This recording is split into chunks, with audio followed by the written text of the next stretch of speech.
Welcome to the University of Maryland in College Park. I'm Ben Shneiderman, your host for the next 5 hours for our program called Designing the User Interface.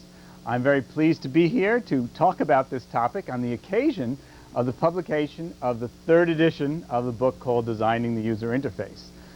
To me, it's a very satisfying culmination of 10 years, and that 10 years ago was the 1st edition, and at that time I did a 5-hour presentation as well. And here we are 10 years later for a up-to-date review of the still growing topic of user interface design and human-computer interaction. It's been a real sense of satisfaction to me to see this topic growing during this past decade.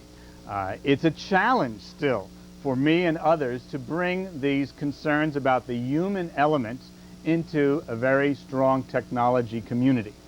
But the good news is progress is going forward, and that there are an increasing number of books joining mine on the bookshelves, and there are an increasing number of professional societies, such as particularly the ACM's Special Interest Group on Computer-Human Interaction, and I'll be showing you some information about them. There are conferences probably every day of the year somewhere to go see, and the topic theme continues to grow.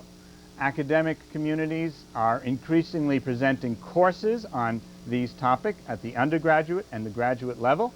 Research expands, and enough to fill at least a dozen scientific journals on the topic of human-computer interaction. In the professional sphere, we see companies increasingly identifying themselves as a user interface company, both small companies that do consulting, as well as larger companies that want to promote their products as being strong in terms of the usability. The topic remains controversial in terms of what is the impact and the benefits, and as you'll see, my approach to it is to measure performance in as scientific way as possible. So each one of you listening to this program, I hope, will be something of a crusader to take these ideas through your organization and promote the topic in terms of raising people's awareness, concerns, and skills in terms of the design of effective user-computer interaction, human-computer interaction. My efforts in doing the book were a great challenge during the past year. The amount of new work is enormous, and it was a great challenge for me to be reading through the literature on various topics. There are some new chapters, like a chapter on visualization. There are completely rewritten chapters like the ones on computer-supported cooperative work, and new chapter about web design, a topic that really didn't exist at the time of the 2nd edition, which came out in 1992. Each chapter has been dramatically revised, and I've tried very hard to give up-to-date examples and figures. There are 161 figures in this book, and I guess one indicator of the still struggles we all face in using computers was that these came to me in 21 different electronic forms, and the challenge of converting images and text files in order to be able to use them occupied myself and the good crew at the University of Maryland's Human-Computer Interaction Lab for much of the past year. The book is still published on paper, and in fact in our audience discussion here, people said, well, it's time for electronic books. And as many of you know, we are pioneers in having published the first commercial electronic book in 1989 called Hypertext Hands-On. And so we're very familiar with the potential for doing books online, but it seemed to us still that the technology of paper had many, many strong advantages. Still, the technology of the web also seemed to present many, many opportunities. And here's the balance that we've attempted.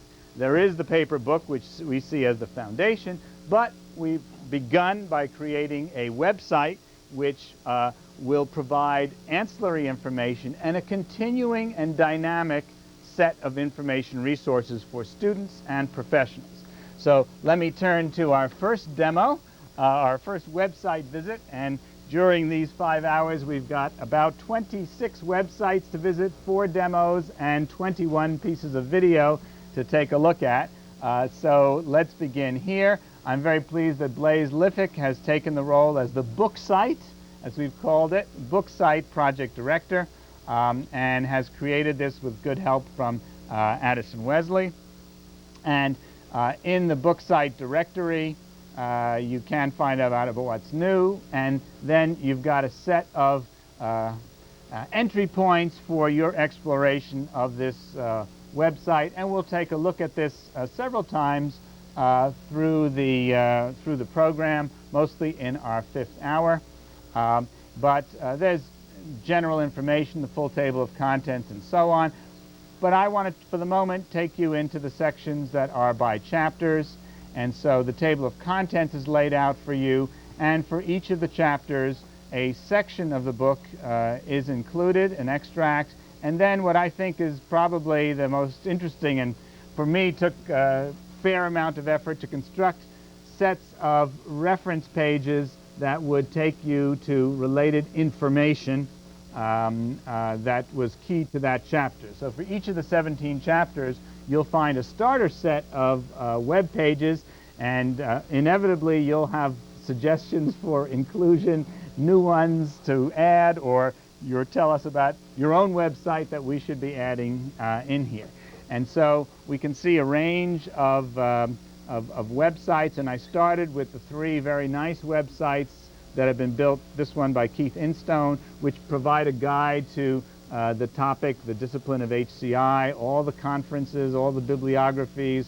I did not want to repeat their excellent work, but provided a link to Keith's website, and which provides information for other organizations, universities, books, and so on.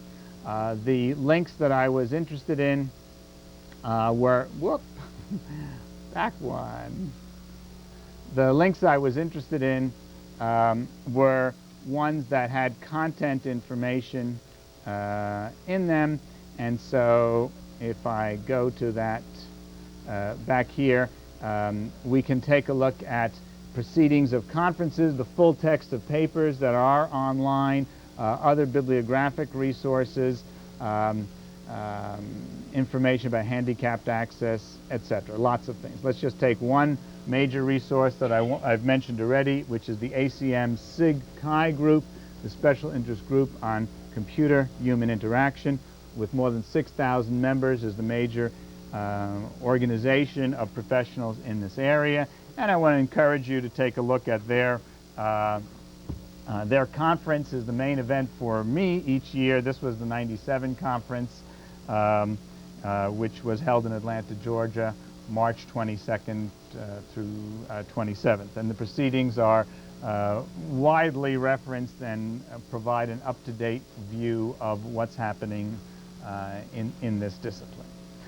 In addition, the ACM group publishes the Interactions magazine, which is a bi-monthly publication. This is the current issue, September, October, and it provides lively interviews, discussions, and papers that are meant for professionals. Less academically oriented papers and more practitioner-oriented papers.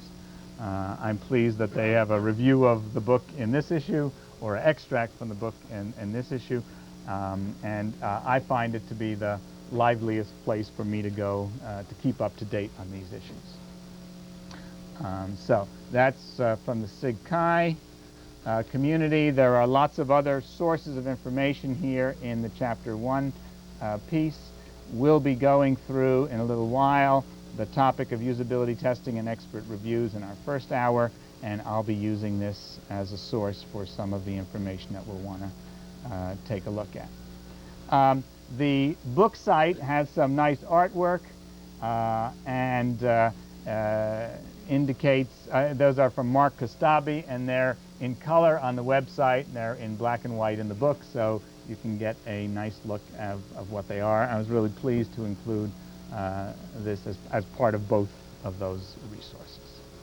So that's the focus for today, is the themes of designing the user interface, and I've chosen in the 5 hours we have to look at a set of topics, and this is our schedule for the next 5 hours. The first hour is an overview for designers and managers. So those of you who can, you can still run down the hallway and get your managers to come take a look and join us for this hour. In each of the hours, there will be one controversy topic. In the first hour, we'll be looking at the efficacy of expert reviews versus usability testing. The second hour deals with advanced designs and what's next. I'll be showing some up-and-coming ideas from universities and industrial research groups, and the controversy there has to do with direct manipulation, a term that I coined in 1982 to describe the visual world of action, of seeing the objects and the actions on the screen, dragging, clicking, selecting, instead of keyboard actions, and seeing immediate responses within 100 millisecond updates. The third hour is what I see as the most promising direction for the next 10 years, which is the expansion of the notions of information visualization, and there the controversy is two-dimensional versus three-dimensional representations. The fourth hour is web design, and we'll be taking a look at some examples of web and particularly a large project that we've been doing for the Library of Congress. And the controversy there is of broad, or of narrow and deep tree structures versus broad and shallow tree structures.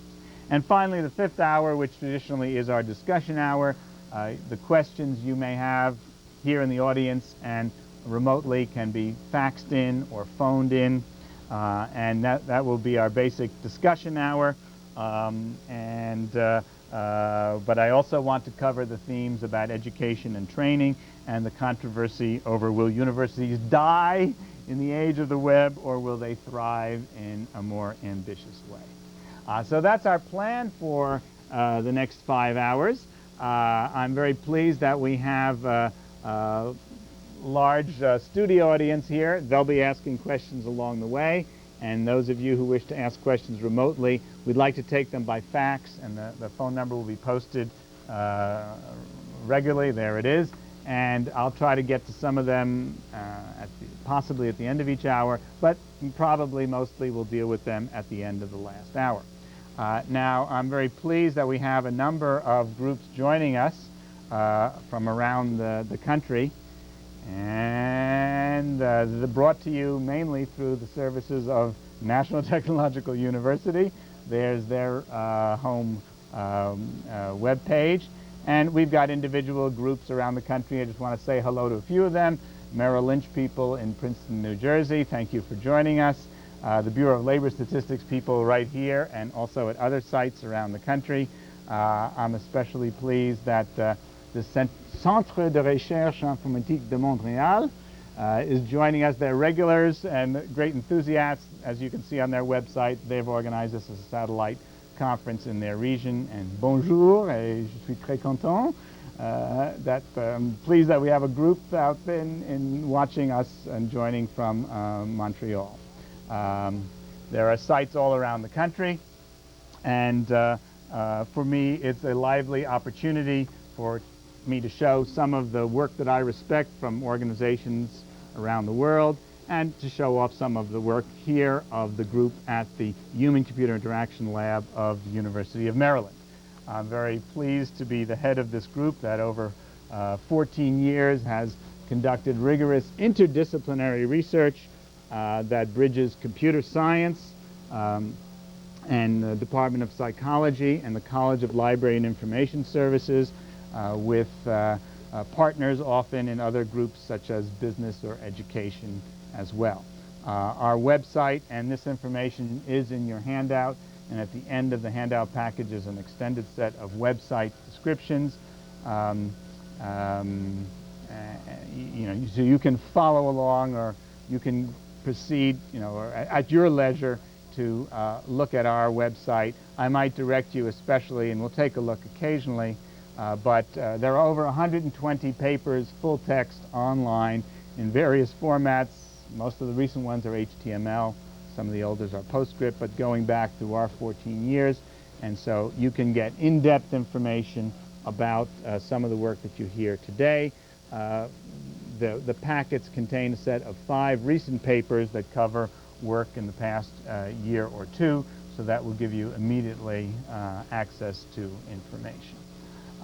We also have a large number of video reports. Each year we produce a collected videotape, and you can browse on the website. Each videotape has 6 to 8 of the descriptions of the projects, and people find them very helpful in getting new ideas for projects, in promoting awareness and information dissemination in organizations, as well as for educational purposes.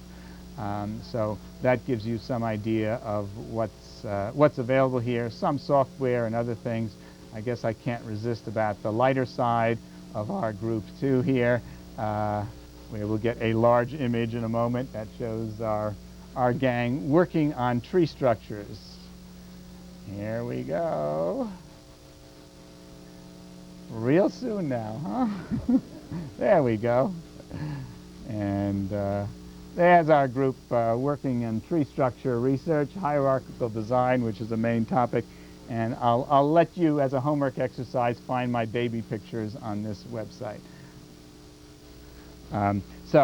This will be a source, and some of the projects I'll be describing are shown here, and full details are available. And we'll be using this page as a guide for some of the materials.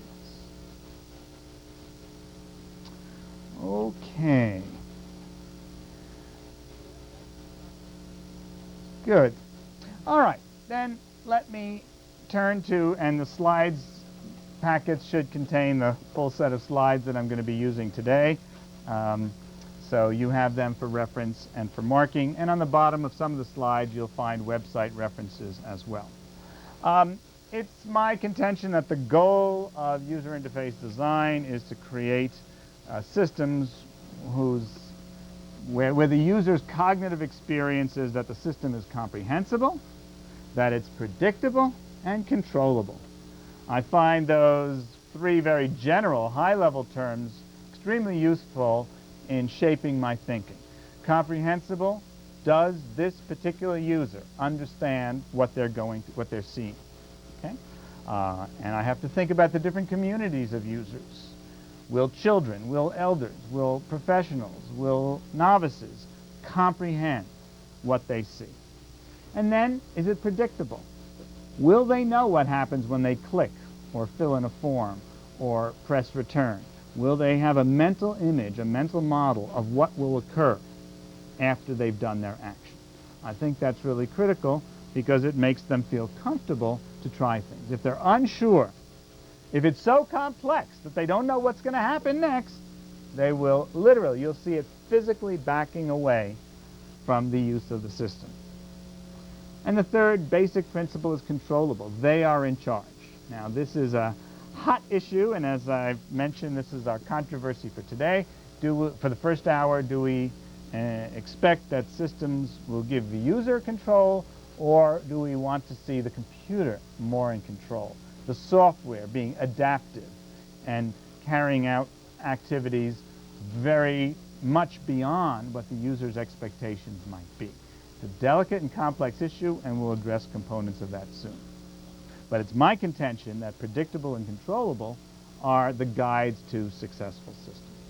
The affective reaction for users should be a sense of mastery. They know what they're doing. They feel in control. They may not know everything and every button and every dialog box, but the parts they use, they understand, and they have a sense of mastery, of replicability, that they can do it again. And if they get in trouble, they can help themselves out.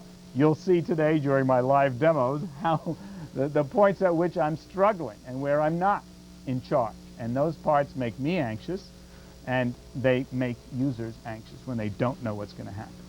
I think if they have a sense of mastery, if it's suitable for the task that they're accomplishing, they'll have a sense of satisfaction. And I think that's our goal as designers, not to make ourselves satisfied, but to make the users satisfied users of their system, that they have a sense of accomplishment at the end of the day. Not that some magical computer did the job for them, but that they themselves succeeded in doing it. Not that their car took them to work, but that they drove themselves. Okay? So that sense of control leads, I think, to the sense of satisfaction and accomplishment. And that leads to the higher goal of a sense of responsibility. What air traffic controller would use a system which was unpredictable or uncontrollable? They would not, because responsibility is central in their training and in their professional sense of themselves. But I think most users want also that sense of responsibility, which is tied to their sense of accomplishment. And so that's the response that I want users to have. Now, unfortunately, too many current systems lead to confusion because they're incomprehensible, frustration because they're unpredictable, and remorse because they can't get what they want. The error messages, the struggles, the incompatible file formats, the unpredictable operations, the surprising twists and turns, the cluttered, chaotic screens, those are all too often part of the environments that I see and that I think we could do much better. And as I said in my introduction to this program on the announcement, it's time to get angry. It's time to get angry about the quality of user interfaces. It's not that user interfaces are getting worse, but user expectations are growing dramatically and rapidly as the community of users broadens in a way that's amazing and wonderful, and that the level of tasks or the breadth of tasks that people are attempting to accomplish with computers increases. So people have expectations that when they sign on the web, they should be able to search and find something. And yet, the frustration and remorse is strong, as reported by, the newspaper columnists, but also by the surveys of users. So even though we have seen progress, I think as a community, as a profession, and as users and customers, I think we should be more angry about the quality of what we're getting, and the expectation we have should be still higher. Okay? And I hope in these few hours to present some ways to think about improving the quality of interfaces and methods which will also support that process. Now, the themes that I cover that are in some ways a table of contents of the book are the input devices and strategies, and we're seeing opportunities and improvements there, moving from keyboards to pointing devices, and the latest discussion about voice, and we'll take a look at some of those devices next hour. But from my point of view, the major direction is still direct manipulation, a visual representation of the world of action.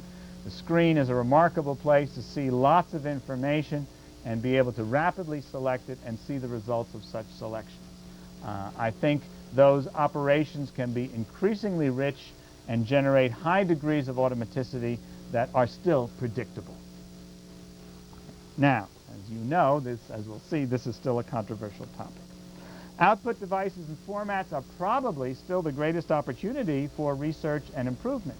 When I see the quality of display of information, I find it rather shallow. When I see 3 or 4 windows on a screen with 30 or 40 icons, I'm not impressed anymore.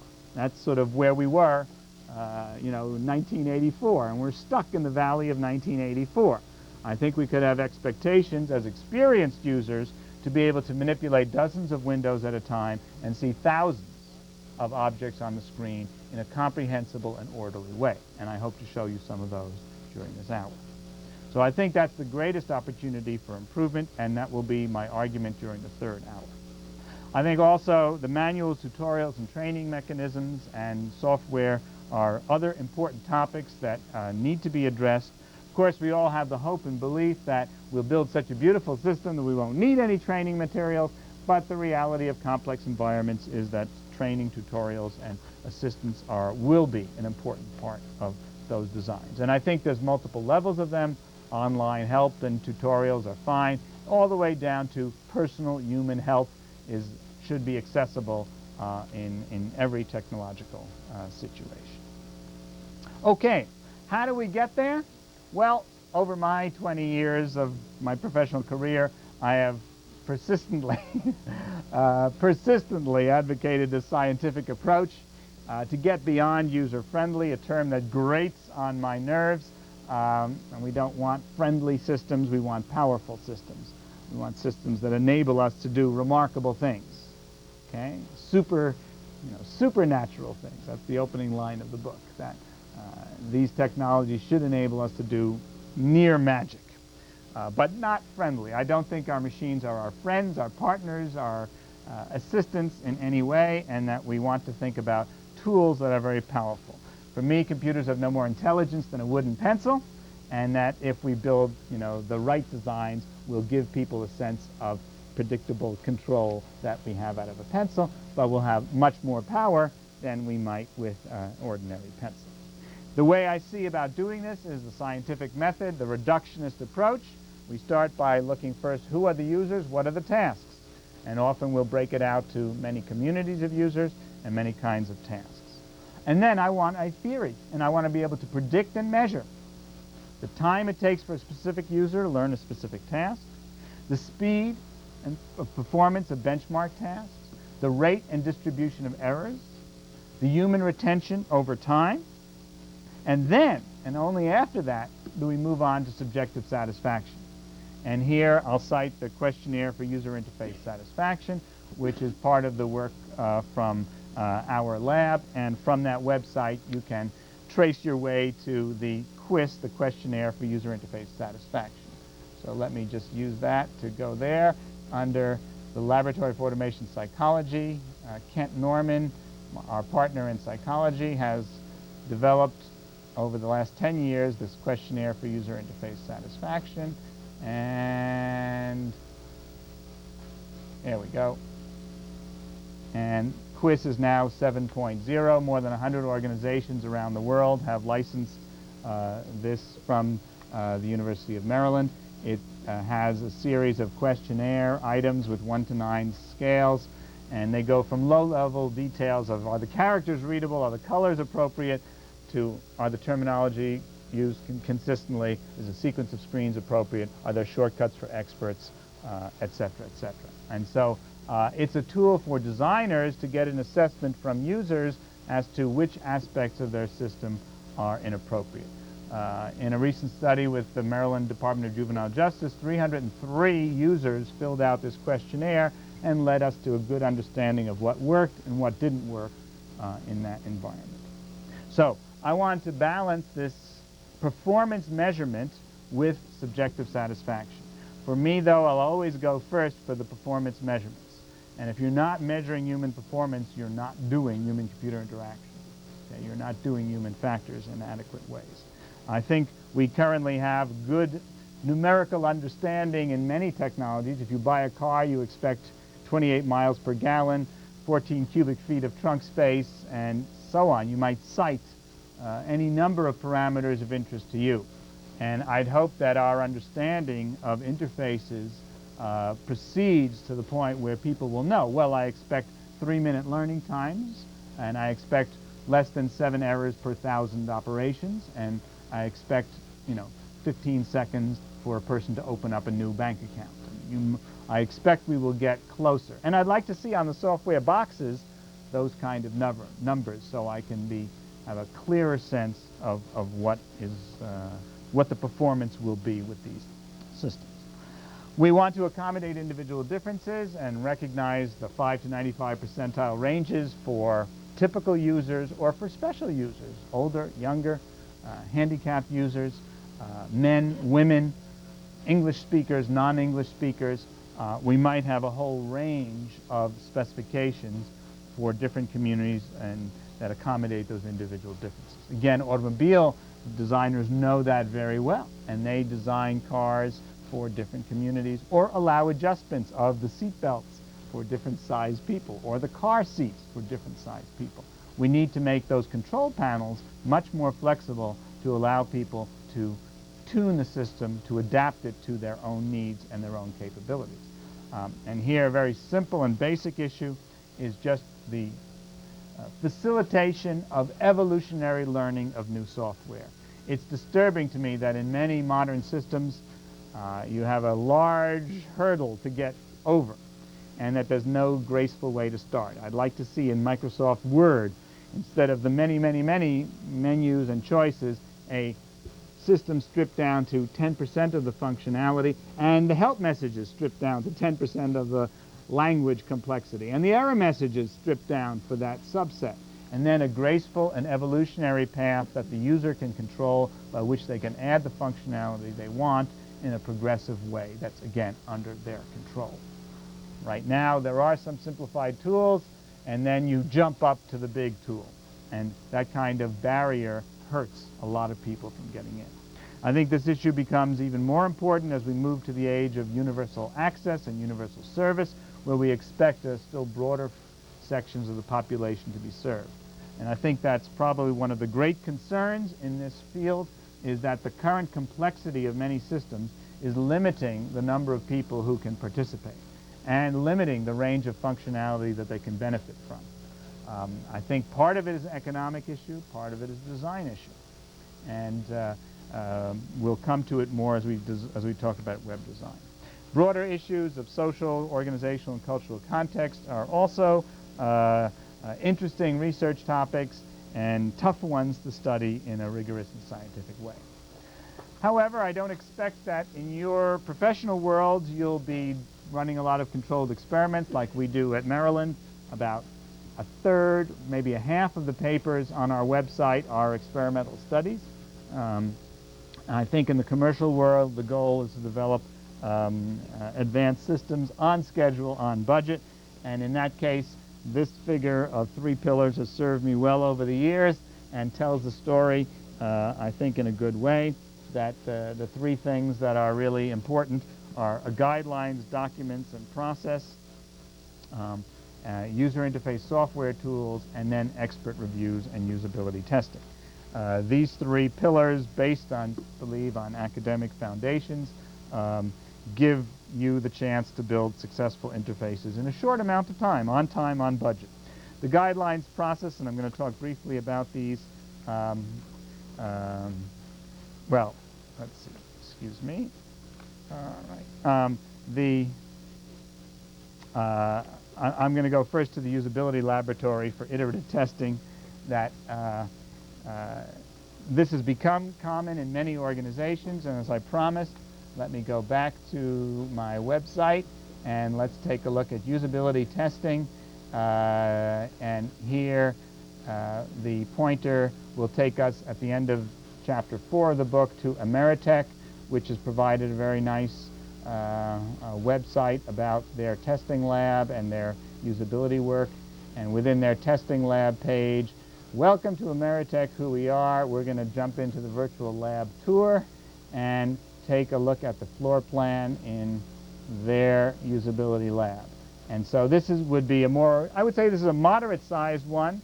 IBM in Boca Raton has, I believe, 16 workstation testing rooms in a circular environment, a remarkable place to visit.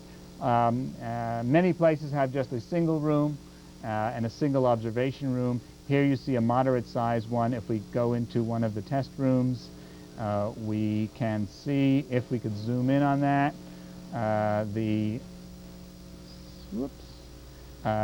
you can see that in the test room someone's working on a telephone-like device, and down across from them in the right on the lower left here, you can see somebody looking through a half-silvered mirror observing them while they're doing the test.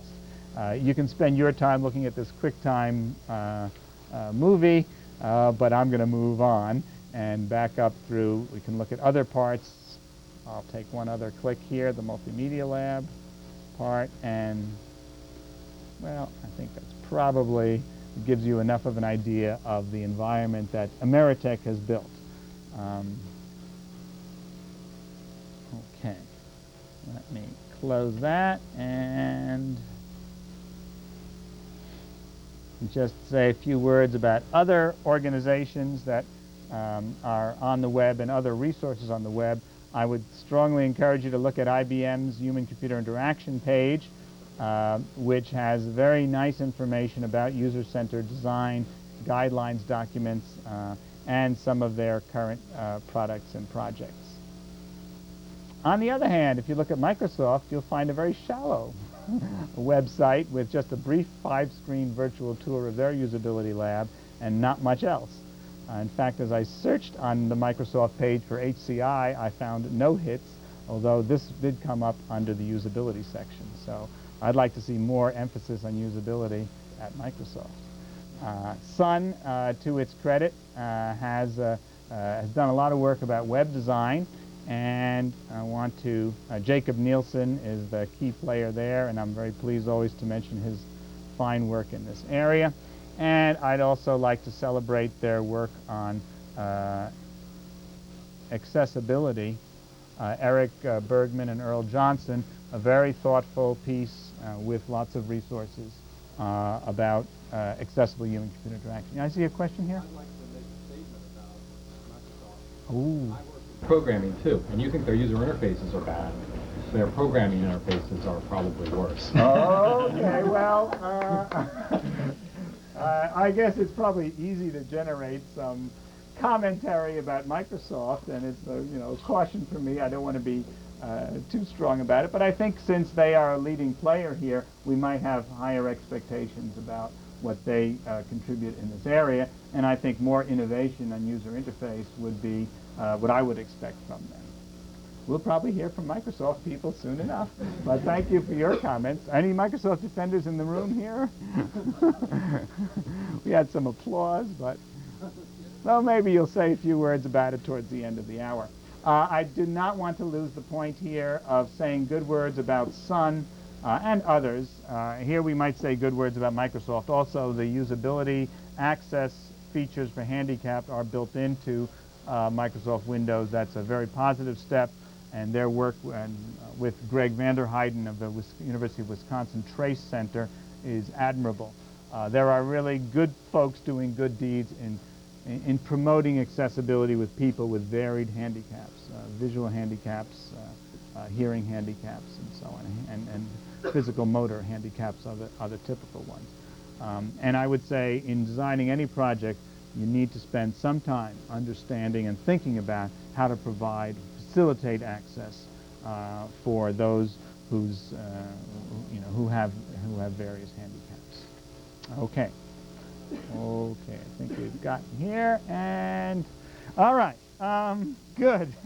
So I was promoting the notion of usability testing as one side here, and usability testing, having a physical place, is a popular thing to do, and it does focus attention on user interface design and the idea of iterative testing, not just a test once it's finished and it's built and distributed. That's the old idea. We'll let the users field test it, and then we'll get some feedback. I think that is no longer acceptable. I think that we expect testing early, just like, would you go to a theatrical production that had no rehearsals? Would you fly a plane that had no test flights, all right?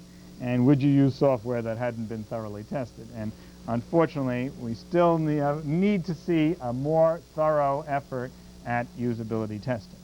And they begin early by paper tests pilot tests of paper designs, and then as versions are refined, we go to more rigorous acceptance tests. The point is the testing people should participate early stages, and they should be partners, not the enemy. Some good sources on the bottom of books about usability testing. The contrast is with expert reviews, where it's suggested, well, we don't need to really bring in all of those novice users and test them. We'll have an expert who really knows this area test it for us, and that person will give us the word of authority, and that's a much more effective way. Well, they are experienced reviewers, and they will know the competition, so they can make some useful comments, and I think probably the important issue is that they potentially will review every screen. Whereas in a usability test, you may only get to see a fraction of the many hundreds of screens that may be built into the system. These experienced reviewers will be able more clearly to distinguish good from bad and adequate from excellent. And they also may have enough experience to suggest additions and remedies right away, and that's a real benefit. There are various forms of expert reviews and a continuing discussion about how to do expert reviews. This list, heuristic evaluation, guidelines review, consistency inspection, is drawn from Nielsen and Mack's book, and I would say Jacob Nielsen's book on usability engineering is a fine resource for the process of development of user interfaces. So the dual approaches of usability testing and expert reviews share the ideas of improving the quality of the product and ironically, or maybe surprisingly, shortening the development time. In many cases, when I've consulted for companies and suggested usability tests, they say, oh, that's a very nice idea, but you don't really understand our professional situation. We're under a very tight time schedule, and we can't really afford to do that kind of usability testing. By the smiles in the room here, you've heard that story too. The evidence is quite the contrary and quite remarkable, as I'll cite in a little while, but that actually having usability testing built into the schedule speeds the development and the quality of the system. Having a usability test as a milestone, as a deadline, June 15, there's going to be 12 users coming in, and they're going to test out these 12 features of the system, or these 20 features of the system. That's an extremely potent pressure behind the developers and designers to get it ready for June 15th. And then you run the test, you find the dozen most important changes you want to make, and by July 15th you have your second test. And that kind of pacing really pushes things along and makes it happen in a rapid and more predictable. That's, I think, for many managers very appealing also, that it's more predictable because major bugs get caught earlier when it's easier to repair them.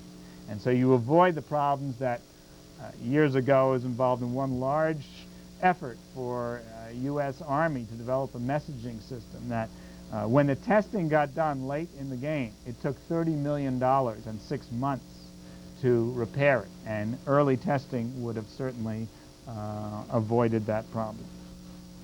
Okay, the reduced costs come along with the higher quality both during the development and in the continuing life cycle of the system. Improved organizational reputation and higher morale are one of the benefits. So, what's the controversy? Well, you can read lots of papers and panel discussions at conferences, and here's the way I see it, and here's my resolution. Maybe some of you can amend, revise, or extend this issue.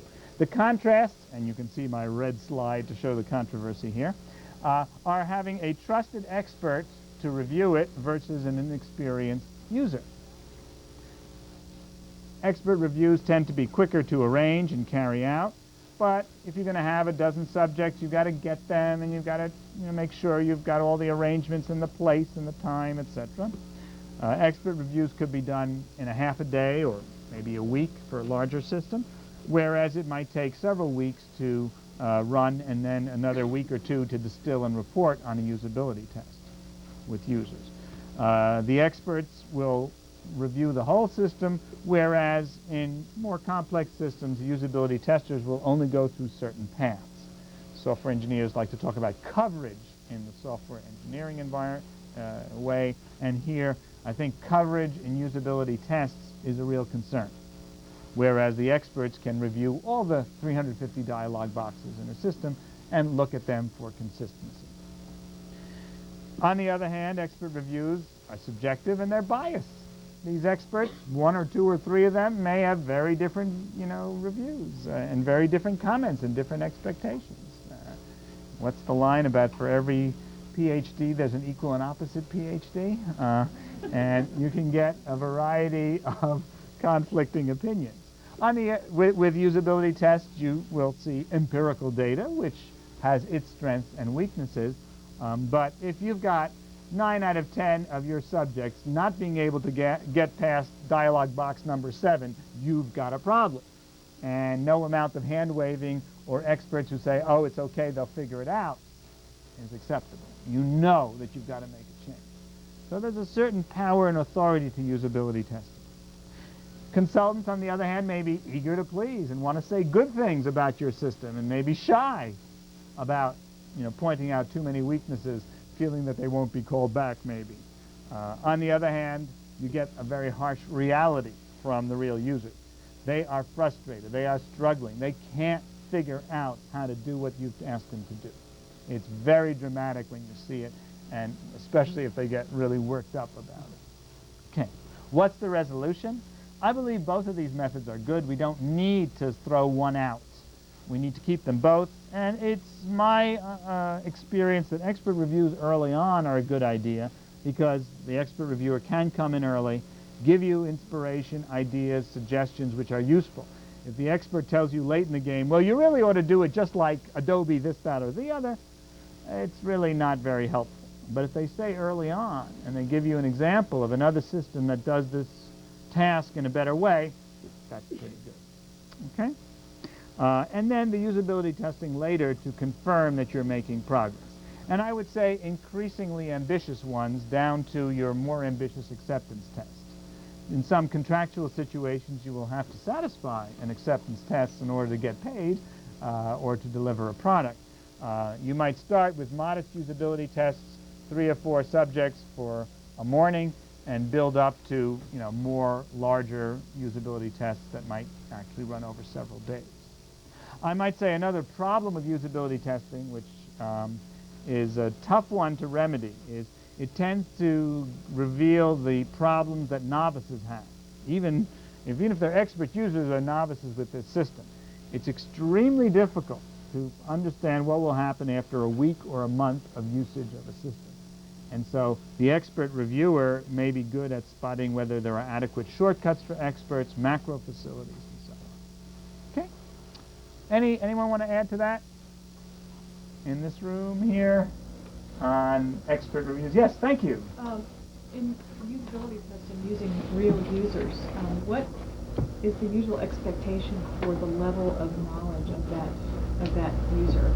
Okay, the question is, what's the expectation of the level of knowledge?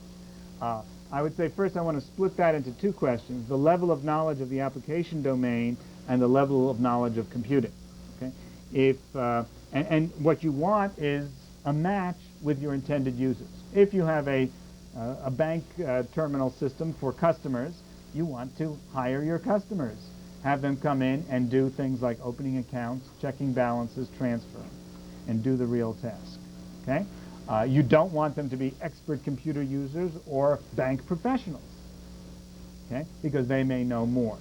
If you're building a complex system for a stock market portfolio management for professional brokers, well, you don't want off-the-street people, you want professional brokers. And those who do usability testing will tell you very honestly, it's important, even if you have to pay for the time of these people, for the professional users, that's where your audience is, and that's where you need to test it. Okay? So the important thing is if you followed my paradigm from my first slide, you specify the users and the tasks, and then you'll know what your usability test is about. You get the users that match your criteria, even if there are many categories, and you ask them to do the tasks that you think are most frequent tasks. Okay, thank you for that question. Let me move on. Another pillar was the guidelines documents, which you can start with basic guidelines documents from Microsoft, a quite nice document at this stage, from Apple or IBM, and use that as a starter set, but I think you'll find them to be quite generic, and you will probably in your own organization want to build your own guidelines documents. And in fact, as people are getting into this, in our recent effort with the Library of Congress, there's a guidelines document for the Library of Congress, and then separate guidelines documents for many of the individual projects. Each project will have its own terminology. They may have different communities of users. They may want to have a certain look and feel that meets their community of users. So the idea of layered guidelines documents is now emerging as we get to large projects and large organizations. Also, the idea of multiple levels of rigidity. There may be rigid standards that say the name of the company goes like this in this color. Okay? And there may be looser standards or practices from which you can choose to do menus in this way or that way, and you can use this terminology or that terminology. Designers are often fearful that a guideline document or a standard will be too rigid and will limit their creativity. And that's a legitimate concern. Okay? However, I think those who write such documents are quite aware of that, and I think are careful, in most of the cases I've seen, to make it flexible enough. And then, of course, we think of it as a dynamic process, as my last line says. Enforcement is one part of it. You better have a way to enforce it. And then exemptions where appropriate, and enhancements to keep it a living document. I also am very much supportive of the first line here, which says a social process.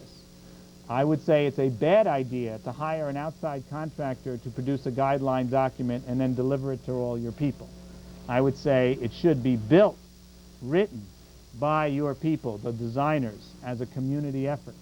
I see smiles going on here too.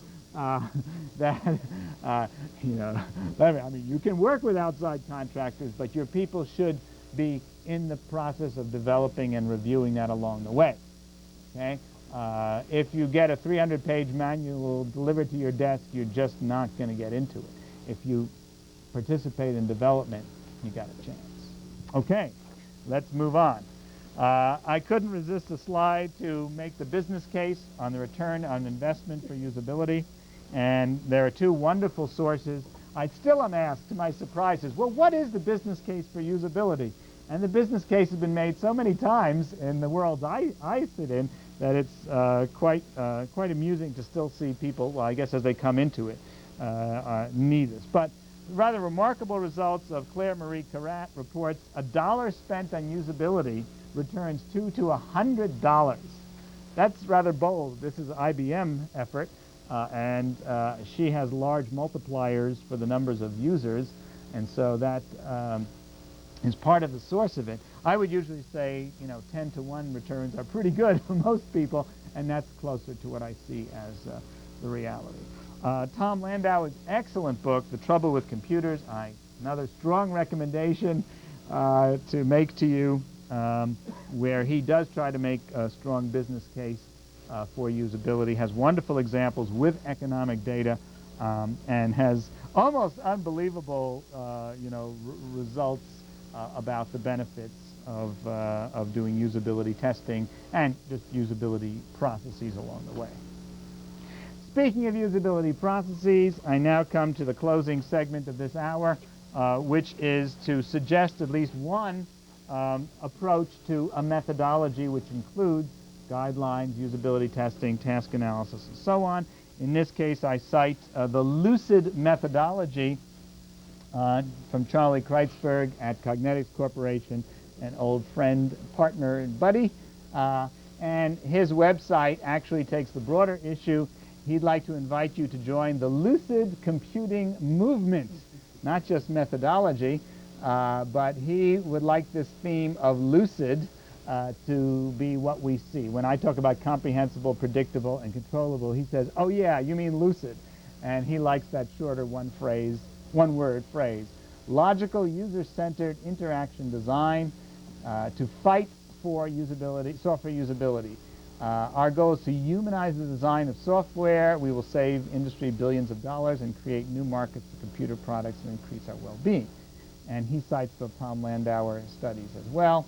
And he also, there's a nice, on his website you can get some other resources and other case studies and arguments for it. But let's see. Whoops, I want to go to, well, I'll go for my slides. His 6-stage Lucid methodology is right here in your notes here. And it's a simple enough framework which has room for variability, but at each of these 6 stages there are 13 components to look at, things like costs and schedules and documents and deliverables, etc. But the first thing, Charlie makes the point about developing the high product concept. In 25 words or less, tell us what this product is all about. And then you follow through with research and the needs analysis, understanding the user's tasks. In this component-by-component way I suggested, all the different classes of users, all the different kind of tasks they might accomplish. And then he has one idea I particularly like, this phrase of key screen prototypes, where there's going to be 1 or 2 key screens that give you the idea for what this system is all about. It's sort of the heart of the system. It gives you a center point, a home place, and also provides you with this, the framework of what the other, or the style in which the other pages will be developed. And so you start with that key screen prototype, you get buy-in and understanding from everyone, managers, designers, programmers, and so on. Then you go on for the iterative design and refinement, taking all those different user communities, all those different tasks, and now amplifying on the key screen idea and building all your 30, 300, or 3,000 screens and dialog boxes that serve all of the users' tasks and users' needs, building it in how many different foreign languages you might need, building it in different versions for different platforms, etc. So the design gets done, and then you implement the software. That's real important. And here the idea that interface design is like architecture comes out very strongly in my mind, that you don't start, pouring concrete and building buildings until you finish with the design. And I think the blueprints of a building are, we should see, very close to the idea of the design for the user interface. In fact, I like it very much that many organizations are using the term of user interface architects, because, and I'll reflect on this later in the hour, or in the show, we need to see our Frank Lloyd Wrights of user interface are still developing. But the important separation that design comes first before you start writing software, I think that's a central notion, and that the designers will be very much in tune with the user's needs. Implement the software, and then roll out support that makes sure that in the early stages of the new system, the problems that inevitably will come up will be cleaned up, and that the costs of these early revisions will be small, and that the users will be successful. So you'll have ample training and people around to facilitate the early users and make sure they're successful, and that'll spread the good word about the system and the system and its design. On the remaining slides, I've detailed some of that, and you can find the rest of it on Charlie's website for the Lucid Computing Movement. I encourage you to sign up, send him some email, join the discussion group, and there will be other public events, such as the Usability Professionals Association is moving to take over this effort, and they will meet in the summer of '98 here in Washington, D.C. So that brings me to the close of this first hour. Are there any questions locally here? Ralph? When you do such usability testing, you by nature have a very small group. You can't usually afford much, and your statistics are very suspect. So right. I don't think, I think we should see a difference between usability testing and controlled experimental studies. Controlled experimental studies are statistically significant differences and so on. The purpose of a usability test is to identify problems, not to have statistical significance. Okay? Now, it may help you to measure the number of seconds it takes per task, but I think during usability testing, if you quietly observe what's happening, videotape if you like to show people for later, but record the kind of problems people have, that gives you a list of the potential improvements you'll need to make. Okay? So again, I'm suggesting you don't need to do a lot of statistics in usability testing, and simple, 6 out of 12 succeeded on this screen, but 11 out of 12 succeeded on that screen. That's the kind of distinctions you get. Anything else? We have just a little time. Yes? Kind of got the impression that the usability testing would more so be how the user likes the system versus eking out problems. Likes the system and subjective satisfaction, I've said, is important, but I really want to put that second. I think performance is first. Can they do the job they need to do? Can they succeed in the tasks? And if I can measure the number of seconds they can do it in, that's important to me. So I'm very performance-oriented, and only secondarily do I go for subjective satisfaction. Now, in certain advertising situations, design on the web, you may seek that more lively environment. Okay, well, we're at the end of the first hour. Thank you for your questions. We'll see you back for the second hour. All right.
Okay. But they're too confidential there.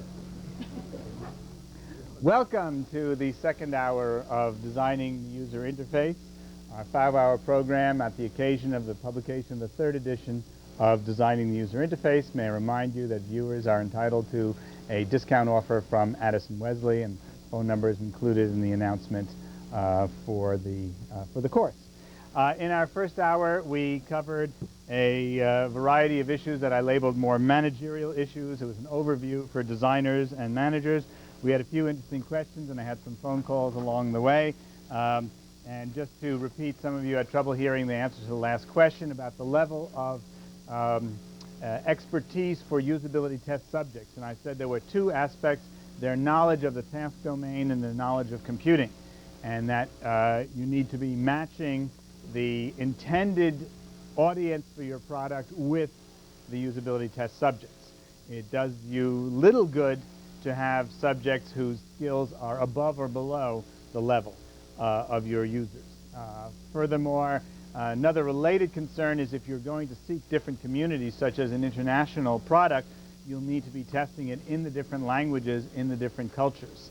And of course, the more testing you do, the better off you are, and your budget will have to help you guide that decision about what level of effort. Another thoughtful comment or question from Krim was about having testing of, for example, error messages that get added during the implementation phase of a project. And of course, part of testing, I would call that part of acceptance test, is to review all the error messages. As a software engineering strategy, it's a good idea to put all the error messages in a single file so that then they can be easily reviewed for consistency and completeness and or redundancy. Having the error messages in a single file also allows for easy conversion to foreign languages. The point being, don't embed the error messages in the code, but they are to be in a separate file. The third question of David D'Amico from San Antonio, Texas, was about the dangers of the World Wide Web if there are organizational guidelines for Library of Congress and for other groups. Do we not risk, he called it, a great melting pot of inconsistent interface designs? And yes, that is a very legitimate risk in terms of the World Wide Web. Will we have too many different and too many bizarre and strange variations that make it difficult for a person to move from one site to the next site? And so the desire for a rigid control and standard is there, maybe based on the model of automobile traffic signs. It's helpful to have a standard set of signs that everybody agrees with.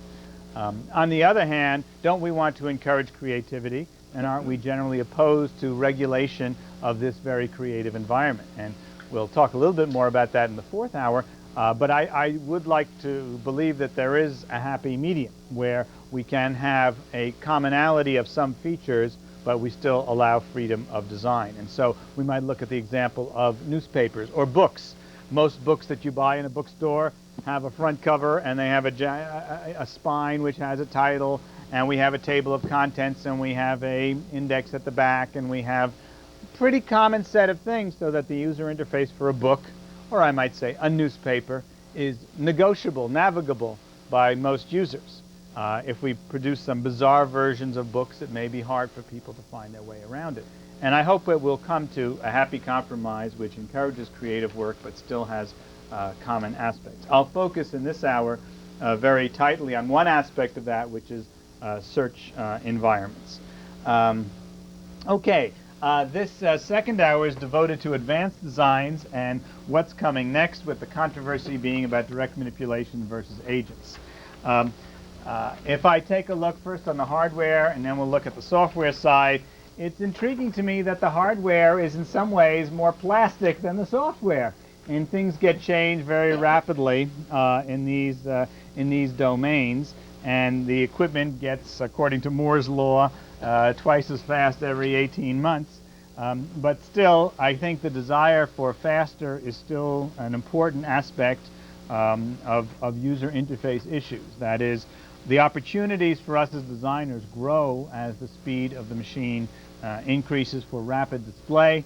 It's no fun to watch a picture paint on the screen, or an animation which is jerky, or a video segment which is jittery and filled with static. And so faster machines are a very important part of user interface. If I could, I'd like parallelism at the interface. I'd like 1 CPU per pixel is my way to see it. I'd like faster saving of information, better search, which is we'll come to, faster computation, and animations I think are still important to be made faster.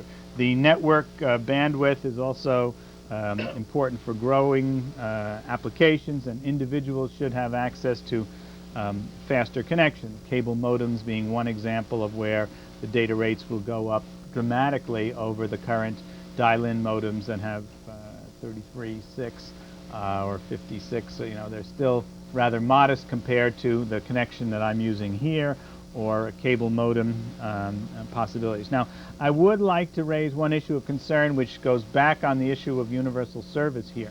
While there's a lot of attention to next generation internet and very high speed networks, I'm concerned that that focus may be on a small number of users.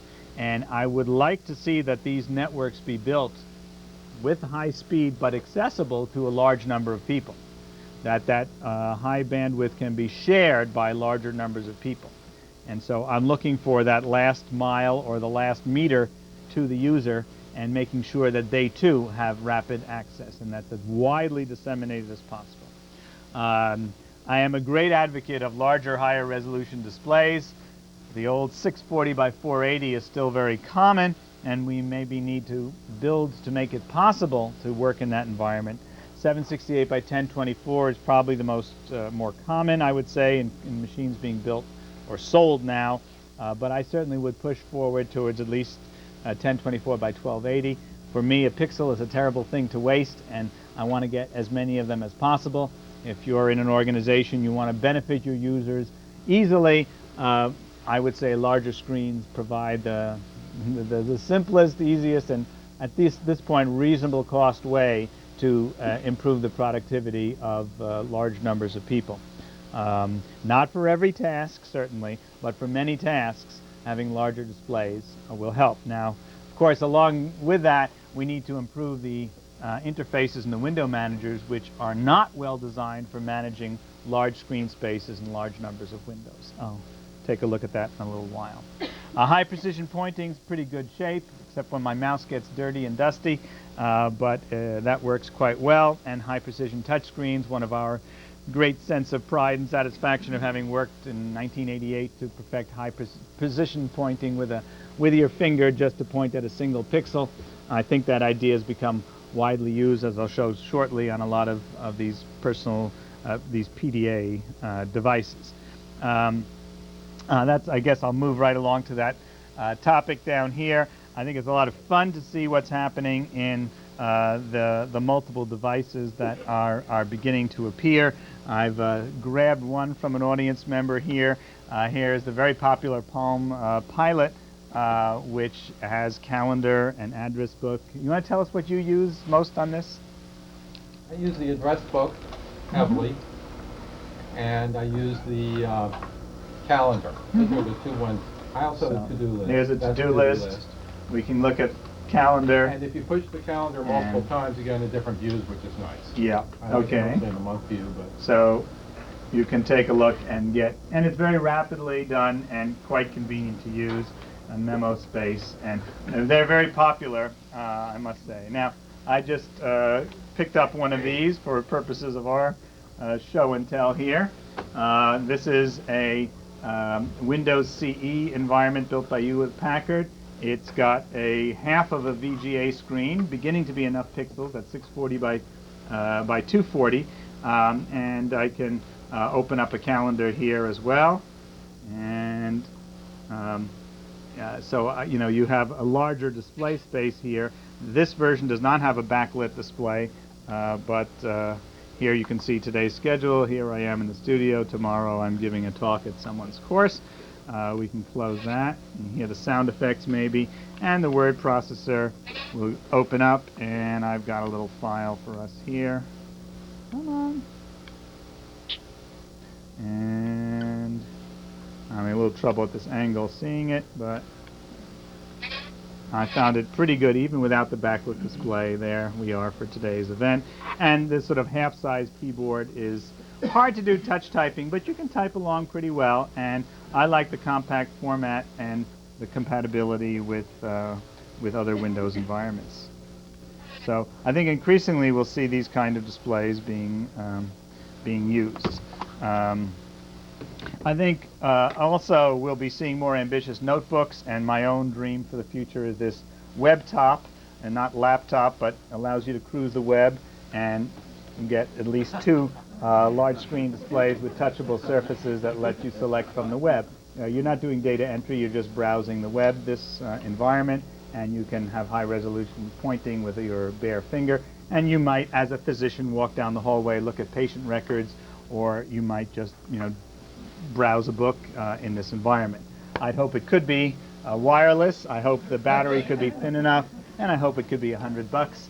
And it's a goal to work for, but I'd like to have it open and maybe open again and give myself enough pixels to be able to do the kind of browsing that I want to do. So I think that's one direction, and then I guess the other is larger, still larger displays of whiteboards. And if we can just take a look at this as a video conferencing environment on the display here. This is from PictureTell, and it's not quite a huge size, but here we see the kind of environments where there's a construction worker group and apparently architects, and they're negotiating and discussing with a video conferencing system that would also have large live board, whiteboard displays. I think these are quite nice environments for teaching, for example, having meetings. The current versions are still, I would say, relatively low resolution, like 640 by 480, but as the resolution gets better, they become even more compelling. And as we understand how to make use of those kind of environments, it will be still more fun. I think various ways of carrying data around on CD-ROMs, on data cards, through wireless networks will facilitate the transfer of information and reduce the need for data entry. I think the keyboarding in of search keys and so on can be reduced substantially, and of data in general, if we can extract it from other places. Various scanners will allow you to do that as well, and I think we'll see some fun projects in the coming years. I think we'll also see some entertaining projects in the coming years, and I want to start showing some videos. This first one shows a novel entertainment environment by Sidney Fells that allows a video camera to sense where your hands are and create a kaleidoscopic view. Let's take a look at I Am a Scope.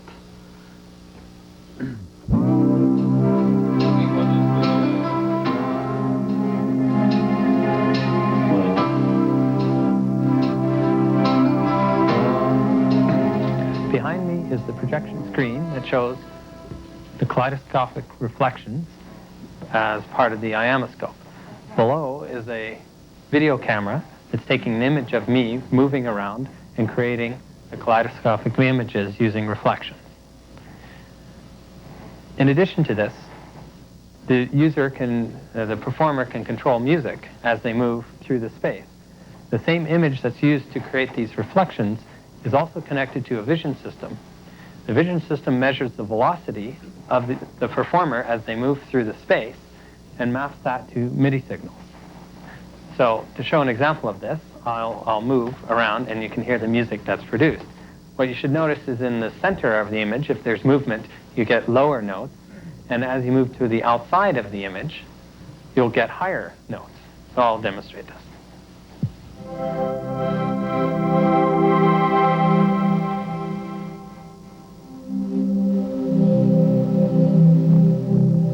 So there's the lower notes.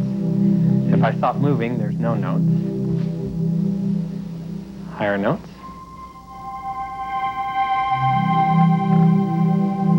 And all together.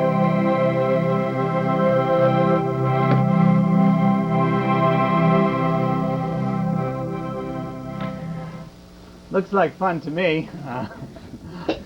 I'd like one. I think we'll see interesting entertainment applications like that. and people are exploring not just data gloves, but whole body suits to allow you to have interesting input and, you know, exploratory environments. I think those are fun, and I think we'll see more of those things. I think another direction that we're moving, we're talking about these physical devices, and the physical devices, or the so-called SUI, solid user interface, are an inspiration for another class of designs of interfaces, and IBM has been exploring, as we saw briefly on the website, and you can try some of these on their website, but they're trying to develop a family of applications that they call real objects. Let's take a look. In a real-life situation. So we'll start here by looking at the CD, and it resembles a jewel case except that it has player controls here on the left-hand edge of the plastic case. That's because we believe that wherever you find playable media in the user environment, you should be able to play it directly from that point. So here you can play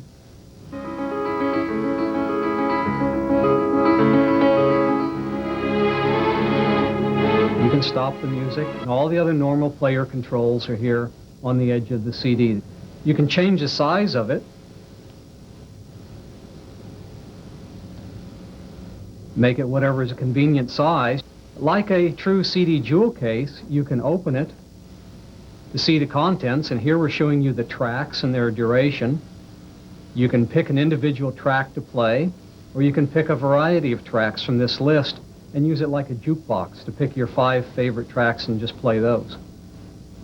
Also, just like in a real CD jewel case, here's the book that typically comes in the CD.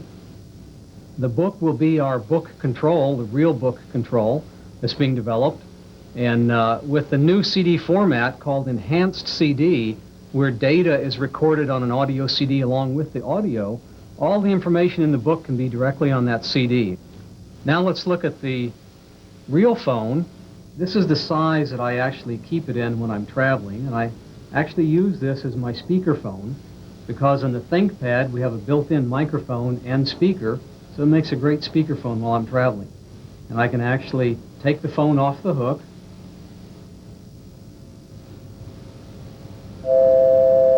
and hang it up, and I can make speed dial calls directly from here. Let me try calling Joyce. Click on it, it'll dial.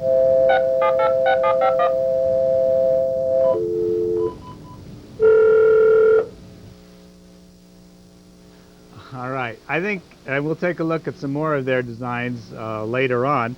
But the telephone is also an increasing medium by which people are interacting with data, and many people are carrying portable phones for their own person-to-person phone calls, but also access to data, pagers that send messages, and ways of retrieving materials in an auditory way. I think those are useful applications. The interesting controversy and challenge comes when we deal with speech recognition for either for controlling an environment, for speech commands, or for dictation.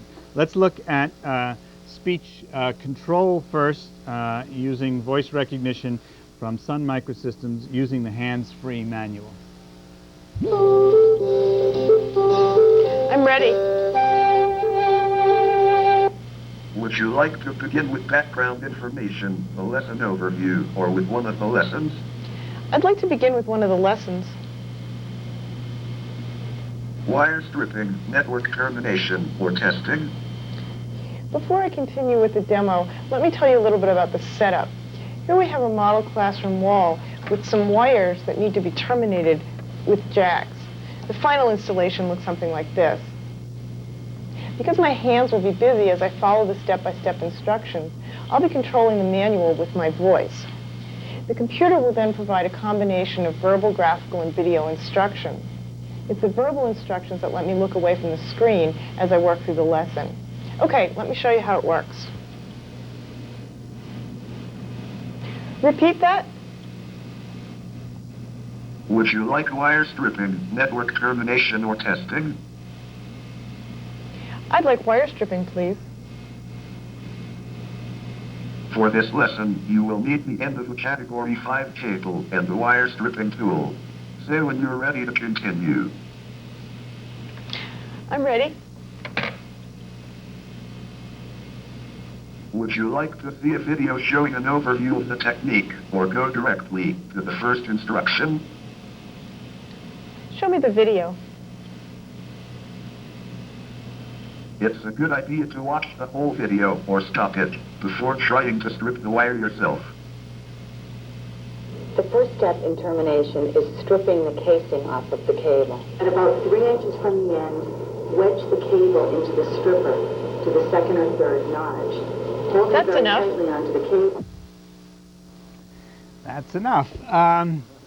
That was Nicole Yankelovich, who's written very thoughtfully about the design of voice interaction systems, and that is a project at Sun Microsystems. I must say I have my concerns about it. The rate of interaction and the pace of voice communication to me seems slower than it might be through visual selection. Of course, she was trying to show your hands are busy doing other things, and so the voice is a potentially good environment. I think voice commands are becoming possible, but I must say I'm not convinced that that will be the more common way of using computers. I think a key issue that is largely unattended to is the fact that speaking commands interferes with problem solving, and that hand-eye coordination is handled in the brain in a parallel way. And so to me, there's not an obvious way that that's going to work out as speech commands. The idea of dictation does have a separate focus because your concentration is on the contents and you will speak it.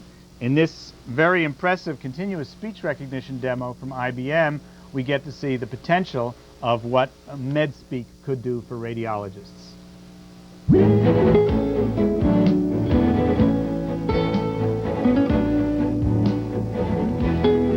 Start dictation. Findings, : a moderate effusion is present, period. There is a horizontal intermediate signal in the posterior horn of the lateral meniscus extending into the mid-body, period. This is MedSpeak Radiology, IBM's high-accuracy, continuous speech recognition product. This innovative solution allows radiologists to dictate, instantly view, store, and even print radiology reports within a matter of minutes. Well, MedSpeak's an impressive product, and the reports from real users shows great promise. There are other continuous speech recognition products like Dragon Dictate, but I'm going to try a demo here of a IBM's Simply Speaking package, which is at $45, a very reasonable priced a piece of technology. So here we go. This is the VoicePad environment, and I'm going to start dictation here. Begin dictation. Welcome to the University of Maryland. This program on designing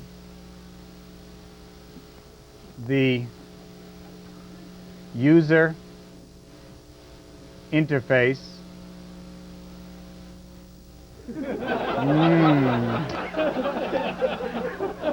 Ooh, stop dictation. I am going to try it again. Yeah.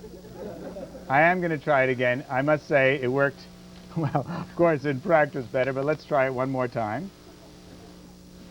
Let me adjust the mic and see if I can make it comfortable. Welcome to the University of... I'm afraid the noise is too much. I'll give it one more try if you will. Whoa. Let me stop the dictation. Let's give it one more try. I'll ask you to be quiet here.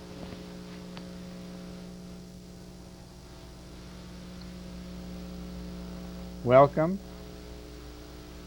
to the University of Maryland. In College Park, Maryland.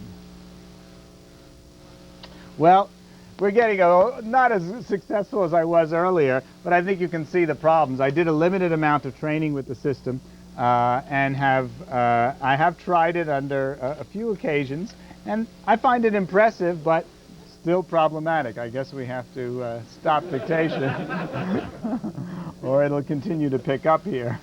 I think you can see the kind of problems. I guess I'll ask the people in the audience here, how many people have tried speech recognition dictation? We've got one or two. Have you stayed with it or not? No. I've been asking audiences and I can't find people who have stayed with it. Of course, it's a gift to handicapped users, and I suppose the times when my wrist begins to hurt, I'm going to be grateful to use it, and I will work on the further training of it. I'm not sure what it is that made it successful or not. I tried it a few times, and sometimes I found it quite impressive in picking up my speech if I spoke one word at a time, right? Yeah, that's the same microphone, head-mounted microphone, close to the mouth. Seems to be pretty much the way it works. So I was trying to show it in its best light here, and you should give it a try on your own. I've got another one here. This one I've had a real hard time with, the IQ Voice Pocket Organizer, which says finally an organizer smart enough to work by voice command alone. It does have voice command, and let's see, we can play messages back.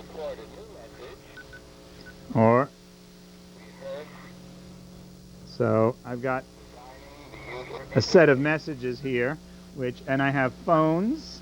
Let's see, Plaisant,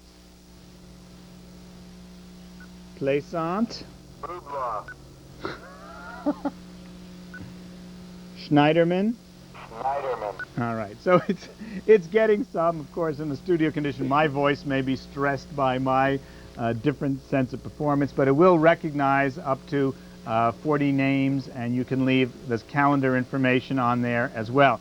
On the other hand, as I look at this, which is quite a wonderful and compact thing, I tried to type up the same amount of information, and this is what I got. If we can have the overhead camera. There we go. I mean, the amount that's stored in here, well, this has got about twice as much, and I put in a 40-person phone book with a lot more information, and of course there's the other side if I need it. So it's not clear to me what the real payoffs are of this. Of course, if you have trouble writing and the handicaps, there can be advantage, but they are selling a lot of these. And again, let me ask, anybody buy one of these and use them? Anyone buy one? Not a lot of buyers here. I have tried these over the time, and each year I'll buy a set of these, but I have not found them to be yet as effective. Certainly, voice systems on the telephone I think are very effective. It's not clear to me that voice recognition for these tasks is going to be the way it's going to come about. Now, there are situations where you'll want to have it, and let's take a look at a situation that requires it for mobile computing, for wearable computers. Marines at Camp Pendleton, California, were among the earliest users involved in the design and usability evaluation of Carnegie Mellon's mobile maintenance system started in 1994. They need to perform vehicle inspections, record unserviceable components, and get the information to maintenance personnel rapidly so that each vehicle can be serviced and ready to perform. During field usability trials, the Marines had the opportunity to inform us about the strengths and weaknesses of the system. The system is being redesigned now using the results of the initial usability evaluation. We found that Marines collaborating on inspections with mobile systems completed their work with approximately a 40% time savings per inspection, and that learning time for system use was, on average, 5 minutes from the time a Marine put on the system till they could successfully navigate through the application to perform an inspection. Now we are exploring the impact of providing video and high or low quality audio capabilities, as well as the ability for workers and remote experts to have a shared view and shared cursor to navigate through a repair manual. In this study, we are carefully measuring how people exploit different communication media to effectively coordinate their work. The video camera in this case is focused on what the worker is doing rather than on the worker, providing a shared view of rapidly changing circumstances. We're finding that workers make repairs more quickly in half the time and more accurately when they have a remote expert assisting them.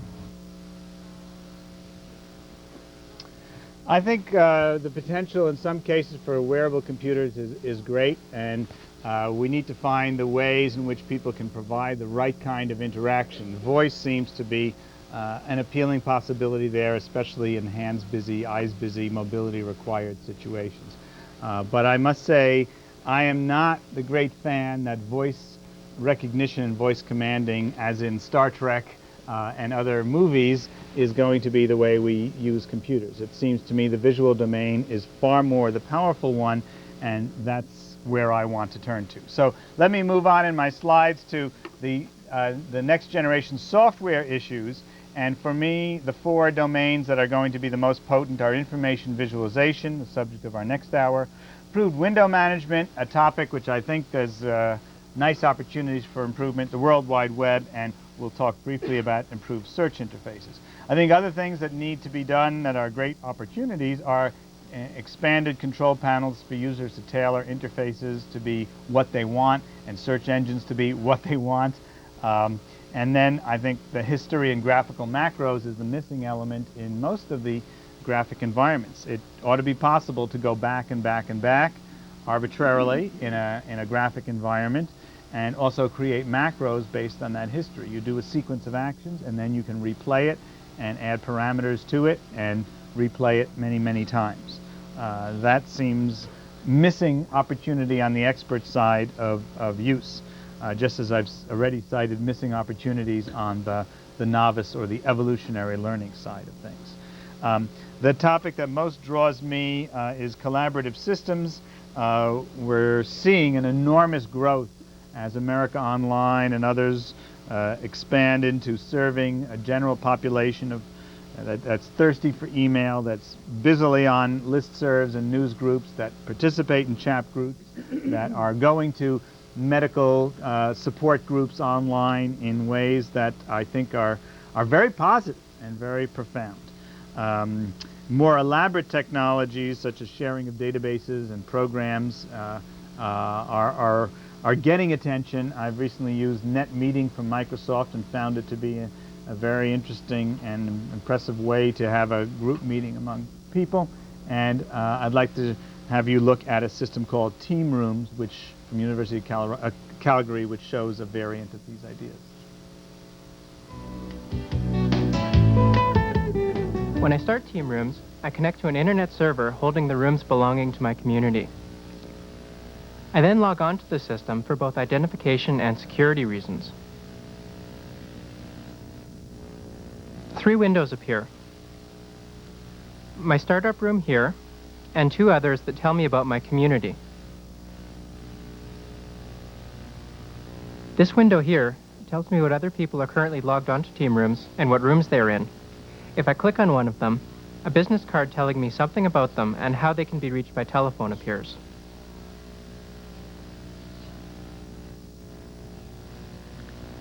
The other window shows me all the rooms in my community. Each room has a name and says who is in the room, if anyone.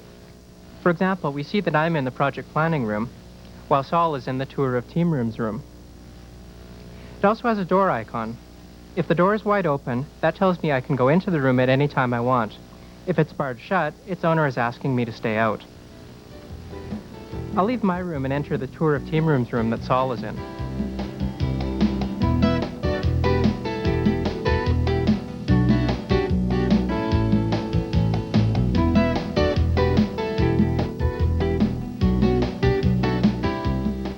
Now that I'm in this room, I can still see that Saul is in it by the pictorial list that shows me who's around.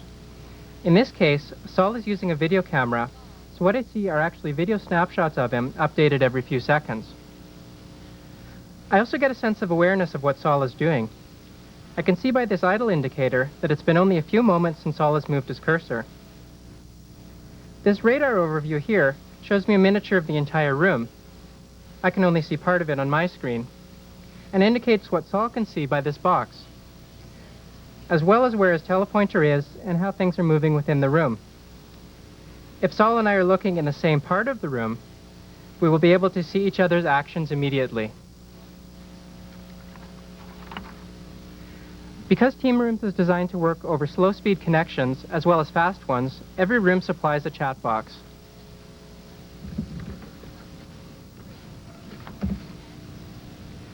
In this case, I'll just phone him up by getting his number from the business card.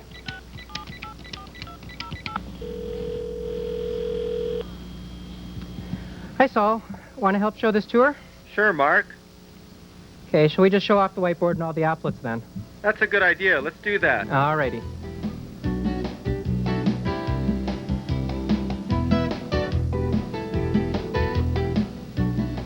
The background wall of the room acts as a shared whiteboard. We can both sketch at the same time. Okay, Mark. Using any of the different colored pens. We can also add text, as Saul is doing, which can then be moved around. See this? As with many electronic whiteboards, we can see each other's telepointers, which helps in seeing what the other is doing and lets us gesture to the objects in the room. I can also add any number of special purpose group or applets to the room. Here, I'll create a simple notepad applet. I can add text to it. Can also move it around. See me typing? And resize it. I'll now scroll over to another part of the same room to show a few more of the standard applets supplied in Team Rooms. This concept map applet provides a way to organize and relate a set of ideas. Here, Saul is adding a new node to the map. It's done. Of course, any member of our community can enter this room at any time and add ideas to it, because this applet always remains in the room until someone explicitly deletes it. This customizable database applet lets you store various kinds of information. Here you see we've used it to create a community address book. I'm adding my phone number. Okay, Mark? I think many people are trying these kind of environments. Team Rooms has gone from a university project to being a commercial product called Team Wave. And I mentioned Net Meeting already, but CUC.me is also expanding to do these kind of things. I recently had a student in Sweden who was eager to sit in on my seminar on information visualization, and we tried a few sessions using CUC.me and other technologies and Net Meetings. We had our successes, but it's still a struggle. But I think people are getting smoother in making the technology available and making it appropriate for the task. So look for more CSCW applications. On my list of next generation software, I put in organizational overviews and personal role management. I see an evolution away from managing windows to managing roles that people have in an organization. And I think we're seeing other suggestions about ways which the Windows paradigm is breaking down and new alternatives are coming forward. One of those appealing ones is called Pad++ from Ben Peterson. Windowing systems. What other interface strategies would we be using instead? Our research groups at the University of New Mexico and New York University have been looking at alternatives to the Windows, icons, menus, and pointer, or WIMP interface metaphor that has become so prevalent. We have been exploring a novel user interface paradigm based on zooming. The interface metaphor we present is that of a huge planar information surface where documents can be placed not only at any position, but also scale to any size. Zooming user interfaces, or ZUIs, are exciting to us because they present a possible solution to problems that plague traditional Windows-based user interfaces. Scale provides a natural way to organize hierarchical information. One way of thinking about ZUIs is that all the information you need is there if you look closely enough. To explore these kinds of interfaces, we built a zooming graphics engine called Pad++. This system is novel in that it brings together a unique combination of features and supports smoothly animated zooming of large data sets using off-the-shelf PC-class hardware. In this short video, we demonstrate PAD++ by showing some visualizations and application demos, including a drawing program, a World Wide Web graphical history map called PadPrints, and Gray Matters, a hypertext fiction centered on the human body. Now we are going to look at PadPrints, an application written with PAD++ that provides a graphical history mechanism for the World Wide Web. PadPrints keeps track of what pages you've looked at in your regular web browser. As you follow links, PadPrints builds up a tree that shows the structure of the portion of the web you visited. If you revisit a page, PadPrints highlights the page you're on, helping you to build an understanding of the web. You can use PadPrints to help you visit web pages you've already visited. Clicking on one of the icons drives your web browser to that page. Because 60% of the pages people visit are repeat visits, it is important to provide mechanisms to make it easy for people to do this. We are in the middle of performing user studies that have already shown that PadPrints reduces the number of pages people look at to perform a given task. In addition, most subjects prefer using PadPrints to traditional text-based history mechanisms. Gray Matters is a hypertext fiction created by a group of writers, artists, and programmers at New York University's Media Research Lab. It is a loosely coupled fiction centered around the human body. Clicking on any body part brings you to that section of the story, while clicking in the periphery brings you out one level. This is an experiment in alternative forms of hypertext. By adding space and animated graphics to hypertext, it adds a new dimension, bringing a sense of place to the story. In this brief video, we demonstrated PAD++, a system for creating applications and visualizations in a zooming environment. Zooming user interfaces offer the opportunity to visualize information in new ways, offering rich interaction and context. PAD++ is freely available for non-commercial use for Unix and Windows systems. It can be downloaded from the web at www.cs.umn.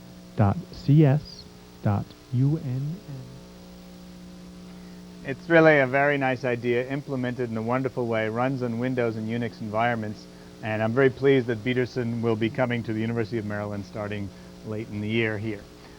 So we'll be continuing to work on that theme. Now this notion is one example of how the direct manipulation idea has been expanded and explored and taken beyond my own ideas of those 16 years ago. However, there is still a battle raging about what the future of the interface is. There are many who complain that direct manipulation has its problems because the user has to manipulate everything on the screen, they have to do everything themselves. Wouldn't we prefer to have a butler do the work for us? That image has been promoted by many, and in this controversy page right here, you can see I've laid out what I think are the issues here. I've promoted user control, but others say autonomous agents should do the job for you. Okay. I promote comprehensible and predictable, but they say why not have adaptive systems that adapt their performance to match your needs? And why not have an anthropomorphic or personified representation of the computer that acts as your partner, butler, agent, friend, tutor, etc.? I'm in favor of visual presentation of status so people can monitor and control. And they say, well, you don't really need to see all those things. Let's hide the processes from the users, and we'll just give them just what they want. I'm advocating user responsibility. But in the world of agents and those who advocate it, it's uncertain who's responsible if the program you've written goes off and violates someone's privacy, destroys someone's data, or buys something on your behalf and you didn't really want it. Okay? I think direct manipulation has a successful track record, whereas with agents we have very high expectations of promises of all the wonderful things it's going to do for you. The promises have been going on for 30 years now, and it's sort of show me time. And so although this book about software agents relates lots of success stories and from the point of view of agents people, there's a paper by me in here as a dissenting voice, and there are others who have also spoken up about this issue. I think, though, the interesting parts of the work that I see is there are sometimes intriguing processes like recommender systems and ways in which monitors of your processes may provide you with useful input. And so My resolution is to think about direct manipulation as the interface, but then if you like building mobile adaptive pattern matching programs, those can be below the table. They're internal to the system. From the user's point of view, systems, I believe, still need to be predictable, controllable, and comprehensible. And so this debate is a pretty lively one right now. Patty Moss and I she's from MIT Media Lab, had 2 public debates about this, and the 24 pages of this will be published in the next issue, the November issue of the ACM Interactions magazine. It continues to be a lively topic, I assure you. My final issue here in this section is the problems I've suggested in the poor design, in the inconsistent design in search interfaces.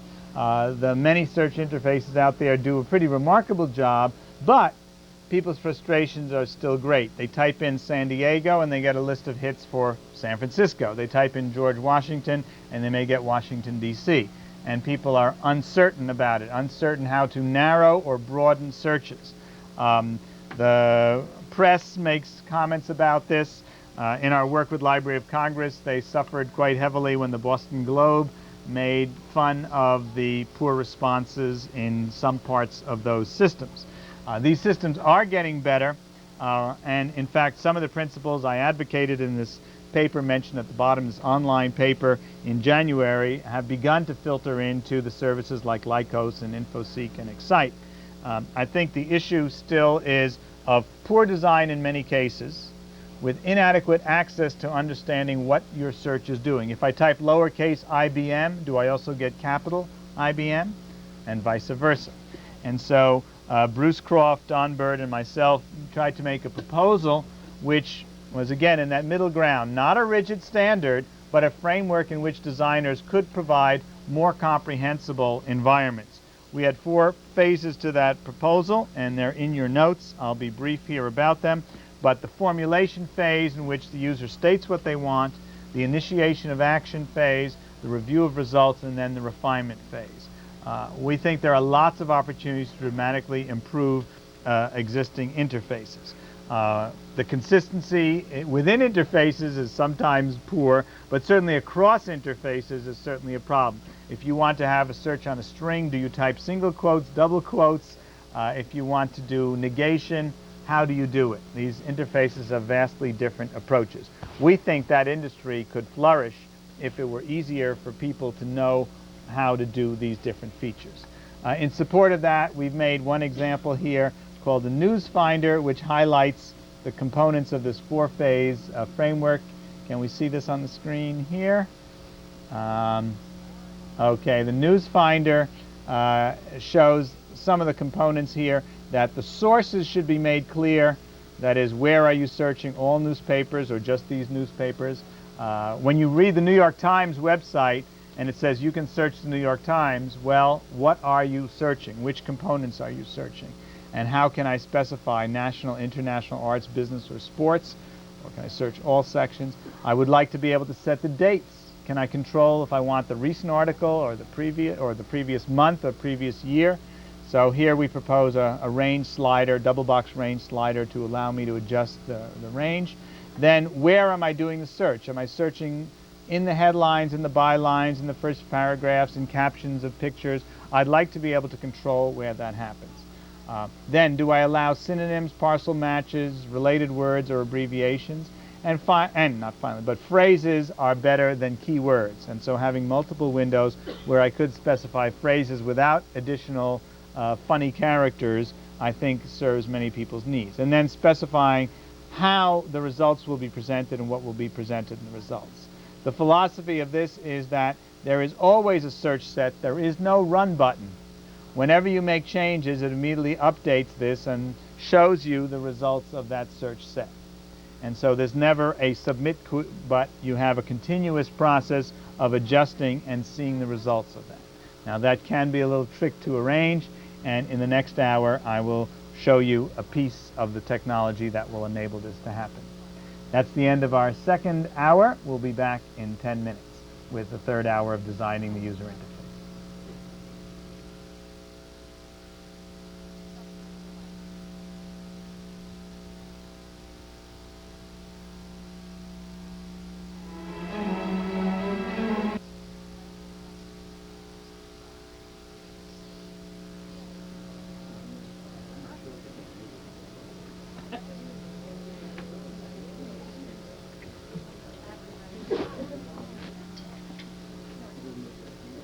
Welcome to the third hour of Designing the User Interface on the occasion of the publication of the third edition of Designing the User Interface. This hour, we will deal with information visualization. We have a transitionary topic on the notion of query previews. This is one way of improving the strategies of query formulation. We've developed this strategy in application for NASA. Let's take a look.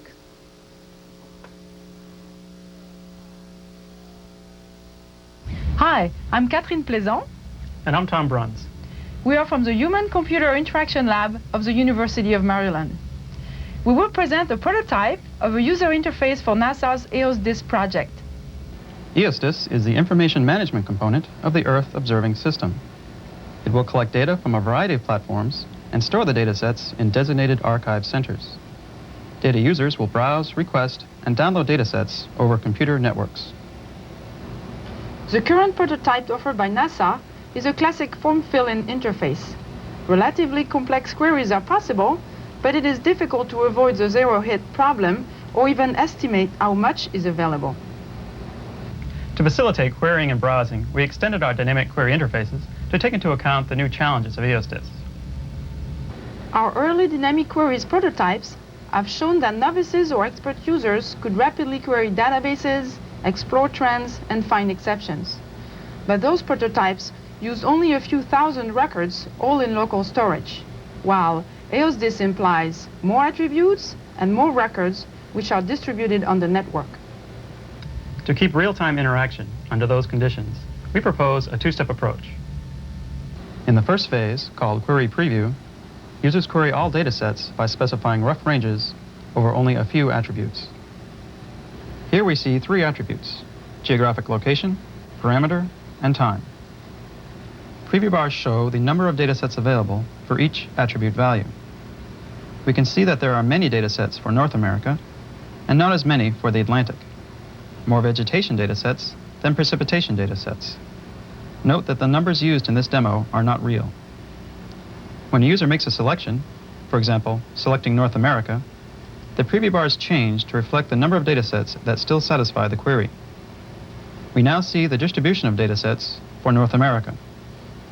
The result bar at the bottom of the screen shows the number of data sets selected. 766 data sets is too much to download, so the bar appears red. This approach relies on the data centers maintaining those counts of data sets which are downloaded when the user initiates an EOSDIS session. In a similar manner, we can choose parameters, for example, vegetation and land classification, and choose some years where data is available. There are no more zero-hit queries, since we can see what data is available. With a few selections, we have quickly filtered out the bulk of the data sets. The total number selected is 66. We are now ready to proceed to the second phase of the query. The metadata of the 66 data sets is downloaded from the data archives. In the Query Refinement panel, we see the 66 data sets and their coverage over the years we had selected, from 86 to 88. The y-axis spreads data sets by size, the large data sets and the small ones. Color indicates the processing level of the data, from raw to highly processed data. All attributes of the metadata can be selected for display, and finer selections can be made. We can ask to see only data sets having data from the NOAA satellite and remove the raw data sets. Every selection updates the other controls to show the valid combinations. When a data set is selected, the spatial extent is shown on the map, the attribute values are highlighted, and the record is shown in the table.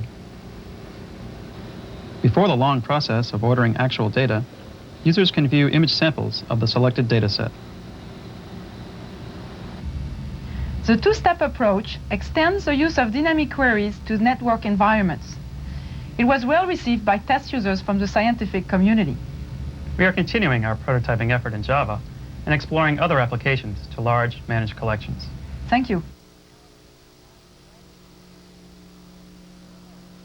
The nice thing about the query preview idea is how easily it can be adapted to so many situations. In this example that's in your handouts, it's just a mock-up, but of the restaurant finder idea, where this might be done by an agent for you, but wouldn't you rather do it yourself? You just click and select what kind of food you want, Indian or Middle Eastern. You have a slider bar for the hours you want. You click on the geographic region here to the northeast of Washington, D.C., where College Park is located, about there. And then you have a double box slider for the average price of entrees. As you make all these changes, the preview bar grows and shrinks. So you can quickly find that there are no cheap French restaurants in Washington, D.C., or that there are lots of Indian restaurants open after midnight. And you can get to see the size of the result set before you go out and get the result. It does require some modification at the database server to provide this summary data, or the volume table of contents as we call it, but it seems like a modest load, and then those values can be sent down, and it takes only a few thousand or maybe tens of thousands of bytes, but no more than a reasonable sized GIF, and you can do your own exploration, and you don't need an agent, is the argument. The agent issue is provoking a lot of discussion. We had some during the break here, and I'd like to show this book, which really tells the story in a very nice way. Aviation Automation, Dealing with a Very Complex Environment, by Charles Billing, former director of the National Transportation Safety Board, where he analyzes what caused accidents, and it's frightening to read, but the title is The Search for a Human-Centered Approach. That automation, especially in life-critical environments, needs to have user sense of their control over what's happening, not that some magical machine does the job for them. Powerful tools to help them do the job, but they are still in charge and still responsible. Now, among those powerful tools is, I think, the information visualization strategies. It extends the direct manipulation notion from the original notions here of rapid, incremental, and reversible operations, with selection by pointing, not typing, and then immediate feedback within 100 milliseconds. And the extension is to include visual presentation of queries and visual presentation of results. That's the key thing. Get rid of the keyboard, throw out the keyboard, and move on towards visual presentation of results. We've seen some very nice examples, and I'll show some videos today from Xerox Palo Alto Research Center, a variety of applications that they've developed, and by measures of references in the literature, we're number 2 to them in terms of the projects we've developed, and I'll be showing some of these, the tree maps, dynamic queries, and range sliders. Other organizations are working on these topics as well. My claim is that information visualization is sight for sore eyes, and that visual bandwidth human capabilities is enormous. It is just tremendous capabilities. Our perceptual skills are remarkable, that we can grasp relations, patterns, trends, clusters, gaps, outliers in a remarkable way that's very difficult to replicate by agent approaches or automatic data mining. Those tools can be helpful in some situations, but the visual presentation of information spaces and search results, I think, have the greatest opportunity, both theoretically and practically, as I hope to show you. That we have great capacity to recognize color, see size, shape, position, movements, proximity, and that our visual storage is also fast and vast. So I see lots of opportunities, and today we're going to focus on the visual information seeking topic, but there are other ways in which visual environments, I think, can be powerfully enriching. Our approach is based on the dynamic queries technology of the range sliders, which, as you drag a slider, immediately updates the display within 100 milliseconds. This goes back, and I hope many of you have seen the Home Finder, which has a map of Washington, D.C. and homes for sale with sliders for number of bedrooms and price. It's freely downloadable from our lab's website and runs on quite ordinary PCs, and many people have used that to encourage their organizations to take this direction. By 1993, we developed the early version of the Film Finder, and I'm going to show you a short piece from the 1994 version of the film finder.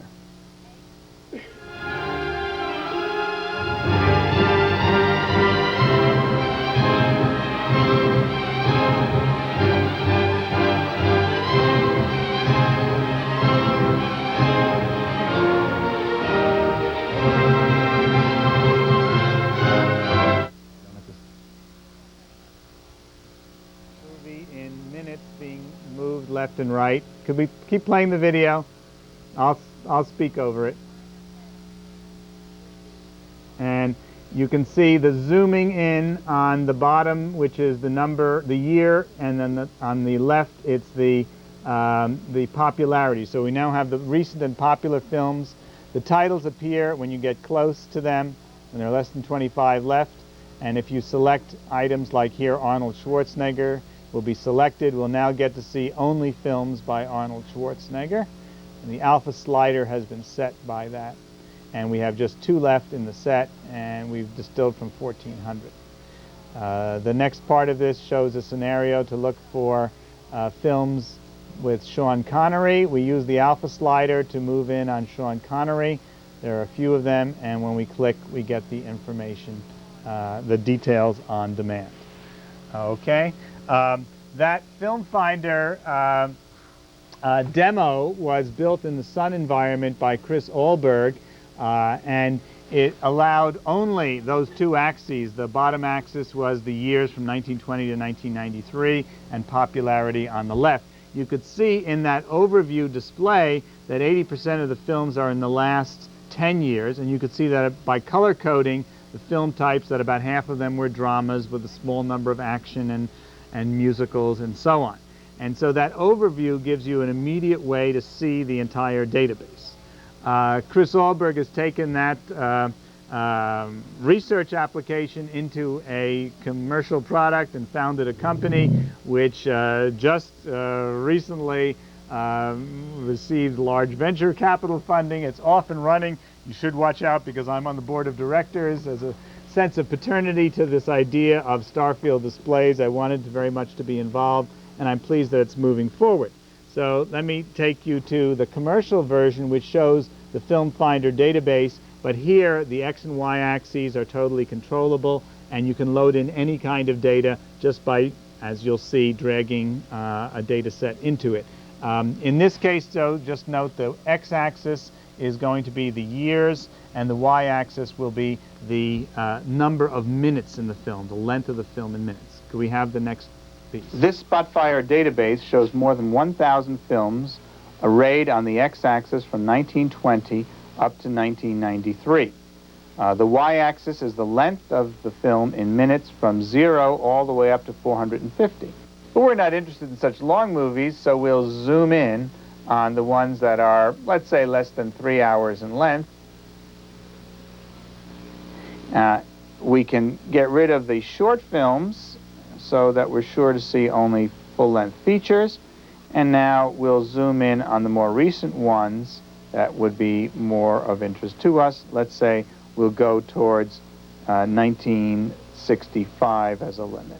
And that gives us still quite a few in this rather bright color-coded display. We can use our selector widgets on the right-hand side to trim our set further. Let's eliminate the westerns, the war pictures, the sci-fi, the mystery, and the horror pictures as well. That leaves us still a pretty good bunch, but we're doing fine in trimming it down. Another way to trim would be to take the popularity slider and pull through and get only the high popularity ones as determined by video store rentals. Now we could begin to explore a little. If we look on the upper left, we'll see a black dot, which is a musical, and if we click, we'll see on the lower right that this was The Sound of Music. We can look at some of the other dots. This yellow drama is Out of Africa with Robert Redford, and this red dot is an action film, Superman. We could go exploring further, but maybe a way to get the films we want would be to eliminate the non-award-winning films and see a much smaller set. But another way to deal with that is to code on size. If I pull down the properties box and I can set the size coding on awards, I can then see the display of selected award-winning films in the context of the other films that are there. We might focus on a particular actor by using the alpha slider. The alpha slider lets us pull through and get to the actor that we are interested in. For example, Clint Eastwood, and we can see 3 award-winning films and a number of other films over his last 30 years of his career. Superimposing statistical and environmental data on a map gives a revealing portrait. This Spotfire database shows environmental information of Sweden over the last 15 years. We could eliminate the old data and show only the most recent data, and we could then explore for the levels of different metals, such as cadmium, and if we looked for only the high levels, we would see that they're associated with certain factories spread throughout the country. Another nice feature of Spotfire is the ease with which you can import data sets. You can take a database in spreadsheet or just your word processor. Here I have the student grades in a Microsoft Word document. I can cut and then paste into Spotfire, and I've laid it out so that the A students are on the left, the B students, the C's, the D's, and their test grades are along the left-hand side. You can then set up the color coding so that the white students are the graduate students and the dark blues are the freshmen. And so you can see that the more senior students are doing better in this course. Another way to explore the data would be to look at their project scores with this range slider on the right, and you can see that there's a pretty clear progression that those with good project scores are doing well in the course overall. I can't resist showing you the web page for IVE development, which produces Spotfire, and they've got some very nice demonstrations and examples on here, as well as a free downloadable light version of the software. It allows you rapidly, within 100 milliseconds, to explore data sets in a convenient way that I think helps you understand, again, patterns, clusters, outliers, gaps.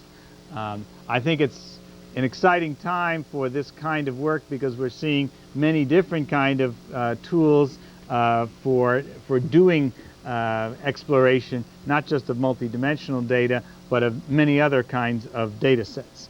The basic philosophy, though, that I see as bringing advantage is embodied in this slide, which is my visual information seeking mantra.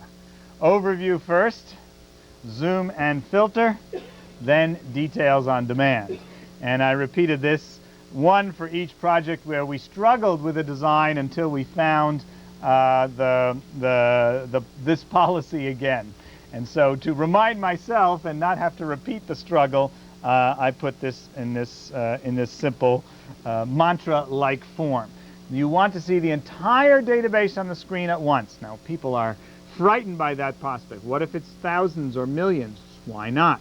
There should be some way to represent the structure of the database and show what's there and show what's not there.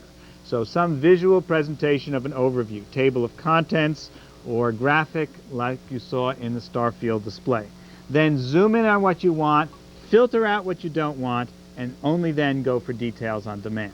Making that work rapidly is tough with large sets. The commercial version of Spotfire does 10 to 20,000 reasonably well on a good PC.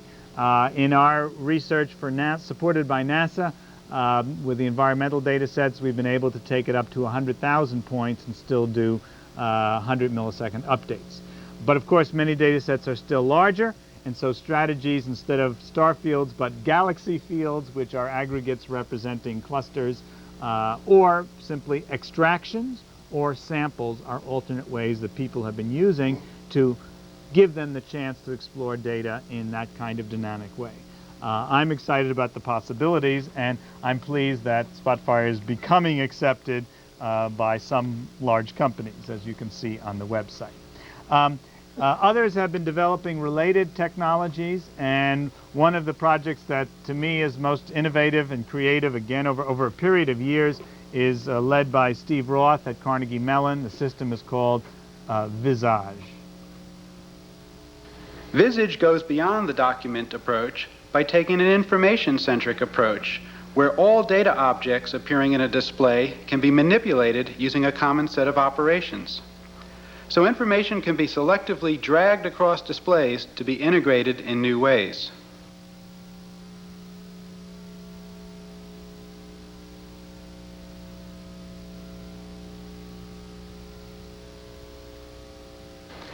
Visage is a prototype user interface environment for exploring and visualizing information.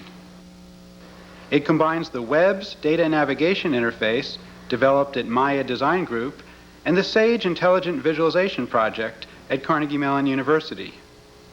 The Visage environment has 4 main components: a unique drill-down and roll-up data navigation technique, the information-centric drag-and-drop user interface paradigm, intelligent visualization tools that automatically create new graphics, and briefing features for highly interactive presentations.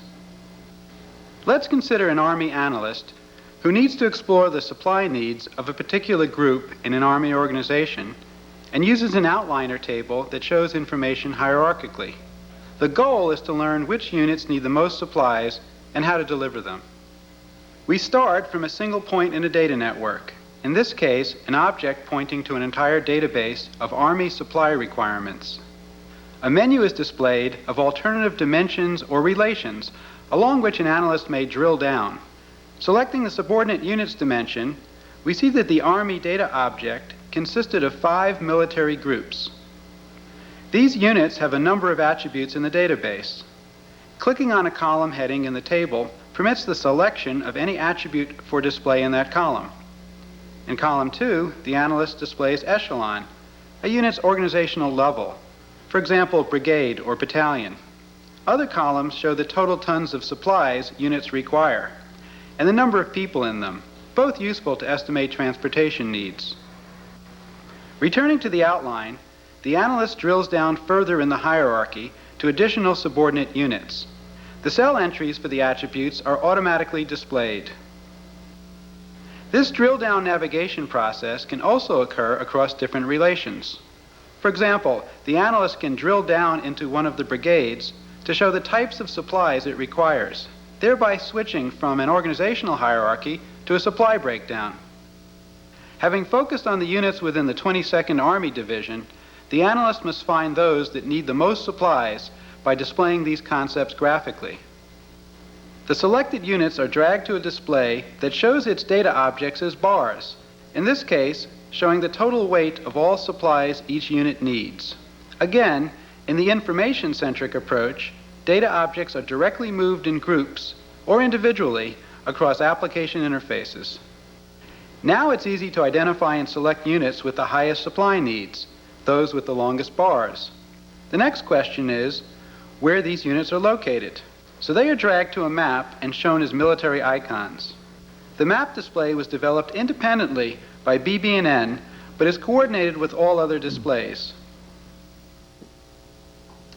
The drag and drop scenario that Visage shows so nicely is widely applicable, and it's one of the things that we've done in Spotfire also, to be able to drag from a word processor into a Starfield display and have it just pop up like that has a very nice feeling, or to drag into a bar chart window and it appears as a bar chart.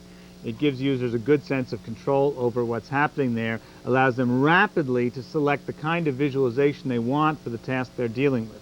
Here again, the issue is whether we want the system to choose the visual representation or let the user do it. If we can make it convenient, rapid for the user to do it, then they can move along and get what they want done and have full comprehension of what it is that they're doing. Okay? Another part of the Visage project, which is admirable, is their attempt to deal with three-dimensional representations of data.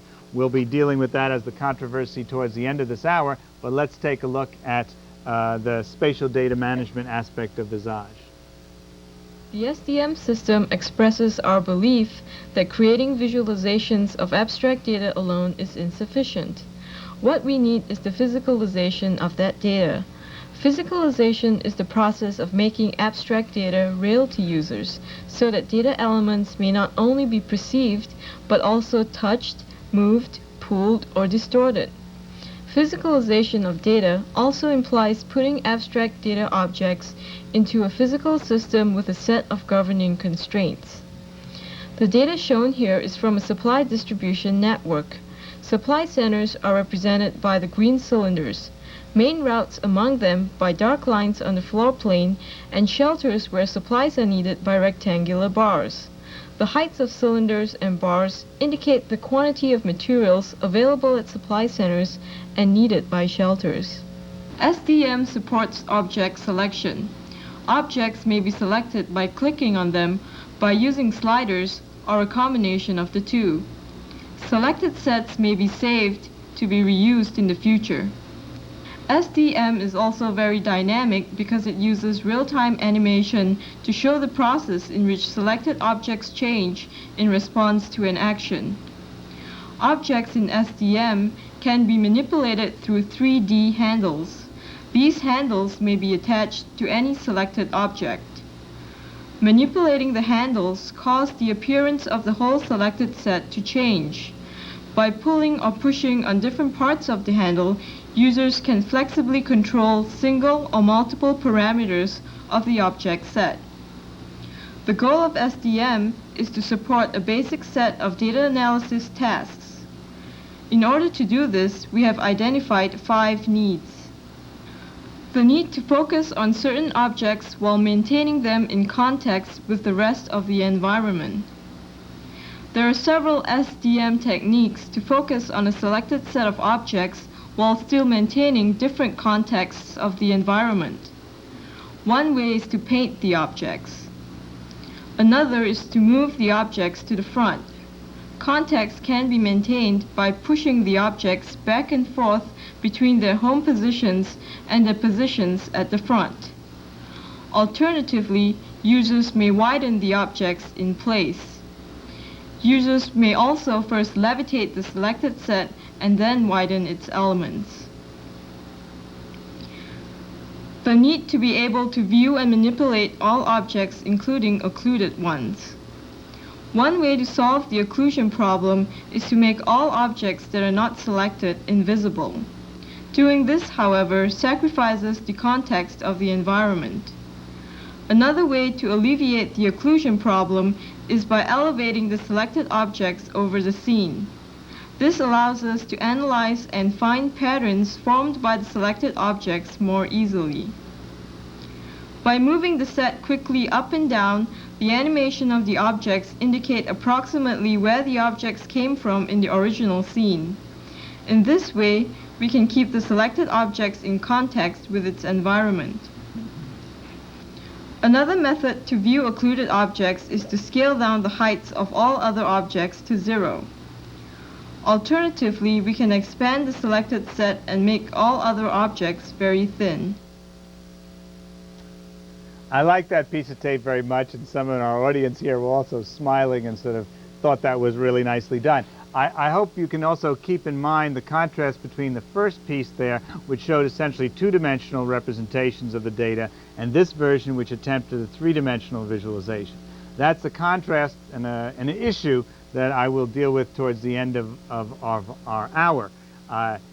They do the best job I've seen in dealing with the problems of 3-dimensional, and she mentioned them: occlusion, as one item hides stuff behind it, and the disorientation. She very slickly moved in, turned perspective, but it's not clear to me how easy it will be for users to be able to do all those operations while thinking about solving their problem. I might also complain, if I can be on the complaint side, is there were only about 100, 150 items on that display. Real data sets, or the one I showed you with the film finder, had more like 1,500, and I think make it more accessible when you can see things in that orderly way. There is a continuing battle on, and we'll take a look more of that as we go through this hour. And the question is, under what conditions, for which tasks, for which users, does 3D or 2D representations work out? I might note also, though, that data you looked at was multidimensional data laid out in a 2.5 or 2 or 3D way. It's not three-dimensional data. Okay? Three-dimensional data might be like human body, or it might be CAD/CAM of engine parts, where you have insides and outsides. There were no insides or outsides in that design. So it will be useful in the taxonomy of data that I'm going to show you soon, that you understand this distinction. So I've tried to show a little bit about multidimensional, certainly the hottest topic, and there are lots of systems out there like XGobi from Belcor, Devise from University of Wisconsin, XMDV from Worcester Polytech, and so you can look at that topic, and I'm going to give you the sources in a moment for that. But I want to move on so you see the perspective of a different kind of data, and this is, I call, temporal data, which has to do with elapsed time. We see this a lot in project management, in histories, and in medical patient records, a problem that we've been working on. Let's take a look at this demo, which is our work. We call it Lifelines, and it's a mechanism for visualizing patient records. It's on our lab website under the research page, and you can find it. It's called Lifelines. There's lots of stuff there, including pointers to the papers, but let's go for the demo. And this is a Java applet, which shows you a little bit about the person, maybe a photograph, some key alarms or alerts, such as a penicillin allergy here, and then we see the temporal history of this patient. And there's some information about the early history, but obviously for this hospital, there's been a lot of activity in the last few years, so why don't we zoom in on that period and look only at the recent data. And then we can, if we want to find out what really has happened recently, we might click on the most recent checkup, and we'll get the handwritten notes of that patient, and we could read through them.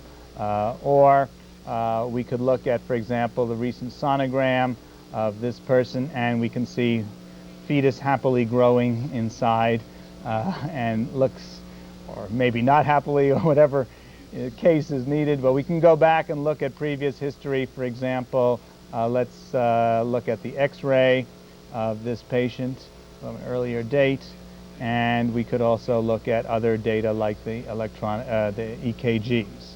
I think this gives us a reasonable way of exploring a patient's record in the context of all the information. Now, our design breaks it up into facets, and you can collapse facets, or you can select aggregates of information related to particular disease conditions if those are relevant to you. So we think that there are special needs for temporal data, and we think especially medical life histories are an important opportunity. It seems to me that the resistance that many physicians have, one of them told me, "You're punishing me. You're punishing me to use the user interface on the current system."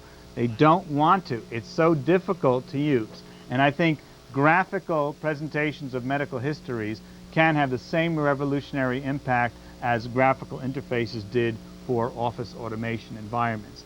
It's my vision that wherever in the world you may be brought to an emergency medical room, within 15 seconds, your medical records are on the display, available to the physician in their local language, in their usual units, with the backup data like sonograms or EKGs available.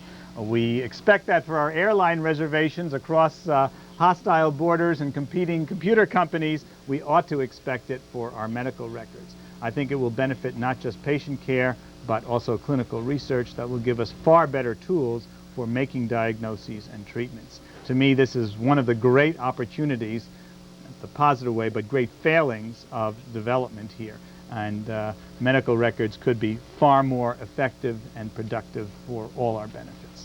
So I wanted to make the point about temporal data being an important class of data, and in your notes you've got some screen prints of the relevant examples from our work. The next category of data is tree data, or hierarchical data. And here there are also lots of ways to explore these kind of data sets. We've been the developers of a few of them. This one, called Tree Maps, shows 1,000 items of the Dewey Decimal System, the first 3 levels, You slice here religion, social sciences, language, natural sciences, technology. Then you dice natural sciences, math, astronomy, physics, chemistry, earth sciences, and so on. And then you dice again, and within physics we have light and heat and electricity and magnetism and so on. The area represents the number of books in this section of the library, or the section of the hierarchy. And the color represents the volume of utilization, the frequency of use. So red ones are hot, are frequently used. And you can see this is a well-managed library. The large areas, which have lots of books, are also very well used. There are no large blue areas, which would indicate large holdings but low frequency of utilization. The tree maps are not obvious to people. It takes a while for them to get the idea of how they make sense, how the hierarchy works. But the capacity to pack 1,000 on the screen in this case, or we've seen as many as 20,000 in the Windsurfer, which is our visualization of the hard drive under Windows. That tool allows you to see you can set the parameters for the area coding or the color coding to be one of several parameters, and does provide effective visualization. But it does take people about 15 minutes of getting used to. So we're exploring other ways to view hierarchies, as well as other people are exploring some novel approaches to hierarchies rather than the usual node link tree diagrams that we're accustomed to, which have a problem that they grow too wide or too deep and they're not easy to browse on a computer screen. So people are pursuing ways to compact these displays and ensure that they don't fall off screen. One of those methods is called the hyperbolic tree. The hyperbolic tree browser is a focus plus context technique for browsing large hierarchies. Here we see a recent org chart of Xerox PARC containing over 300 nodes. The root of the tree is at the center of the circle, and successive levels of the tree are closer and closer to the edge of the circle. The edge is kind of like a vanishing point. Spacing gets smaller and smaller as nodes approach the edge, but the entire tree is displayed inside the circle. The structure of the tree is prominent, even when some nodes are too small to display text. For example, staff positions can be distinguished from line positions. By clicking on a node, we bring it into the focus area. Thus, we can see more of the detail in that part of the org chart while maintaining the context of the whole. We can also grab a point in the space and drag it around as we like. To achieve crisp dragging and to keep transitions under 1 second, rendering of the tree is degraded in a couple of ways. Notice that the arcs are turned into straight lines and less of the exponential fringe is painted. The hyperbolic browser, like other focus plus context techniques, deals with the shortage of screen space by showing more about a few amidst a little about many. Here we use wafers to show the amount of space available for node information. Notice how nodes grow as they approach the center and shrink as they recede. We can interactively adjust how space is proportioned, say perhaps to introduce a sort of spatial socialism. The hyperbolic browser can support other types of hierarchical data sets, e.g. part assemblies. For some applications, an alternative layout works better. Here we have the children of the node in focus fanning out to the right. As a new node is clicked on, the structure rotates as necessary to orient that node's children to the right. I find it a very clever and appealing visualization, and it's developed from Xerox PARC and is now, Ramana Rao is the key figure in it, and it's being made commercial by Insight, a spin-off company. So we've seen now at least 2, and we know of other ways of doing hierarchies, but I was intrigued recently to see yet a fresh way to deal with large hierarchies. Let's take a look at Cheops. It's going to be a few seconds. Okay, this uses a triangular representation aggregating in a pyramid and allows you to deal with the problem of very broad trees that span the computer screen. And so by compacting them in a horizontal way, we can get to see a lot more of a tree in a way that I think is still comprehensible. They're going to show us a genealogy example set here. We there yet? Principles. Complex data sets are part of our daily lives. File systems, software architectures, Network and organization structures are but a few of countless examples. Yet large information structures pose representational problems. For example, representing this genealogy of the de Vitoy family, composed of 684 members, requires a lot of space. In this view, the author had to fragment the information to fit it in the media limits. Dealing with the same information in a more rigorous manner, one could think that the outcome would consume less space. But reality proves to be different. Cheops provides an innovative solution to express large hierarchies efficiently on a typical PC screen. With Cheops, a synthetic view of the complete genealogy can be represented at once on screen. Additional information such as text, photographs, or timelines can be shown beside Cheops. Cheops requires little screen space due to dynamic reuse of visual components. Here is an example of the reuse of visual components in Cheops. In this animation, as we carry each branch to the upper half of the screen, some nodes are made to overlap.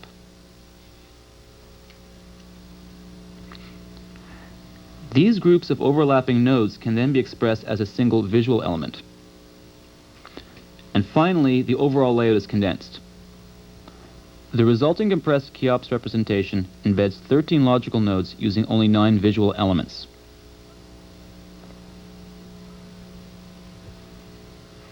In Cheops, which logical node is represented by a visual element is specified as we navigate through the structure. To demonstrate this, we will locate Francis, our group director, using 3 distinct navigation methods. Navigating with the choice boxes. When a person is selected, the representation of the information in the pyramid on the left is adapted. The open family tree branch is represented by colored triangles. A gray ghost represents the persons excluded from the current family branch and gives a synthetic view of the overall structure at all times. The lowest dark blue triangle represents the selected person. And here we now can see Frances and her lineage. Navigating in the pyramid. As the mouse moves over a triangle, a branch gets pre-selected and the associated name is displayed on the right. Each time the user clicks a node, it is selected and the pyramid is updated accordingly.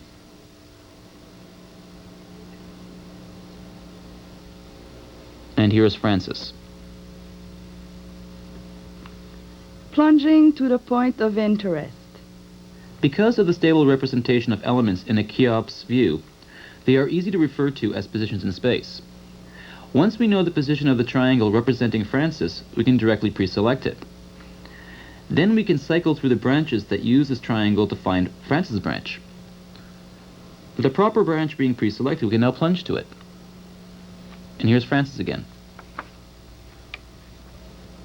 The current implementation of the Cheops technique shows it's possible to efficiently represent huge hierarchical data sets, such as the Dewey Decimal System, which can have over 1 billion nodes.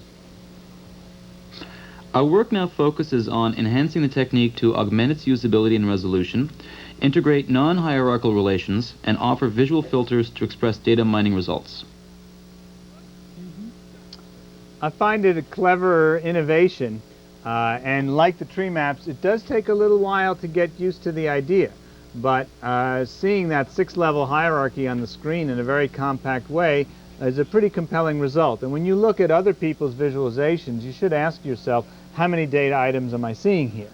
And, you know, should I be impressed, or is it, you know, just a small toy example? We want to look at much more ambitious variations.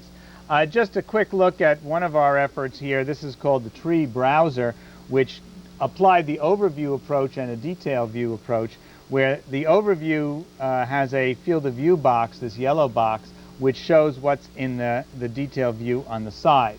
And so you can see a large tree structure with thousands of nodes here, and then use this to pan all around and see the detail view over there. A feature of this browser, this is just a screen print of it, was that it supported pruning the tree, a very obvious metaphor, that at each level of the tree you could attach sliders and trim branches of the tree. So if you had a million nodes, you could cut it down and see what was left. And that dynamic pruning done by these dynamic queries seems to be a compelling approach to dealing with trees. So let me go back now, and we're getting to the overview or summary, overview of the overviews here. This is my taxonomy of information visualization for user interfaces. There's a short version of this on your slides, but Chris North prepared this online one, which is part of the lab's website, he does organize with pointers to existing systems for temporal data, that's the first category, one-dimensional data, which we'll still be seeing some, two-dimensional data, more GIS kind of applications, three-dimensional applications such as medical, multi-dimensional, which as I say is the largest category, and then hierarchical or tree structures, and finally network, which is also a popular category.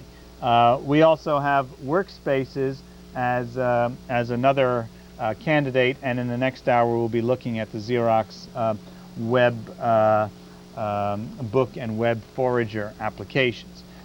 I find this taxonomy useful in sorting out the kinds of data sets that people have, not the kinds of visualizations. I'm talking about the data themselves. So as I mentioned before, the SDM application was three-dimensional representation of multidimensional data. Okay? You'll have also other people's attempts to use 3D for any kind of these data sets, and it's not always helpful. Three-dimensional representations of rich networks where you fly through them are nice to look at, they're fun, but I don't think can be as effective because the disorientation and the occlusion problems. So I find this, the tasks to be a useful taxonomy, the data types to be a useful taxonomy, and then the tasks are another way of critiquing the visualization that you may be seeing. I've already cited my overview, zoom, filter, and detail demands as the basic tasks, but the capacity to relate items, to keep a history of actions, and to extract, those are really important. And as we've designed Spotfire and other applications, we're, I would say, regularly aware of the fact that we missed something, and this taxonomy of tasks reminds me of the things we need to do. What I would suggest is most often missing is history keeping. The capacity to record and see what the things you've done, and and be able to use them then as a macro or save pieces of history are extremely potent and rarely exercised. Macros were a great idea in the text-based worlds, and in visual worlds having graphic macros and graphic histories that are extractable are an important idea. And so we return in the remaining minutes to what I've highlighted as a lively controversy in this area between the worlds of graphics, data visualization, scientific visualization, information visualization, is the benefits of 2D versus 3D. I'll start by just highlighting the issues, and let's take a look, then we'll take a look at one more video example. The screen world is naturally 2D, but the real world is naturally 3D. So therein lies the conflict. Okay? Do we go with what our technology provides, or do we try to represent what's out there in the real world? On the other hand, not all problems come from the real world. Abstract information like hierarchies or networks may not be visible in the real world. Multidimensional data tends to be not visible in the real world. Should we represent multidimension and squash it down to 3-space or 2-space, or maybe we should promote the parallel coordinates, which allow you to see multiple dimensional spaces on a single plane? A very innovative idea which deserves attention as well, I should say. The 2D world tends to have less navigation because you tend to see the whole thing, whereas sometimes in 3D worlds you need to move around and fly into it. The simpler, flat presentations are contrasted with complex perspective and lighting, shadows, and occlusion. Advocates of 3D will tell you these are benefits. They want to show you, shading and highlighting and things in front and things behind. On the other hand, that does create additional problems for users. The 2D world has fewer choices, therefore, and the 3D world, as you saw in the SDM video, had lots of widgets and lots of things to manipulate and push and pull and extract and levitate. And does that add to the user's capacity to solve tasks, or does it overwhelm them? Finally, the two-dimensional worlds tend to be faster in rendering, whereas the 3D worlds often require very powerful machines, and even then they may be too slow to deal with large data sets. That issue doesn't really trouble me so much. If the advantage was there, I'd push for the hardware and the software to make it possible. But it's not clear to me that the advantage is there. All right. Now, maybe before we take this resolution, maybe you'll have some comments as well. But let's take a look at IBM's extension of the Real Places application that we saw the beginnings of in the first hour. Dick Berry is right in the middle of that transition, so I asked him, this move toward 3D objects, more realistic objects, where is that going to take us? Well, it's a good question, Alan, and we've been looking at it by developing some 3D models. And we see this as a potential culmination of the evolution through real things and to the point where the entire environment is very realistic. This is the first 3D environment that we built using 3D Studio to create a 3D model, and then we moved the camera to different positions and snapped snapshots for bitmaps that then we stitched together with a program so that you can move around in the environment by moving between the different views from different locations. You could walk over to a table here. We set up an entry foyer so that the family sharing this environment could leave messages to each other on the table. But what we did discover is that 3D is good for navigating and browsing, but for doing actual work with objects, it's much better to continue to use a more 2D kind of view. So we use a parallel projection, which in this case is a view straight down on top of the desktop. And this makes it much easier to manipulate objects. The phone here in this prototype would actually be the real phone if we actually were to build this environment now. So back in the 3D environment, we tried to build in some very realistic kind of tasks. Since we were modeling a home environment here, we thought entertainment was one of the major factors in the home. So we have an entertainment center here with a TV monitor, some videotapes, and some CDs, and you could actually play a video.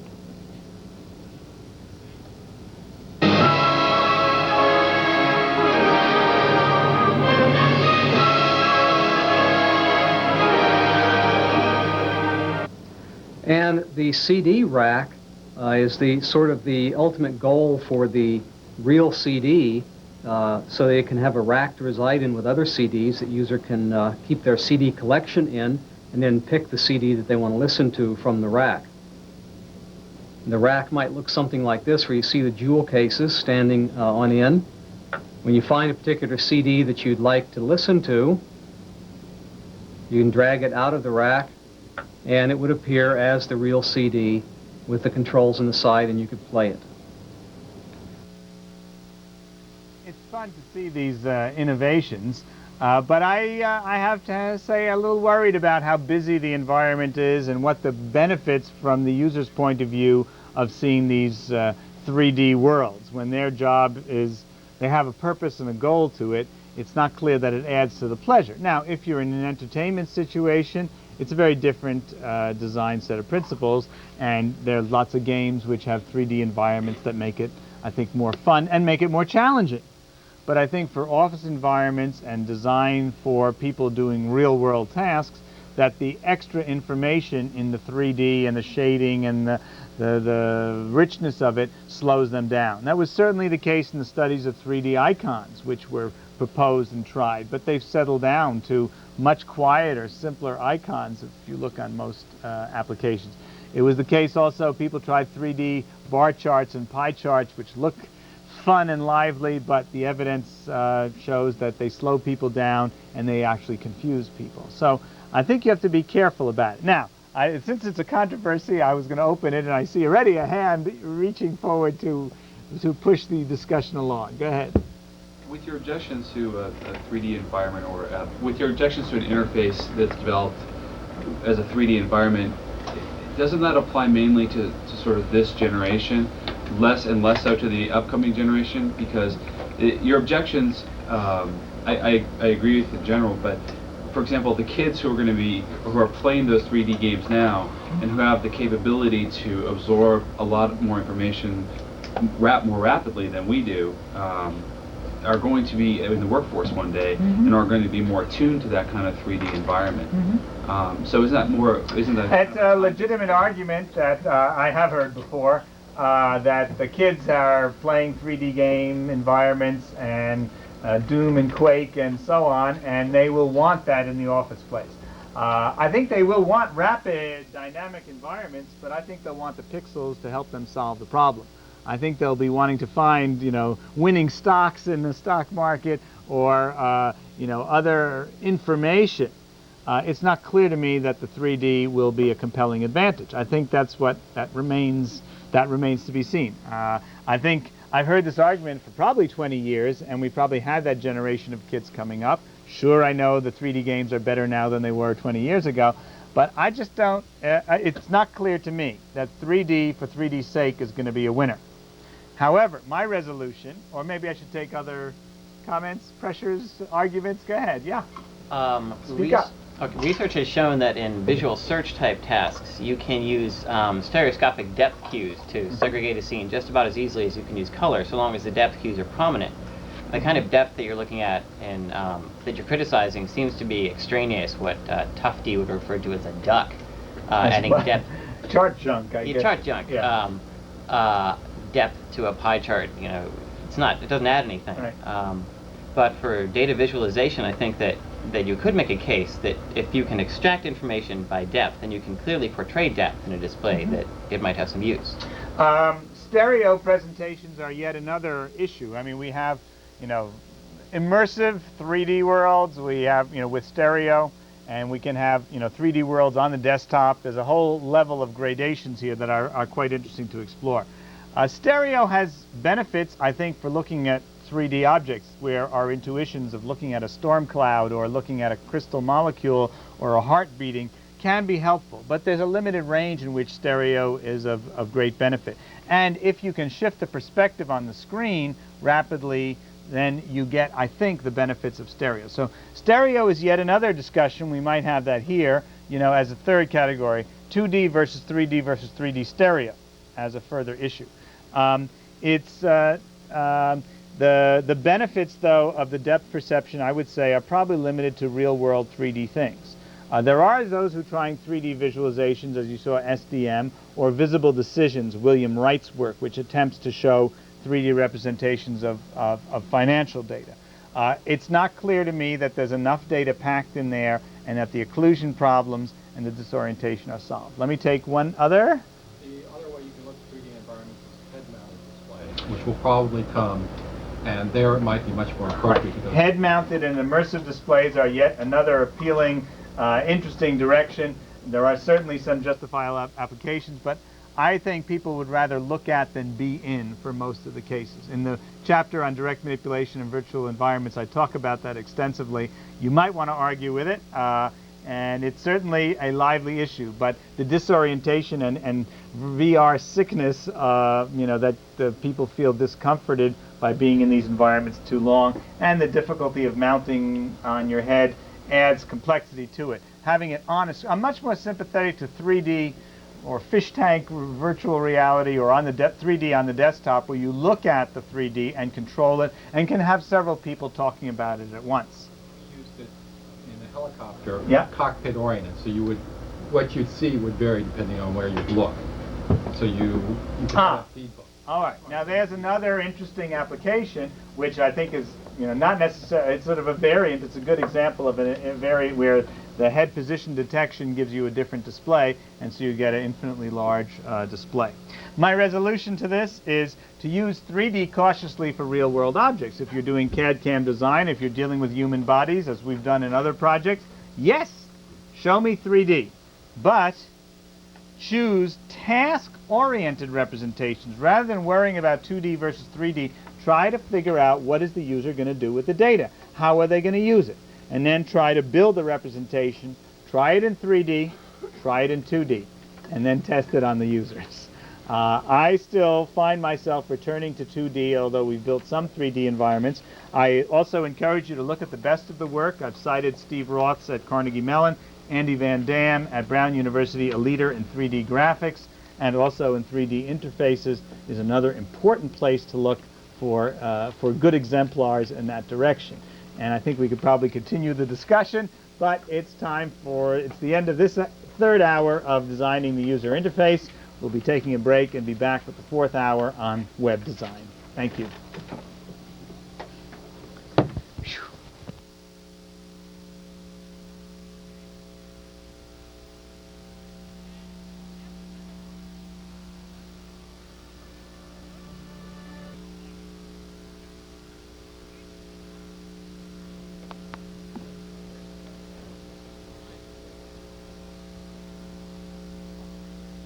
Welcome to the 4th hour of Designing the User Interface. On the occasion of the publication of the 3rd edition of the book, I'm Ben Shneiderman, and our topic for this hour is web design. Last hour we got into lively discussions about a variety of information visualization issues, and there were a lot of references going by, and people have asked me, and we will put up all the references to all the websites that I've mentioned on the laboratory website. It'll be the first item up on the screen there by tomorrow morning for sure, but maybe sooner than that. So we'll make all those available to people who want to track down further references. And of course, the book does have additional detail and more descriptions about each of these topics. There's a whole chapter about website design, and that topic has become the hot one. I find in my entire professional career, nothing has been as remarkable, as transformational as the web. In a relatively few years, the presence of the web has dramatically changed my own research, the way I teach, what I expect from my students, what I expect from myself, and how I relate to other people. Michael Schrage has appropriately said it's not the information revolution, it's the relationship revolution. And of course that's true, that it's not only just the technology or access to information, but the way we relate to other people, the way we do our work. And you should remember it's not just information on the web, but it's communication that really is key to it. And also don't forget entertainment, and the third is services, government or other services or consumer services and electronic commerce. So it's a simple model and a little funny acronym, but information, communication, entertainment, and services, ISIS. So use that as you wish, but it is amazing to me how the opportunities have changed dramatically in so much of what I do professionally and personally. Much of it to the good, much of it to the good. Of course, there are dangers and terrors from extremes of the absorption with the net and the breakdown of personal relationships, or the dissolution of physical communities as they exist, or other friendships, to other scare issues such as pornography on the net, invasions of privacy, etc. Those are all legitimate concerns. Any cultural event as transformational as the web is and is growing to be is bound to have many negative effects and be used for malicious purposes, just as many people can use it for positive purposes. For each one of us as professionals and as users, we should do our best to use it in ethical and proper ways and seek to make sure that others do the same. I think those are important issues. My focus in this hour is to look at design and to think about the ways we might create better websites. And the controversy for this hour is one of those questions that's been going on for about 20 years of broader and shallower tree structures or deeper and narrower. We'll come to them once we've seen some examples. The web is not one thing, and there's not one set of design principles, just as there is not one set of design principles for paintings or for poetry or prose. And so if we're going to try to understand designs, compare designs, evaluate them, we need to be able to look at these different genres, as I've called them. And I've characterized them in part by their size, because that does impact the design in some substantial ways. There are lots of personal home pages out there that are single pages or just a few pages or a conference notice, and they resemble most closely a single page of paper. And they're fun to have. Some of them are playful and comical. The ones I've included in the book show one of our students with added pointed ears and made some, cute examples. And there are other more serious ones, sometimes literally taken from a sheet of paper and just put up in a straightforward, simple way. There we'd probably be more critical of how well the content was written, whether the images were of good enough quality, and so on. As we get to more elaborate genres, where there's a lot more information and where there are potentially rich structures, we have a lot more to examine. Now, you'll find lots of books about web design, and I must say much of that has focused on page design, which is an important issue. But I think before page design comes site design and understanding the structure and relationship of information that supports user navigation is what's critical. So I've just given some examples here of small sites that might be a guide, a city guide with 50 pages, or a small portfolio of photographs. You can find lots of them on the web, to more ambitious photo libraries. And what's the difference between a personal photo book of 50 pictures and a photo library with 500,000, or, as you'll see with the Library of Congress, 5 million photographs and other items? There's obviously profound differences, and the benefits of searching and browsing will change. It won't be necessarily that one becomes more advantageous, but the benefits and the design of each of those methods will be will change. Okay. Another way to look at websites and decide about whether it's good or bad, and how to evaluate it, how to measure it, is depending on what the goals are of the designers. The goal is to sell some product, and you will tell if your website's good by not the number of hits, but the number of sales. And that is a vital and appropriate way for an organization to look at website design. How many dollars of income come as a function of how many dollars of investment in my website design and construction?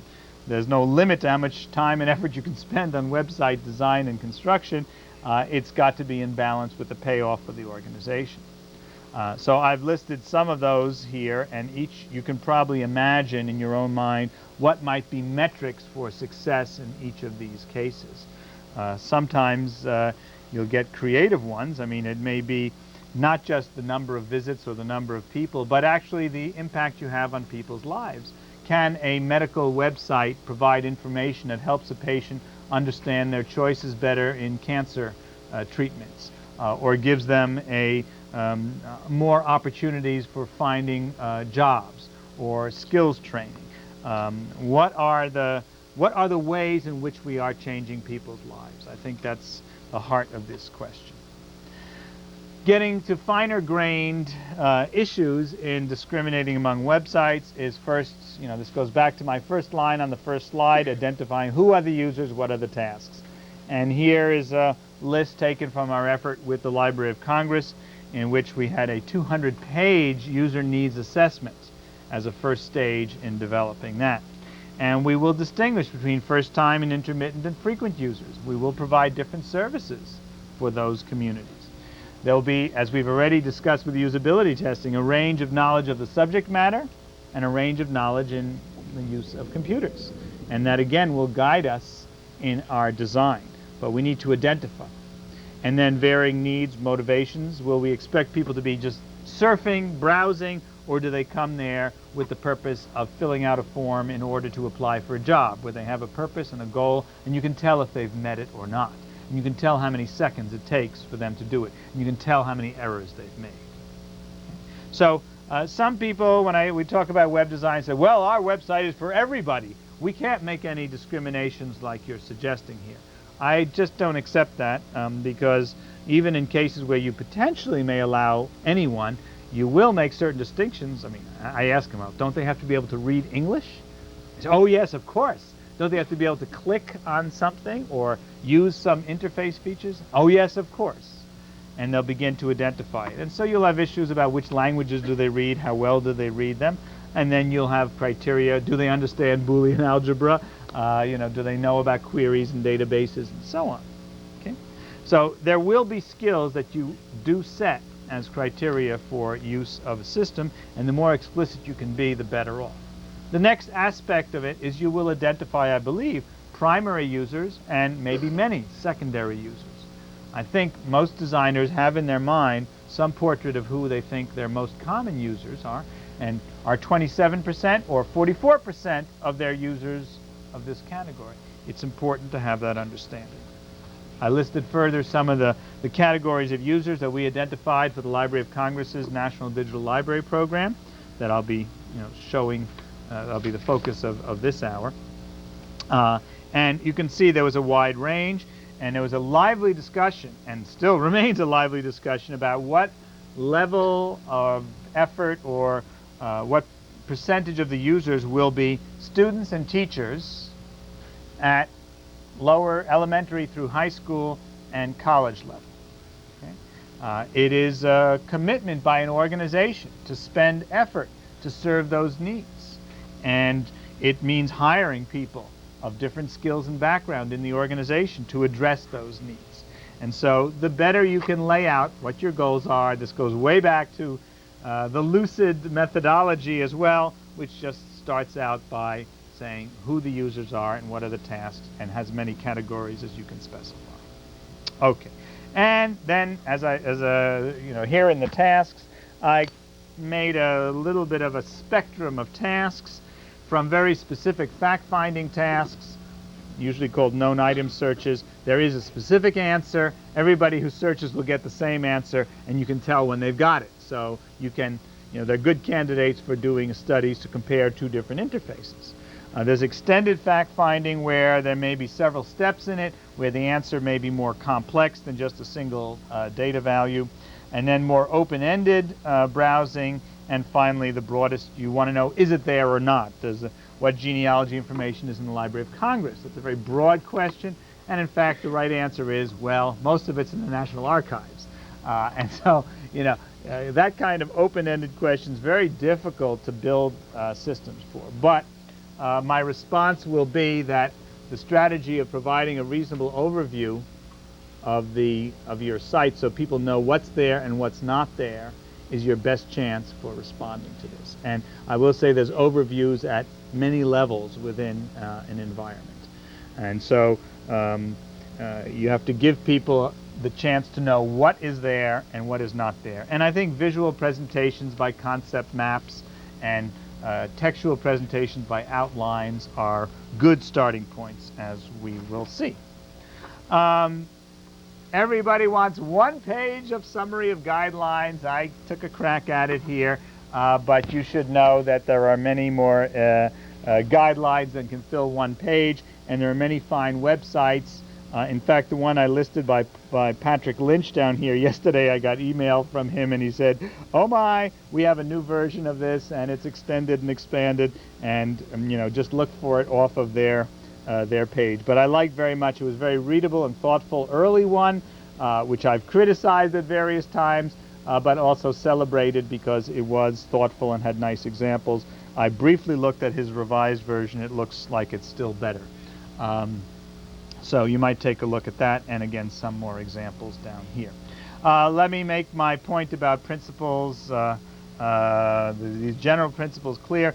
Accessibility in web design is an even more meaningful issue, more problematic, and also an opportunity for improved software tools to make it possible for diverse users using diverse platforms and diverse hardware to succeed. The Library of Congress has a requirement of handicapped access. Every page that's built also has a text version to allow supplementary devices to deal with it and convert to many forms. But it is my firm belief that when building these environments, you should think of the greatest possible plasticity, and we should create tools that support that it'll work on a 640 by 480 screen, but you get better at 768 by 1024, and you can take advantage of 1024 by 1280. You can deal with it, maybe even receive it on your wristwatch slowly with difficulty, but you should be able to get it, or get it over the telephone. It should be able to work in a reasonable way on a slow modem. It ought to be able to work on a high-speed connection as well. Just providing the flexibility and thinking about it in advance makes it possible to do at relatively low cost. It was an issue at Library of Congress where people were fighting for having Netscape versions and Java versions, Frame versions, a variety of versions, and the management rebelled or had trouble with this because they said we just don't have the resources to build 4 different versions. We will support a graphic version and a text version, but now we can't, build all these other versions. And so the need for tools that allow you to build it once in maybe the most elaborate and then have it compiled into. And I think compiler technology is the right word here to think about conversion into multiple different formats in a convenient way. I saw a question. Just the issue of web surfing on a TV is going to change things. Right. Web TV gives you an even lower quality image than a 640 by 480. With inconvenient scrolling. And with inconvenient scrolling, yet that will be we expect a popular environment. How could I build a website which would provide a reasonable service on a web TV level of image and enable those with high-res, fast bandwidth displays to have a superior experience? I think that's a good challenge for us, and I would say that doing it automatically is really the further challenge. So that we have to think of the design of the website conceptually. That's the key here, I think. What is the concepts you're promoting to the user, and that's what you design and later compile into, or late bindings, if you will, into these different versions. So that if you have it coming out on a slow modem, then it comes up with low-res small images or just outlines for the images or just text blocks to replace the images if the user selects that. User selects it, I should say. Okay? If somebody wants on a web TV to have the highest resolution and want to scroll over it, let him do it. Don't prevent them from doing it. Okay? So the control panel should be in the user's hands, and the technology should support compilation into these rich environments. And I would say, I showed you my web top, which, if I have larger display space, I want to be able to use that effectively. I will be showing you one version of dealing with that under a technology we call elastic windows in a little while. Okay, accessibility.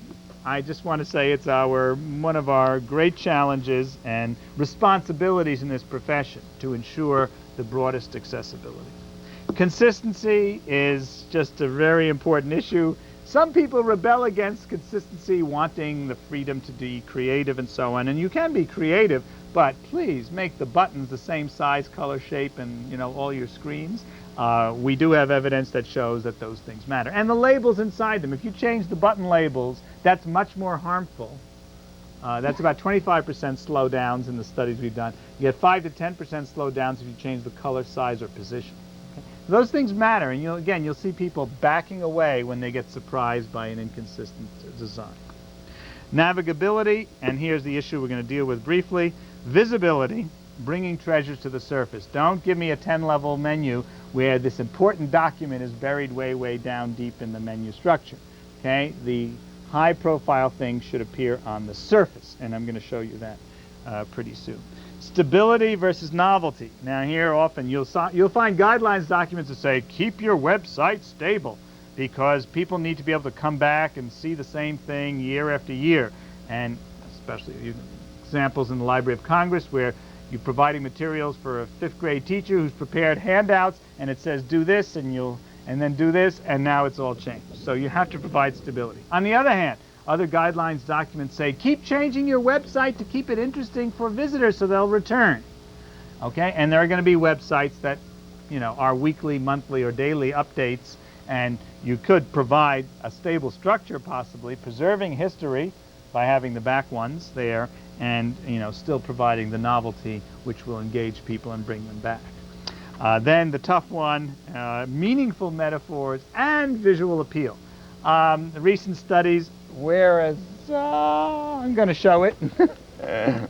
Jared Spool gets a plug here. His website usability study, Designer's Guide, is a nice piece of work. He examines 10 real websites, commercial websites, and does a usability test on them. Let's see if we can I'll even give him where do we have his reference? Okay, it'll be on the website by tomorrow morning. But his company did a very nice study And eye-catching graphics are appreciated by people, but his studies showed that they really didn't help people get their jobs done. And that so there we have this distinction between performance times and the issue of satisfaction. So graphics can be appealing, but they're not always helpful. Okay, the controversy I've alluded to is right here. Do we build, if we have a complex tree structure with lots of information, do we build it with just a few choices on each page, often cited as 7 plus or minus 2, or do we have lots and lots of links going out and or does that become cluttered and disturbing? I had some examples here. I guess I've scrolled away. Let me go look at Yahoo. And Yahoo has at the top a bunch of links here, about 20 links there. There are 14 categories and 51 second level links and another 30 on the bottom. Okay, about 100 links going out. Is this bad design? Is it too cluttered? I don't think so. I think it's a good design. It provides broad access to lots of materials, and by seeing the second level items, it gives you a better definition of what's in each category. Yeah? I like it in part because most people wanted to search at the top. Well, okay, there's search at the top. There's also a nice header, and your eye follows from top to bottom. It's a well-organized page. It's, I would say, a compact and well-designed, not cluttered, with about 100 links. Okay? Now, this issue produced a lot of controversy at the last SIGCHI conference, and there were those of us who were sort of arguing with people about it. The evidence is extremely strong in this case for menu design, where there's about 10 different studies, 12 different studies, some done by Kent Norman and his students here at Maryland, which show, in every case, broader, shallower menu trees are always a winner. That lots of links going out, but fewer levels. Okay? So we've had this evidence, and people have said, well, that may be true for menus, but it may not be true for the web. And we've had my student projects plus a recent study done at Microsoft that was stemmed from that lively controversy. Mary Sherwinski sent me the results recently, and she had 512 items in a 2-level tree, done 2 different ways, and a 3-level tree. The 3-level tree was 8, 8, and 8. Okay? The 2-level trees were 32 by 16 or 16 by 32. And the winner was 2-level trees. Okay? The 3-level tree was definitely a loser in that case. Okay? People will become more disoriented with a deeper structure. I was surprised how strong it was with only a difference between 2 and 3 levels. But the results, I would say, are very strong. So I guess here's the summary of this debate.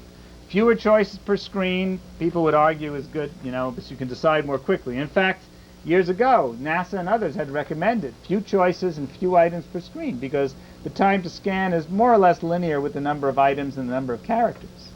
So more items mean it takes longer. But even if it takes longer on each screen, it's far more orienting to have lots on one screen rather than have more levels deep. The levels are the problem.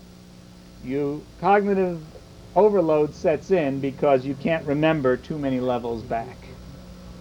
And so, all right, the issues were, I guess, more orientations with narrow deep, and the resolution. Strongly prefer, I will say, broad shallow trees in almost all situations. Reducing the number of steps is the key to rapid performance and low error rates. I'll bet heavy on that one. Mitch. How is that affected by the organization of the page and visual cues? Oh, sure. A badly designed page which does not have well-aligned items. Jared Spools does speak up for good alignments as a useful thing. If you have a jumbled page, that's bad news anyway. And also if you have a bad hierarchy, if you jumble the hierarchy so the things are not, related to one another. If the items on each page are not orthogonal, if they're different categories, if they're overlapping, if they're poorly designed, those are losers anyway. We know that. Okay? But once we clean up all those things, we're still left with the puzzle about what kind of depth to put to the tree, and the evidence is very strongly broader, shallower.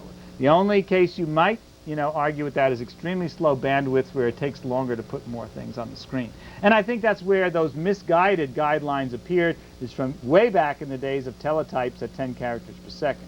But with any reasonable display, fill the screen in an organized way like Yahoo does, as my model. And I'm willing to bet a fair amount on that principle for most of the cases I've seen. Okay, so let's get into looking at the web, and I'm going to follow as a major example the Library of Congress, where this is their current home page. And we're going to look at the main effort that is called American Memory. There are, of course, many services out there, but American Memory will be 200 collections of primary resources that are available to the general public by the year 2000. And you could do a search and search for the right collections. Search is problematic because we don't always have the metadata on which to do the search. We don't have cataloging information. We don't know which state the picture was taken in or what date it was taken in. We may not have that detail, or we may have some variability.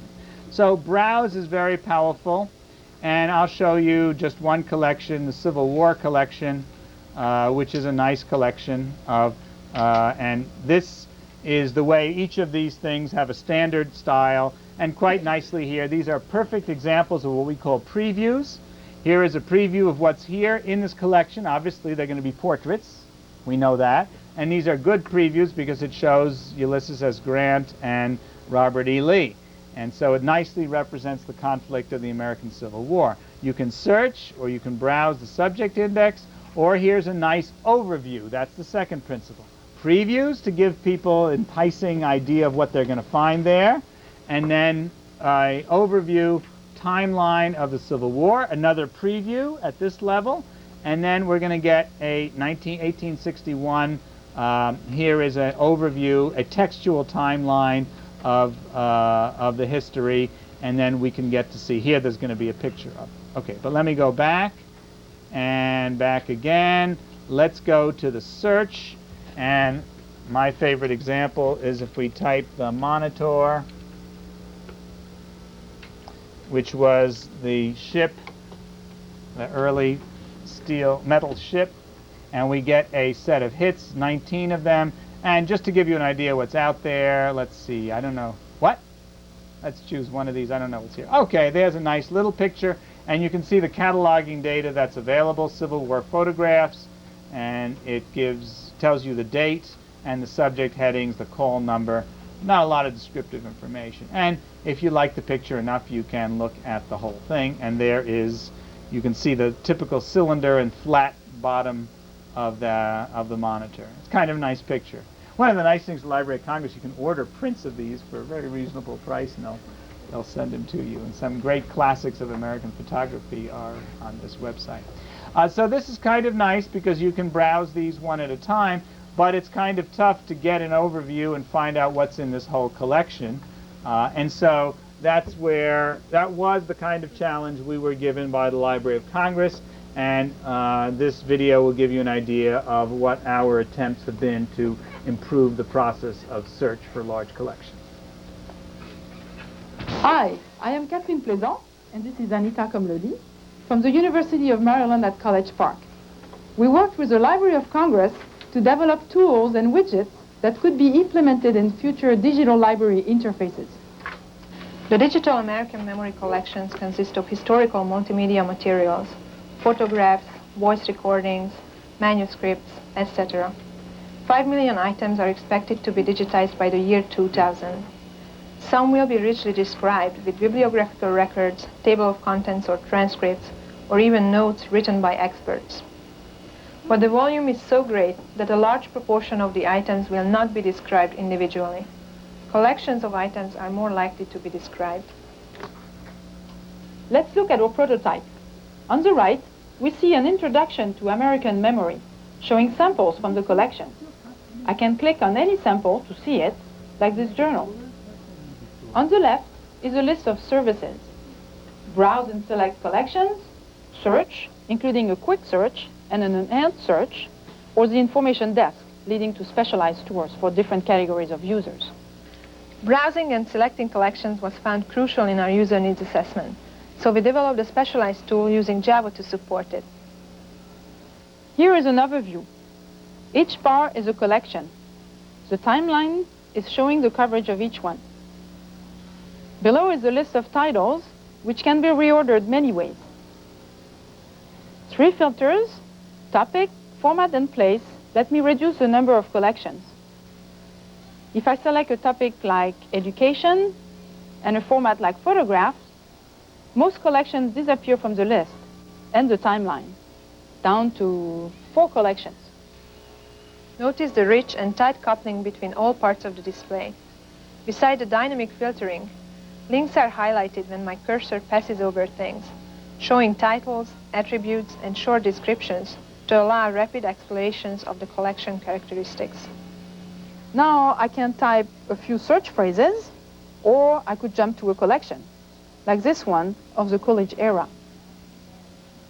By flattening the structure of the site and keeping a stable anchor on the left, we hope that users will see samples, select collections, search, and review results without feeling that they left the home page. Let's now go back to the Coolidge collection we selected. When jumping down the collection level, the consistent layout of the services guarantees that I can find the browse, search, and help where I expect it. Samples from this collection are shown now. Bringing to the surface the samples often buried deep in the hierarchy provides a preview of the collection and helps users better define their needs. When I make a search, I see a summary of the search and the results, and then the detailed results. Items found are followed by a set of links. This photograph has a link to the catalog record or to the photo itself. This journal has a record, a note written by an expert, and a table of content. I can review descriptive materials first or jump directly to the real thing.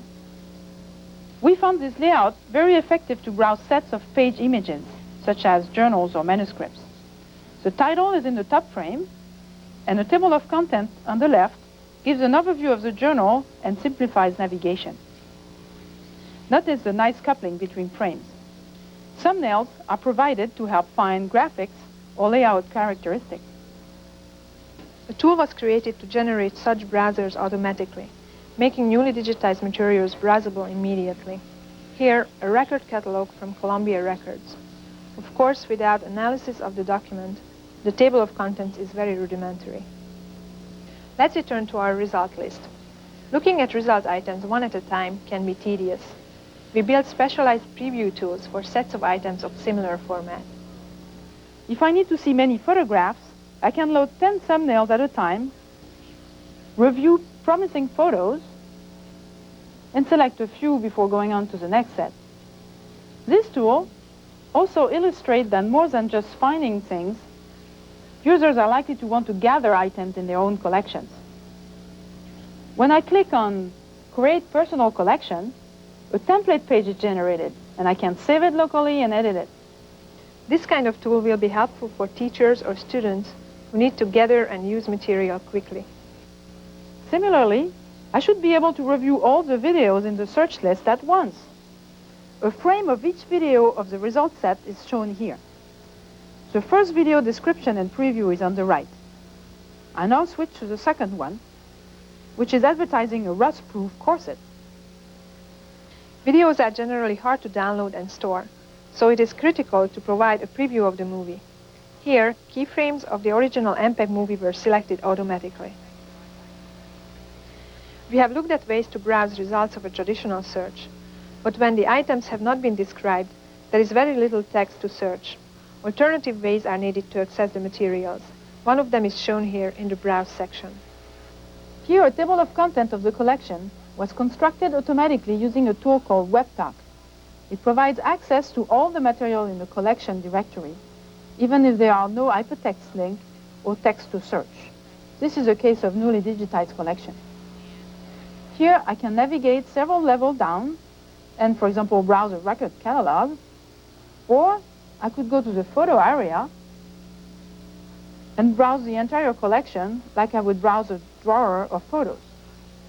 There are many more challenges for digital libraries, but we hope this prototype illustrated the benefits of extracting previews, such as samples, thumbnails, video keyframes, and constructing overviews, such as the collection browser or table of contents. We believe that previews and overviews will facilitate browsing in digital libraries and help bring treasures to the surface. Okay, I hope just to reiterate the themes there, those previews and overviews. A well-chosen preview that entices the reader and gives them an idea what's going to happen, and a preview basically is extracted from the database, whereas an overview is constructed and meant to show you the full range of things that exist there. Okay? That's the theme, and we're finding increasing ways to be effective in overviews and in previews. One of those overview strategies that was mentioned in the videotape was a hierarchical overview of a website using a tool that we developed called WebTalk. Let's take a look at it. Hi, my name is David Nation, and I'll show a new tool called WebTalk developed at the University of Maryland Human-Computer Interaction Laboratory. WebTalk helps visualize a website with a hierarchical table of contents. I'll show an example using a site called Web Museum Paris. When looking at a home page for the first time, it can be a mystery what's behind the page. Is it a large or a small site? Does it only contain links to other sites? Is it just text, or are there sound or video files? It's not clear from looking at this page what the site's characteristics are. It could take a lot of time following multiple paths through the site to determine its composition. One common method of providing an overview and facilitating navigation in documents is to use a table of contents. The parser of WebTalk was used to automatically generate a table of contents for this site. The WebTalk viewer is a Java applet. It shows a table of contents in the frame on the left and the Web Museum page on the right. It shows all the top-level links. Additional levels of the hierarchy can be opened, and the user can click on any page to see it. WebTalk can also summarize the information below each link. Next to each link is a bar indicating the cumulative size of the files in the branch. Because the size can be very large, we use a logarithmic scale. This is 10,000 bytes. This is 1 million. This shows me this is a fairly large site. A big shadow under the bar indicates a large number of items in that branch. The legend shows that colors are used to represent the types of files on the site. Blue to represent text files, green for images, and pink for audio.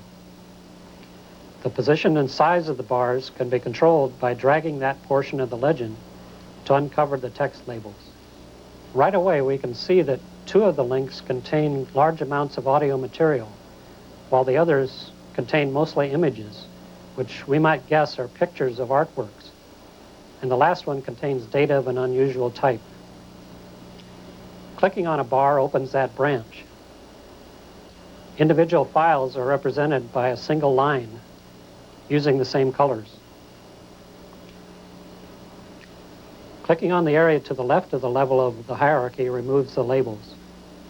This allows for a more compact representation. Taking out all labels and expanding gives us an overview of all the files. Another option is to use the bars to indicate the total number of links in the branch instead of the cumulative size.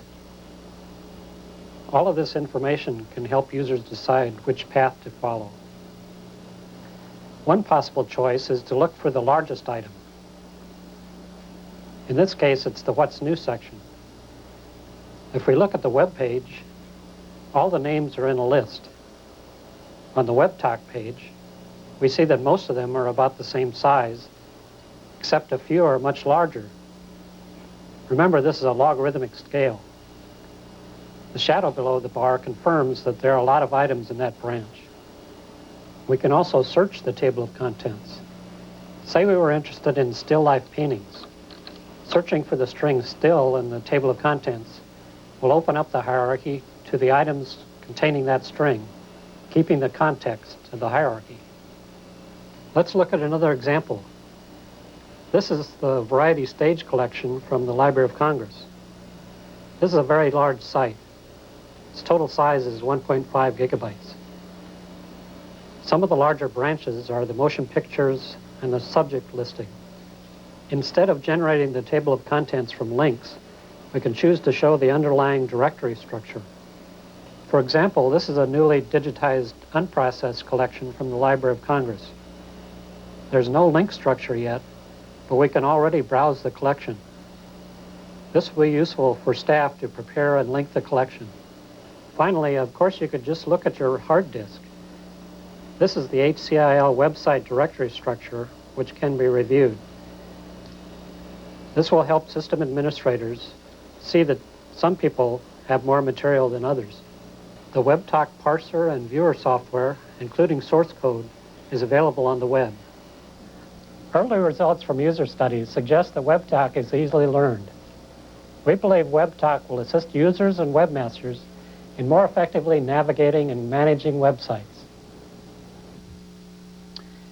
WebTalk's a tool designed for dealing with larger, ambitious websites, not 10 pages, but many thousands of pages. And just on the screen here, I put it up so maybe you can see it a little bit better, but I think it has many nice features. I loved on the videotape how in that large library, there's one section with all those red lines. That's where the videos were. It might have taken you hours or days to go cruising around till you found out where the videos were or that there were no videos. And so it gives you that kind of X-ray vision into a website. And this is available. It's free, downloadable from our website, including the source code. And again, there's two parts to it. The tool that goes and collects the website information and changes the network structure at the website into a hierarchy that can be used with the outliner. So the interesting cases here, we have a visualization of a hierarchy, using a hierarchy of the outliner to visualize a network structure. Compromises are made, but it does prove to be an effective strategy. Let's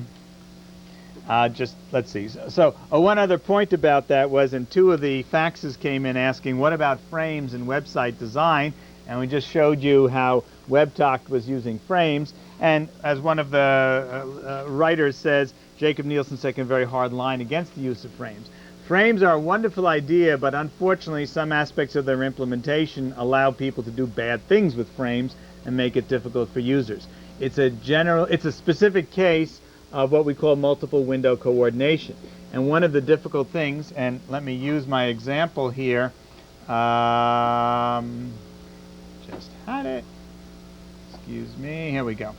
This is a copy of the paper, which is equivalent or similar to chapter 16 of the book, and which was just published over the summer. And it's got several frames. Here's the table of contents for this paper, and I can jump to here's genres and goals for website designers, and it will jump to any one of those. But do you see the kind of problem that occurs? There's no highlighting here to show me where I am. And if I scroll through this, or if I go to the next section here, it doesn't update to let me know where I am. So the lack of the two-directional usage is one problem of frames, inadequate support of highlighting of items, and then, of course, the confusing sense of what happens with the back button are known problems with frames. But it would be a pity if the idea of frames were rejected because some of the aspects of this implementation are inadequate. I do think the idea is strong and powerful. I feel I must move on, though. I do want to show you two other ways of browsing websites, and the first one is the web book from Xerox PARC. Current web browsers focus on one page at a time. There is no higher-level concept by which to organize them. The most elementary form of sense-making is grouping. So the web book allows users to group web pages into a book. This reduces the number of elements in the space and allows them to be manipulated as a book. The pages can be gathered in a number of ways, including a URL and its direct links, a URL and all relative links reached from it, as shown in this book, the results of a search, or pages inserted by hand. Links are color-coded to distinguish links outside the book from those in the book. Red links point to other pages within the book. Blue links point outside. The user can flip through the pages, scan them, or ruffle through them.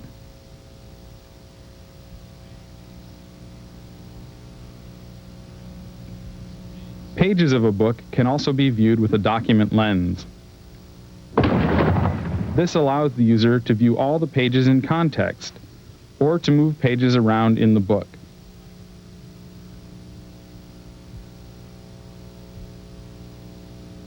The user can easily shift between these two views of the book.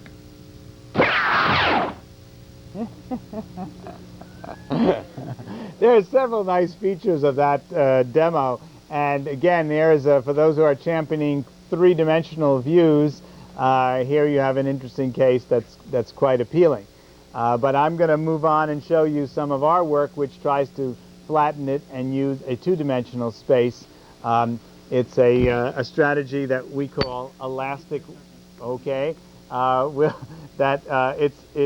we've used a strategy called elastic windows, which we've developed for personal role management browsing and mail browsing. And here, Esser Kandoan, a graduate student, has applied it for doing web browsing. Okay. Yeah, we're coming up on that in a moment. I think it's really interesting to see the different environments that will allow people to see more than one page at a time. I think that's interesting. How many pages can you see at once is the key.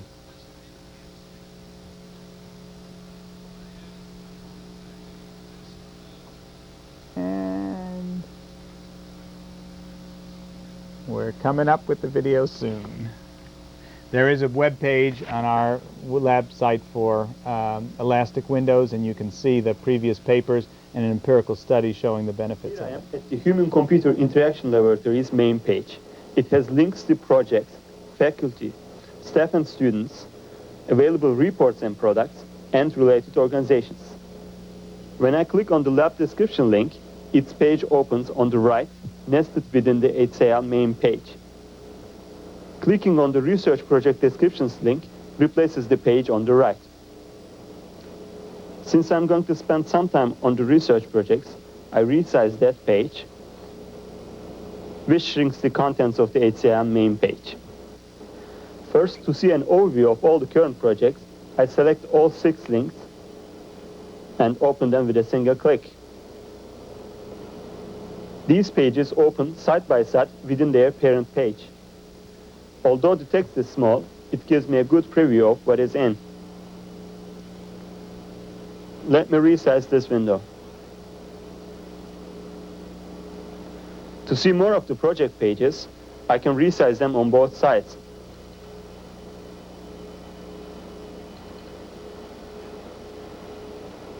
The other projects are still visible, though they are scaled down. Now I scroll down on the Elastic Windows page to see the project participants. Let me open them as well.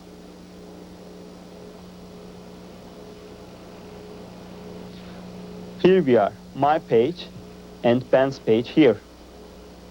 As you can see, I now have 4 levels of pages visible at once. hcil main page, research project description page, project pages, and the 2 participants' pages of Elastic Windows project. Keeping multiple levels gives rapid access to pages at different levels. The Elastic Windows browser is flexible in terms of page organization. It's possible to restructure the pages by efficient multi-window copy and move operations. For example, I can take these 3 pages and move them above the project descriptions by applying the operation only to the top level page. I can also focus on the Elastic Windows project page by maximizing all 3 pages with a click to this corner. Okay, let's go back and see how to create a hierarchy for all the research project pages. Let me first open a new window as the overview window.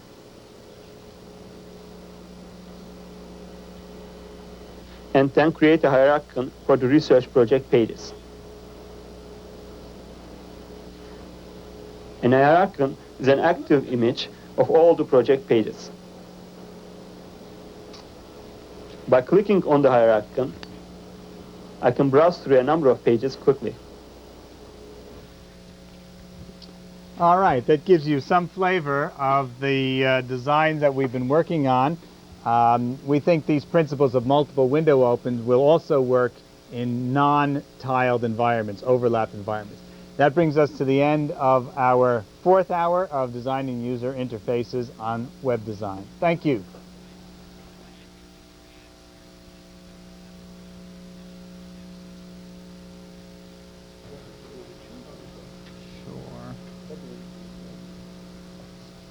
Here we go.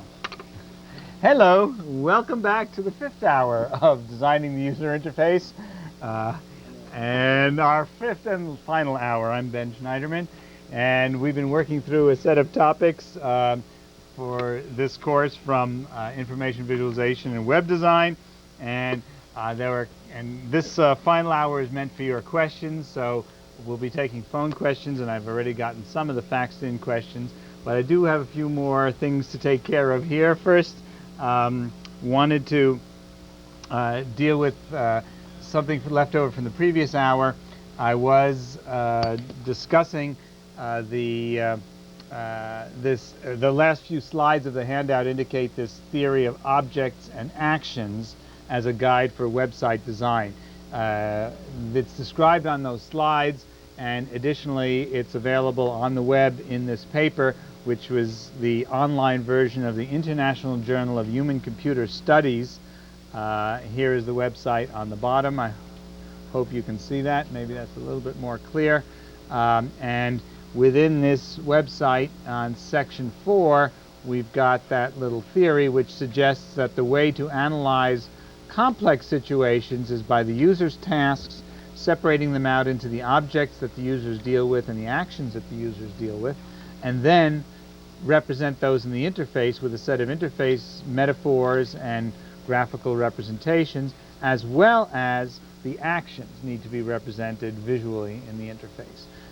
This theory attempts to give an overall framework for thinking about the design of complex websites. So that may be a useful resource for some of you.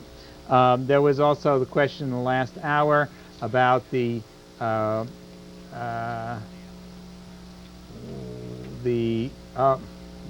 see, I don't have it up here now, but I'm going to get it up here.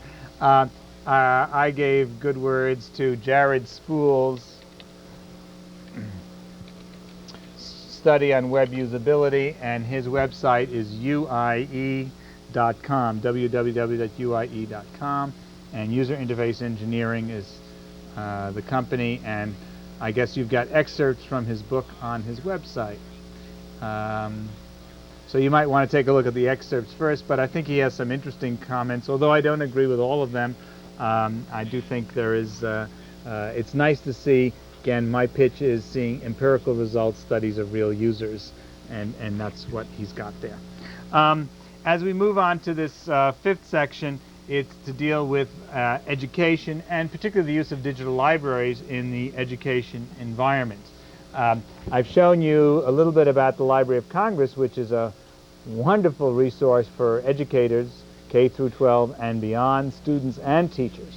Another effort here, which uses some of the same technologies, is designed to serve the needs of high school teachers and students using digital video as provided by Discovery Communications. This is a 5-year effort supported by a Department of Education Challenge Grant with additional support from Apple and other companies. But it's the 100 hours of video from Discovery Communications that are at the heart of this project. Let's take a look at how those are being put to work for high school teachers and students. The BLC main menu contains links to the resources and module template, as well as links to professional support and digital libraries. By selecting Resources on Demand, we reach the module template. This template allows a teacher to create a lesson or unit plan online that will serve as a teaching link to educational resources. The demonstration module we will be looking at, Experiments in Space, is for middle school science students. Imagine I'm the teacher who created this module about experiments in space for middle school science students. First, I enter the date, school subject, grade, and topic. This will help other teachers find my module for ideas or for use in their own classrooms. Next, I need to specify the related outcomes. These outcomes are categories used in the Maryland School Performance Assessment Program, MISPAP. Here are the science outcomes for grades 6 through 8. I choose Nature of Science as the science outcome for this module. Now I describe the lesson plan. Let's say students will apply and synthesize knowledge about NASA space experiments to design their own space experiments. In the Before Instruction section, I select the type of learning activity that students would do before starting the module. For example, cooperative learning or experiment. I indicate how students will be grouped. For this lesson, there will be small groups and whole class work. I also select cognitive operations, predict, and evaluate for my lesson. Now I'm ready to select my educational resources from the bar field display. There are a lot of resources available, so we first see the graphic overview. Resources are organized by topic on the vertical axis and by outcomes on the horizontal axis. Each bar is colored to indicate the type of resource: text, website, picture, video, and soon we will have modules. By clicking on a bar, the corresponding list of resources in that category appears. These resources have been selected and indexed according to MISPAP standards by the project team. We have also created the Baltimore Learning Community Resource Catalog, a plain HTML version that allows users to browse and select resources. The index on the left shows 3 lists: the master list, science resources, and social studies resources. I can click on the space under the science resources and then browse some interesting websites: the Astronaut Fact Book, NASA Facts about Careers in Aerospace Technology, and Food for Spaceflight. Now let's go to the presentation mode to review the completed module with the captured resources. Here is a sample of video produced by Discovery Communications Incorporated. This clip gives the students an introduction to space shuttle payloads. This video clip is a resource I have included in my module. Getaway specials, or gas payloads, give civilians, schools, and private companies the chance to put an experiment on the shuttle for as little as $3,000. I think this videotape exemplifies some of the things you saw also in the Library of Congress. First, the overviews that let you get an orientation of what's there and what's not there. I especially like, and the teachers do, also that it's key to the Maryland state requirements, which is a very nice feature. So you get an overview of what's there, and then you can select and gather. I hope you remember from the Library of Congress tape, one of the nice features that we added was the capacity to select them and collect them and put them somewhere so that you can take them away, make a slideshow, make your own collections, include them in another document. So I think that's one of the empowering features of this kind of technology. Now, in the other opportunities for educational technology are restructuring the way that I teach my classes as well. Part of it is because of the presence of the web, but part of it is the opportunity to do these kind of demos I've been doing with websites here in this presentation, but also to do it in classrooms where I teach and where students can show me websites. And so we've been developing over a period of now 8 years a set of advanced teaching theaters, and I want to give you a few minutes sample tour done by the Fairfax Network, Virginia Satellite Education Network, about our use of that technology. Our first stop in the pursuit of future technology is the University of Maryland's Teaching Theater. More than just an electronic classroom, this is a space dedicated to supporting the collaborative discovery of knowledge. The AT&T Teaching Theater, as it was originally called 8 or 9 years ago, has emerged as an important force on campus in getting many professors, maybe 75 professors, to rethink the nature of teaching in a technology-rich environment. More than 140 courses have been taught there over the last 6 years, and what's fascinating is how each professor finds their own way to use that classroom in a creative new form of teaching. But the exciting work, I think, about the teaching and now learning theater, as we call it, is the focus on the activities that the students do. In this technology-rich room, there are 20 machines and 40 seats. That means 40 students. That means 2 students share a computer. And that was the intent in the original design, to create little collaborations of 2 students at a time, but also ways in which students could work together during class, during homework, and do something new for the educational process. It creates a compelling atmosphere in the class where the level of motivation, I think, is very high. Attending a class in learning theater is much different because the setting is like 2 people per computer and an interactivity with the teacher that's really kind of unparalleled in other classes. For example, if he says, how would you go about doing something, and the something is an action on the computer, he can easily grab your computer screen and put it up in front of the whole class, or project it to each of the class's monitors and show them how you're doing the specified action. In that way, the level of interaction is much different from a normal lecture in a college scene, where it's like, where the normal lecture is just, standing at a podium talking for an hour. This is interacting with the instructor and gaining an appreciation for the action or the learned material. So it's a lot more hands-on, obviously, because there's a keyboard and a mouse right in front of you. At the instructor's workstation, a link video switcher allows access to all student screens and keyboards. Student work can be monitored individually or taken over and sent to a video projector for everyone to share. In all, the instructor has complete control of 2 video projectors, 2 VCRs, a document camera, and picture-tell video conferencing. Behind the scenes, technicians provide support for managing the arsenal of media equipment. To eliminate the distraction of hard drive noise, CPUs are tucked away in a climate-controlled room adjacent to the theater. Monitors are recessed into the workspace to promote better sightlines between students and instructor.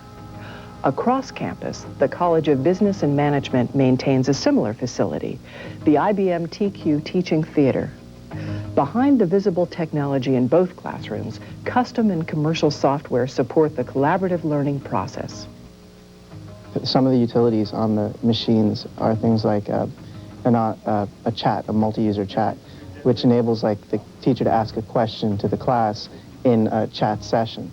And anybody in the class can answer typing it out. And you can all answer at the same time. And you can all read each other's responses. So that takes away the idea of you raising your hand and waiting your turn, or being embarrassed because your identity is given out. So you can anonymously give out answers, or you can specifically give out answers according to your machine name. So that alleviates any shy people's hesitations from their normal answers. I find it compelling to teach in that classroom. It certainly changed my way of thinking about it, and more I'm teaching, or I'm lecturing less and less, and giving the students a chance to do things both in class and outside of class. And that process of doing has become central to my thinking of teaching, that you learn by creating. You learn by creating. It's not learning so that you later create something, but you are, in my classes, required to do ambitious things during the class as well as during the semester, and particularly people working in teams. That theme has been distilled to a soundbite in the name that I use of relate, create, donate. And the simple high concept is students work in teams to produce ambitious projects that are meaningful to someone outside the classroom. that they make something of use to somebody else. And students then relate, create, donate, collaborate. All of these categories are more active terms rather than to be recipients of knowledge, rather than acquiring facts, drill and practice, or simply accessing information. I think there's too much emphasis on thinking about the web as an access to information. The web is a place to do things, to make things happen, to publish. And as I distill it also, we have to do more than teach our children to surf the net. We have to teach them to make waves. And I've found ways to do that which I think are compelling. You can get a look at some of those things on the websites that the students construct. This website is called SHORE, that was the student's name, Students HCI Online Research Experiments. This is an undergraduate course, last semester, 37 students, and they worked in 12 groups, 2, 3, or 4 per group, and conducted these rather ambitious empirical studies, several of which have been published in conferences already or on electronic sites. But this, you can visit this website, which is listed down here, and you can take a look at them. I'll just show you one of them. They all had a standard template. Here's a study that was done about the WebTalk system that you saw last hour. So it has the evaluation, there's the basic table of contents and an abstract. There's the introduction to this experiment, the background literature, references to previous work, and then we continue to the second. The experiment has an introduction and a hypothesis. Pilot studies were run, and the subjects are listed here. And the nice thing of doing the reports on the web is they can actually show things, and actually some of the experiments that were run are actually runnable by those who read the results of this empirical study. So here is about the study and the task, and now we go to the results. Here are the task completion times of WebTalk, a textual version of WebTalk versus Netscape, and the data presented in your usual bar chart. And the results were interesting. WebTalk was a winner on some tasks and not on others, and I think that gave us a better understanding of the issues that will now lead us to the design of the next version of WebTalk. The usual experimental discussion is out here, and in my classes you've got 3 sets of recommendations to make.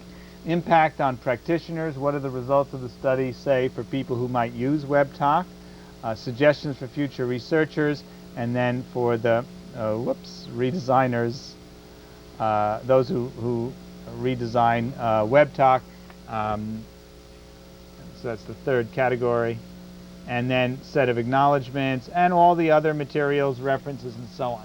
So each student group constructed their experiment and published it on the web.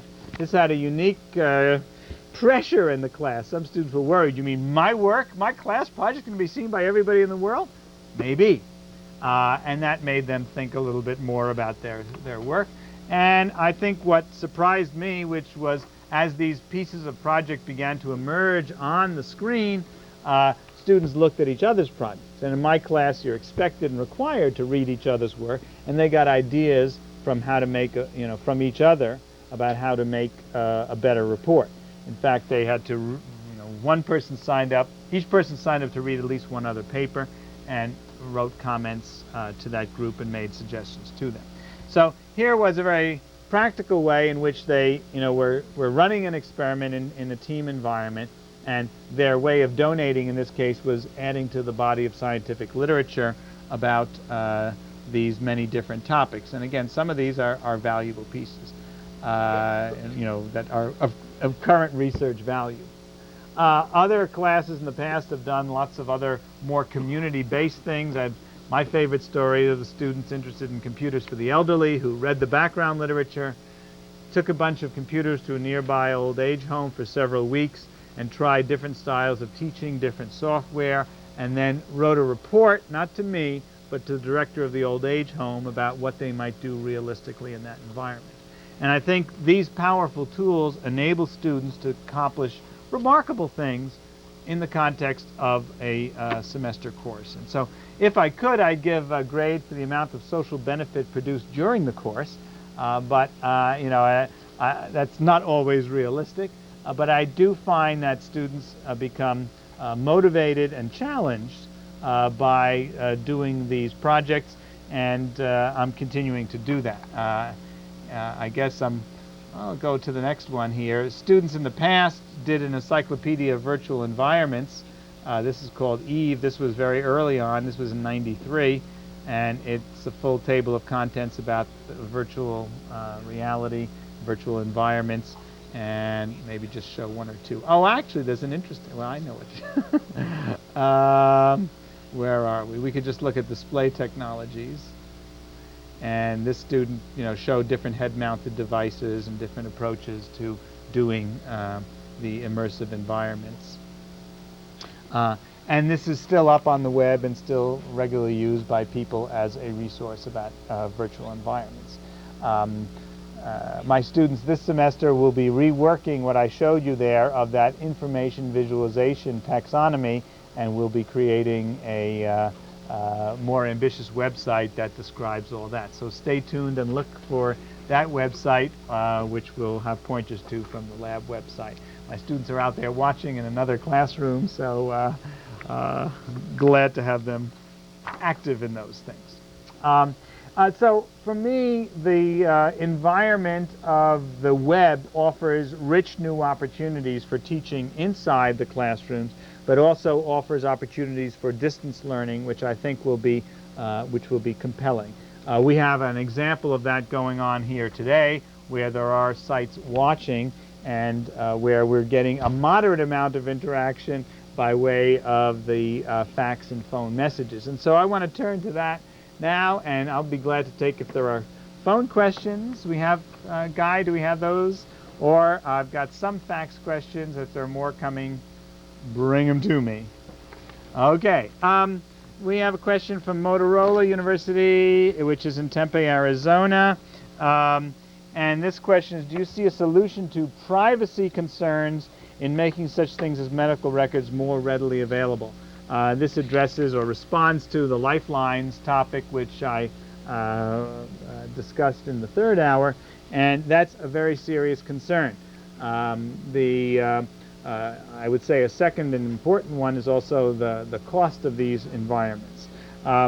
Privacy is definitely a concern in medical records.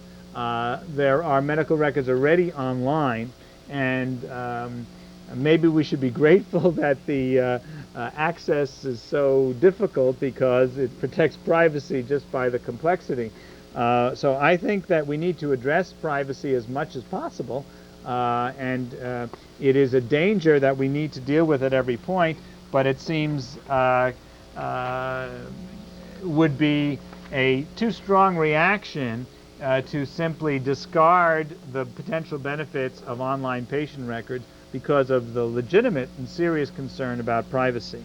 I think we need to address it in a strong and forceful way. It's not a topic I'm addressing in this section, but certainly I support those issues strongly. I see we have a phone question. Guy, do we have a question on the phone? Can we have it? Are you there? Hello. Are you there? My name is Jeff Stolen. I'm calling from CAS in Columbus, Ohio. I was wondering where the area of human-computer interaction is heading as far as the teaching of art and music, where people interact with computers to learn music and art in an educational environment. Well, there's a lot of parts to what you've described. I guess one side is learning tools to learn art or music. I think there are some pretty compelling examples of teaching people to learn piano skills, which give you good feedback. I think that seems to be a useful idea. I find the graphics tools for artwork to be quite wonderful because it allows that kind of creative exploration of trying things, of changing colors or changing shapes, and this idea of going back in time to earlier versions and being able to save multiple versions and explore seems to be very good. So the tools, I think, are getting better to allow creativity in music and in art. I guess whether educational packages are teaching people to be better artists is, I'm not sure I know enough about those, but did you have an example in your mind? Are they still there? They're gone. Okay. Does anyone here have an example or know of a good or bad training tool to learn art or music? No response here. I do think the potential is there with the technology to support better learning of richer things. I think similarly, learning of CAD/CAM design or learning any skill, we have the chance to provide rich and powerful tools like learning to write and compose poems. I think we can provide a scaffolding environment that supports education. I guess I would also extend it. The other gift of the web in terms of learning for my students is that you can put things on the web and others can see it and give you feedback. So peers and mentors can also provide feedback, which I think is the generator of good learning skills. I see some questions here in the audience. Yeah. No, I was just going to comment. Simon Fraser University has offered a dance choreography course by distance using a dance notation and discussion and interaction and then performance review. That's interesting. The comment is that Simon Fraser University offers a distance learning for dance, and I guess LABA notation is the notation that's used to describe choreography. So I think the capacity of the web is that it brings people together and offers new opportunities that I just don't think were there before. People had to be physically co-located. Now they can go beyond, and this access to peers and mentors is so dramatic that I expect my students to be in touch, not only with students in the class, but other students elsewhere, and the people who write the papers that they read, that I expect that kind of conversation to continue. We have another question on the telephone? On the phone, yes. Hello. Ben? Yeah. Yes, this is Maury Weinberg, Princeton, Merrill Lynch. We have two questions from the group. One, do you have any thoughts on the technology pitfalls of going from client-server to a web environment? And the other is, have you done any studies on the user's ability and willingness to understand new widgets like you have in WebTalk as opposed to the existing ones? Okay. I guess maybe others will chime in here, but the perils or the pitfalls of moving from client-server to web, I guess the key issue I would think in a client-server, I think of a tightly coupled and more reliable service, whereas on the web we have unreliable service and the time delays are unpredictable. So sure, that's a real problem. I think that's one of the accessibility or diversity issues that I was addressing. And I think while within an organization you can have a much more reliable time frame for delivery of, let's say, images, on the web you have to account for the possibility of lengthy delays. And that, I think that requires some planning and redesign to support those who have low bandwidth accessibility. I guess there are other pitfalls such as privacy and also protection of data that we have to address.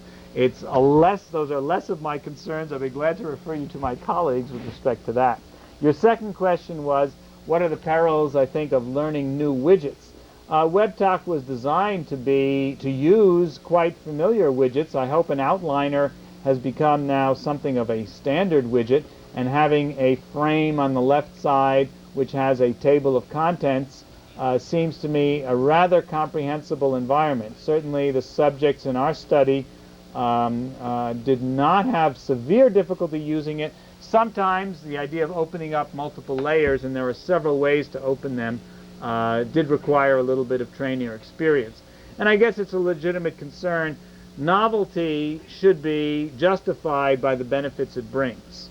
I guess we can justify it up to a point with the number of seconds saved or the efficacy of people doing their work. Ultimately, the user population decides if it's going to be acceptable or not. I have no magic for saying which widgets are good ones and which ones are bad ones. I think as we developed like the alpha slider or the double box slider, people who saw them were they liked them, they were entranced, I was about to say, maybe too strong, but I think other people have begun to copy those widgets, and they are becoming useful and more widely available. Mitch in the back here?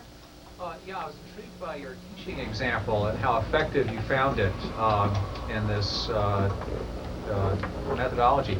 But one of the reasons that works so well is because the tool you're using, the computer, is also the thing you're teaching about. What sort of experience have people had in fields such as, I don't know, physics, English literature, where the tooling isn't so tight?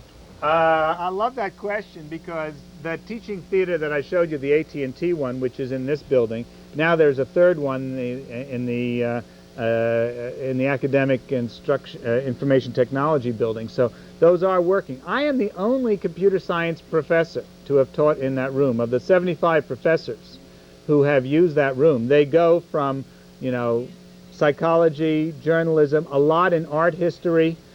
We have a very wonderful facility called Caprina, which has 9,000 art history images online. Students can go searching and show good or bad examples of perspective or other kind of imagery. It's, I would say, particularly, it's potent across a wide range of courses. The business school is a heavy user. They do a lot of case studies. Mariam Alavi is the professor there who's championed it. All her classes are run on that environment. And you have tools that, what's interesting is that each faculty has really chosen different ways of using it. I like to have students doing things and then I show them on the screen.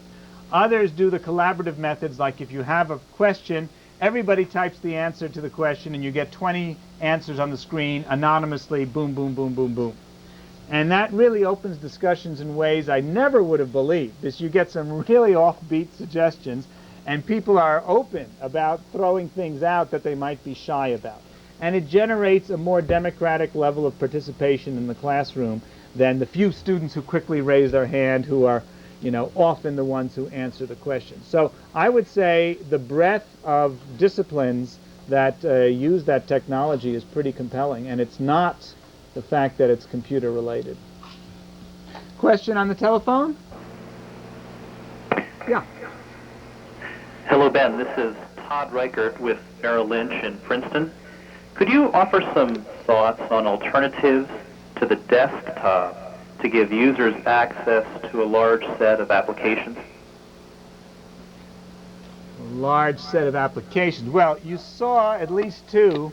One was Pad++, which provides a multi-scale or, you know, infinite zooming, or at least 7 orders of magnitude zooming field. So you could put as many applications as you wanted out there, clustered by whatever made sense to you, and then you could zoom in on those. Elastic Windows provides another alternative. The Elastic Windows version you saw has a tiled approach, and as you stretch one window, the others shrink. That's not a necessity of that design, but having clusters of applications would be one way to do it. However, actually, I should maybe go the other way. I got sucked into your question. I would say in the future, applications will disappear from the desktop. That the goal of users of computers is rarely to use an application. My belief is that users have a job to do, or they have roles in an organization, and that, as we've suggested, that people focus on their roles. My roles include, I'm a professor. I teach 1 or 2 courses. I run 3 or 4 or 5 different research grants. I am on this and that committee. And what I'd like to do is, when I'm in a certain role, like teaching a certain course, all the information, and that includes the schedule of the course, the pictures of all the students in the class, plus the registrar and the department chair and the director of graduate or undergraduate studies, all those people are available. So a schedule, a hierarchy of tasks, the set of people, and then the set of documents. And that the role is a self-contained item, and that my focus of attention is working in the role, and the applications vanish, whether I'm in a spreadsheet or a word processor or a graphics tool, depends on what I'm doing. I don't care about the applications. OpenDoc was moving in that direction. I think other tools will carry that vision forward, and that our focus will not be Windows and applications, but it will become the roles we play. The role management strategy will enable you to give a role to somebody else, or acquire it, or share it with other people, split it, or combine roles. And I think as a long-term vision, That's what we should think about the design, not better access to applications. Do you want to respond to that if you're still on? No? Okay, we have another question on the phone, and then here, another phone question. On the telephone, yes? Hello? Yeah. I'm sorry, I didn't realize I was there. Yeah, this is Gene Kent with USA in San Antonio, Texas, and I was curious about the technical underpinnings of your presentation today. We're a business firm with the constraints of economy and so forth. It appeared, especially in some of the earlier presentations, that you were getting rather incredibly fast response to some very complex renderings. Is all that local and not coming across a practical network, or are you in fact network operation? Well, not too much magic here. I do like to play sometimes a little too much at the edge, but this was pretty straightforward. I'm just sitting on my office Pentium machine has been wheeled in here today. It's a high-end Pentium machine, but quite ordinary, and it's connected Ethernet to the campus network, and I was just bringing things up as I would in my office. The display's pretty good. Some of the sites are local, like our own lab site, so that would be, pretty fast, but otherwise that's the way I do most of my work here. Of course, it's slower at home when I dial in, but that's what my expectation is. Does that sound believable? I did not prefetch and cache things here. I guess we had a few things that I brought up, and so some of them were cached, so they came up, but you were seeing it pretty live, straight software. Yeah, in here, I guess we had a question here before. Yes, AT&T. At CHI, they had a few interesting new input devices, including a mouse with a rate button on it for scrolling, which has some interesting possibilities, and drawing tablets using 2 pucks. Yeah. That really provide a lot of flexibility there. Mm-hmm. What's being done to try and look at how we can improve the input using these? That's nice, and lately I have seen some nice examples. I think we'll be seeing mice. You may already have seen mice which have a button on them, or other features. There are several ways to do it. Don't jump too quickly if you've seen one bad version, but I think there are capacities, and people will find ways, for example, to scroll around on a web page with the mouse and then use a button with your finger to page down, for example. Okay, so you might do that. I think more interestingly are 2-handed inputs, a mouse in one and a track point in another, 2 mice, and I think these will be gracefully integrated so you can accomplish some of the tasks. For example, in a painting program, you can put the cursor on the toolbars or the palettes, and then use your right hand to do your drawing. And very nice magic lens is the term that I use, and also the Xerox PARC people use, to bring a palette in with one hand and then click through it. Some nice work. So I think you'll see 2-handed input. I think we'll see better 3-dimensional input, mice that have a 3-dimensional version here, and of course the Air Mouse in its versions that will allow you to do some pointing. I find those, pretty good in getting better. I like the idea of using one for zooming in and the other one for positioning. That was one thing that seemed to be very good, particularly for drawing. And I think for some of the things we saw here, it would probably work very well. I think there are interesting, and I guess Bill Buxton deserves good credit for thinking through these things from many years ago. And the idea of 2-handed input. You have your primary hand, which is for precise pointing, and your secondary hand, which gives you sort of a rough pointing. And so you don't do the same thing with both, but you can use them in compatible ways. I like that opening Sidney Fells thing with the hands and the kaleidoscope. I think that gives a nice idea. I mean, we could get imaginative and think about how your desk might have some also way of sensing your hand positions, and you might move. I think larger displays and projected displays around your desk will be quite nice. Bruce Tognazzini's Starfire prototype, which shows a rather large office space with high resolution, is appealing to me, and more space. A couple of displays next to each other are also can be nice for some projects. I see another hand here. Yeah. Hi, my name is Susan Hanshy. I work at INEX, and we develop computer-based training and internet-based training applications. And we have lots of heated discussions in our office about how to design for the user and what is the lowest common denominator of user, and how do you find out. I know one of the items here under identify users was range of knowledge of computers. What is the best method for determining that? I mean, we could do something for a government agency, which is 15,000, and you're going to range from the clerk who's never used a computer to the executive to your system administrator. We're still a young field, and we don't have reliable handbooks or guides for that. If you look at older disciplines like anthropometry, you know, if you're designing something, you can open up a book and find out what is the reach distance for 5 to 95% of the population. You'll find it for men or women, and you may find other separate handbooks for children. And I think building that resource so people would have that, you know, set of knowledge available, and that we could agree as a contractor what level to build for. Right. Okay, will make us more aware of that. I think right now your safest bet is to be explicit as best as you can about who you're trying to serve and who you're not trying to serve. We don't serve non-English readers. Okay, we require, you know, physical dexterity, 20/20 vision, you know, English reading capacity, and then you'll begin to explore other complex things. Do they expect them to know scientific notation, Boolean algebra? And I think I'll guess that a skills-based list will be the most effective way at this point, until we have other criteria. If you can say these are the criteria, 5th grade reading level, okay, then we have some standards to build on. Use what you can, and then you have to innovate as you go along. But I think many people are finding themselves in that situation, and having some kind of standards and documents would be a very useful thing. Maybe we can all, the National Institute of Standards and Technology is seeking to do some of those standardizing efforts, and it would be one good thing to push them along. I saw some other hands here. Yeah?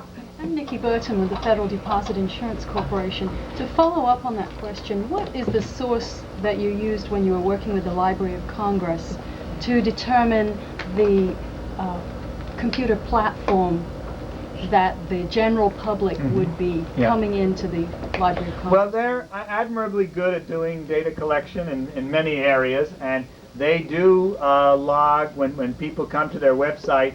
I don't know if I should cite the numbers. If I remember them accurately, it's now about more than a year ago. But something like 80% of the users at that time were Netscape users, and of those, half of those were older, were 2.0 or older. Okay, so they had some data about what kind of browsers people were coming in at. And the difficult challenge is, if you're designing for a year, 2 years, or 3 years out, what are your expectations? The people we've dealt with, the Library of Congress, say that 2 years hence, that they do not think that more than half of the K through 12 machines will be Java possible, Java enabled. So that's a real limitation. What about frames? And again, my solution is, I hate to limit designers to the lowest common denominator. I much prefer to see an elegant and appropriate design with the automatic compilation into these other versions, not the hand-built ones. I mean, that's too costly to do that. So if you can, engineer the construction into multiple forms. I guess I've got one here. Well, I don't know if I want to get into it, but we built a frame-based one and a non-frame-based one. And in fact, there were some nice advantages to each of them. And so caution is necessary. My solution is building tools that let you convert between them. Did I see other hands, or people have other answers in the back and then on the phone? Yeah, Rhonda. I'm Rhonda Fitz with NASA IBM facility. A little more theoretical. You're talking user-centered design and usability testing. Could you talk a little bit about how they relate and I guess their relative value to a project? Maybe get in particular, do you believe you can actually design usability into an ineffectively designed product? Did I hear you say, can you design usability into? Can you test usability into an ineffectively designed project? You mean if it's badly designed, can you then clean it up later? With your usability test. With a usability test? That seems like asking a lot for it. I guess, it's certainly my belief that user interface and usability is not the paint you put on at the end, but it's the steel structure in which you build everything else. Again, my architecture metaphor suggests that you know, you make a design for a building, you make a blueprint, and hopefully you work out the problems at the level of the blueprint before you start pouring concrete and building brick walls. Now, one of the Faxton questions, you know, deals with a related issue, which says how do you deal with ever-changing user requirements over a user interface project cycle typically of 3 to 5 years, okay? And I see, nodding agony here. And you know, I think we've all seen that. Hopefully, the user needs analysis, which can be done early, is more stable. I mean, if you're really in a dynamic world where everything's changing, I mean, I really can't help you. But I think where you can design the goals, the high concept first, set requirements, and then begin to make a conceptual design, which then leads you to the details. Even as the hardware platforms and software platforms change, you preserve your high-level design and your conceptual structure. That, again, you know, you keep the blueprints separate from the concrete. I mean, you may not, you have a different supplier of concrete or a different kind of concrete or a different kind of brick. Well, the wall spaces still work, okay? I don't have to change everything. And so I'm pretty strong about pushing the idea of design first before you start building, and making the requirements explicit and everybody knows about it. The other thing I'm pretty strong about trying to limit the changes to fixed time periods, every 6 months or every year, that you have a set of things which you announce are coming and you let people know, you know, what's coming after that. And that you have a process for filtering in requests, and of course there may be some high priority fixes that must be done soon, but you try to delay others or cycle them through. This takes courage on the part of a manager to say no to certain requests and to put priorities onto those. So these are really tough issues, and I'm pleased to see we're getting user interface projects that are big enough and spanning over these long time where these issues are coming out. Some phone questions? Yeah. On the telephone? Hello. Hello on the telephone. We can hear you. Well, we've lost you. We have another one? Yes, good afternoon. Hello. My name's Chris McDermott with USAA in San Antonio. My question is more of a big picture point of view. This is a new technology that is in the middle of, the people implementing it have been doing it for quite some time. What I mean by that is you have sort of a clash of old school versus new school thinking. In your experiences, what have you noted to be your most difficult obstacles in getting the old school people to think the new school ways, and what was your solution for that obstacle? Well, that also resonates with one of the Faxton questions, which is, you know, how do you take into account for users who want a command line interface, not even a GUI? I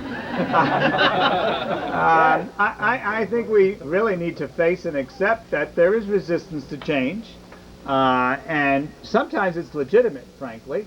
We have to be, you know, sure and honest with ourselves that the new system we're building really is an improvement in every way over the old system. I think usability testing and evaluations are one way of ensuring the good products. But I guess I will take it in two phases, which is first the rational approach, which says, well, if I can document that you can make airline reservations 22% faster and with half the learning time and with a quarter of the error rates, I'm going to win over some people to at least give it a try, okay? And I better know my stuff for real. I better have my facts right, and I better have cleaned it up. If I'm wrong in any of those areas, and in fact the error rates are higher, or the learning time is longer, people have a right to be angry about the new technologies. I recall in working in a complex medical environment years ago that the system would be beneficial to the hospital and would keep records in a more effective way, but it really almost doubled the level of effort for the pharmacists and the radiology, and that was an unacceptable solution.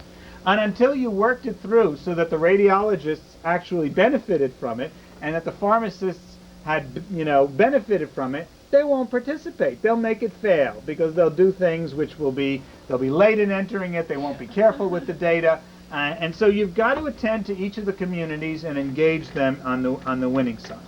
So that's maybe, you know, the high road approach of, you know, do your homework, get it right, make it work, and make it on the rational argument. You know, the low road is the other side says, well, we better get along in doing this because the privacy protection is poor in the current system. The error rates are high in the current system. We can't, you know, honor a customer request. You can point to the problems and the dangers, and then the competition's doing this already, and that's, you know, what our expectation is in the longer run. So I think there's a lot of ways to deal with it. I think the literature on barriers and incentives for adoption of new technology, for technology diffusion, is instructive here.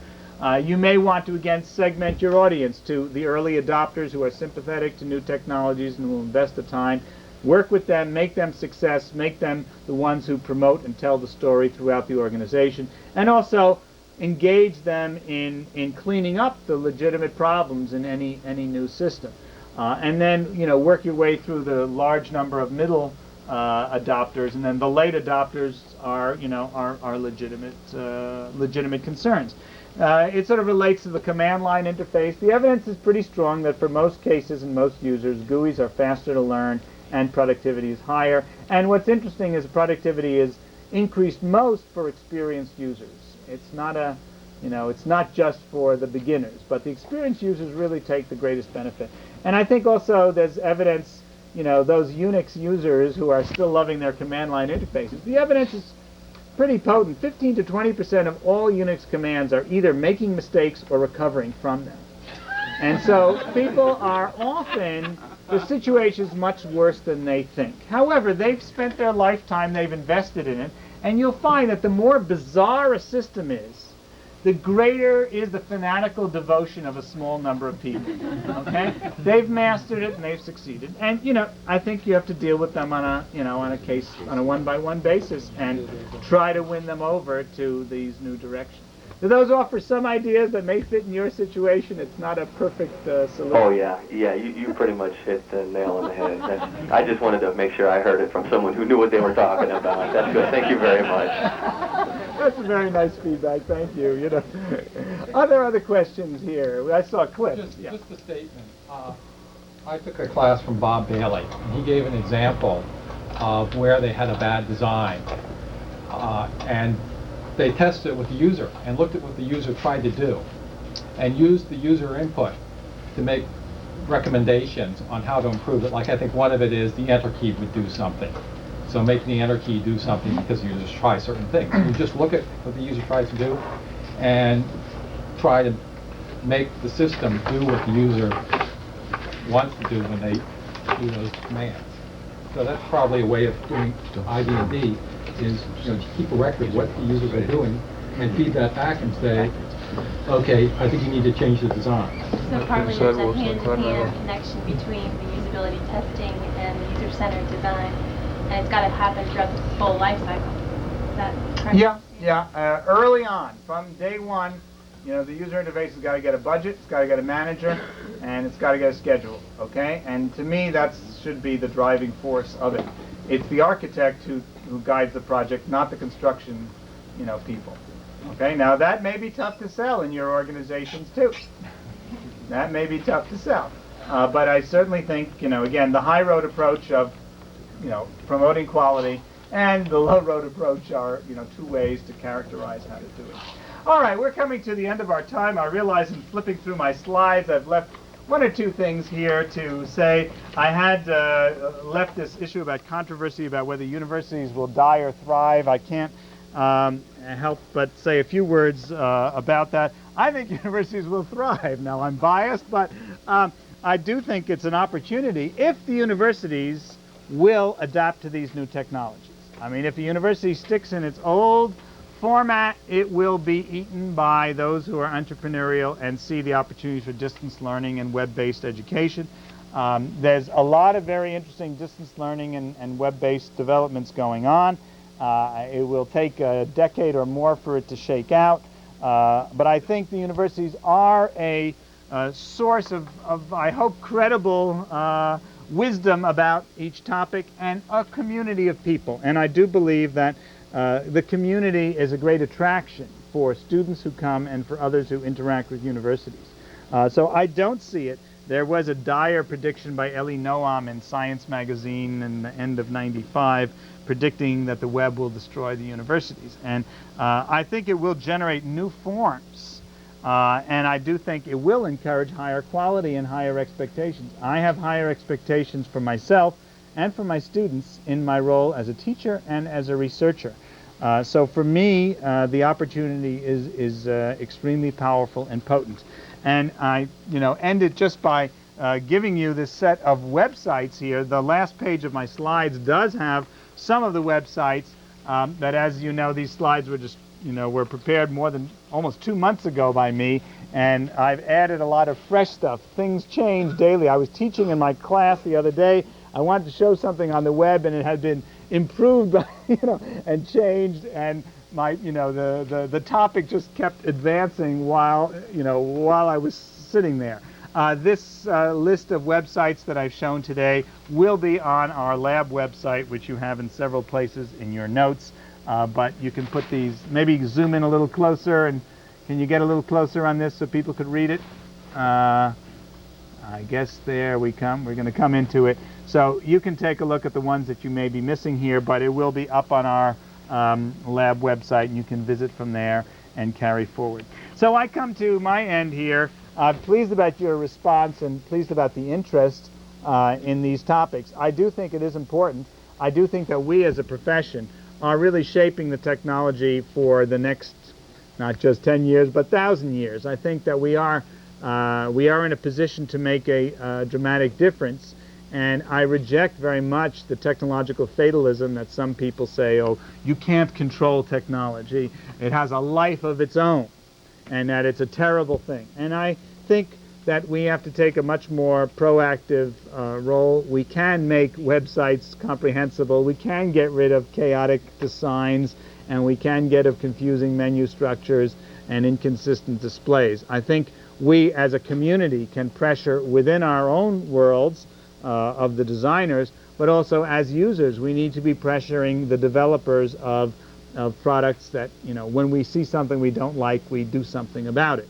And that we can appropriately put that, that anger to work. If we're getting angry at user interfaces, make it constructive anger to lead to, better designs. And I think these tools will help doctors make diagnoses and teachers, better diagnoses, and teachers to help students in a better way. And by each one of our little efforts, we do contribute to making the world a little wiser, a little safer, and a little warmer place. And I hope you will, by these messages, contribute to that direction and send me your improvements and your refinements and your extensions and your clever ideas so I can learn from you as well. Thank you for your time and your participation very much. Thank you.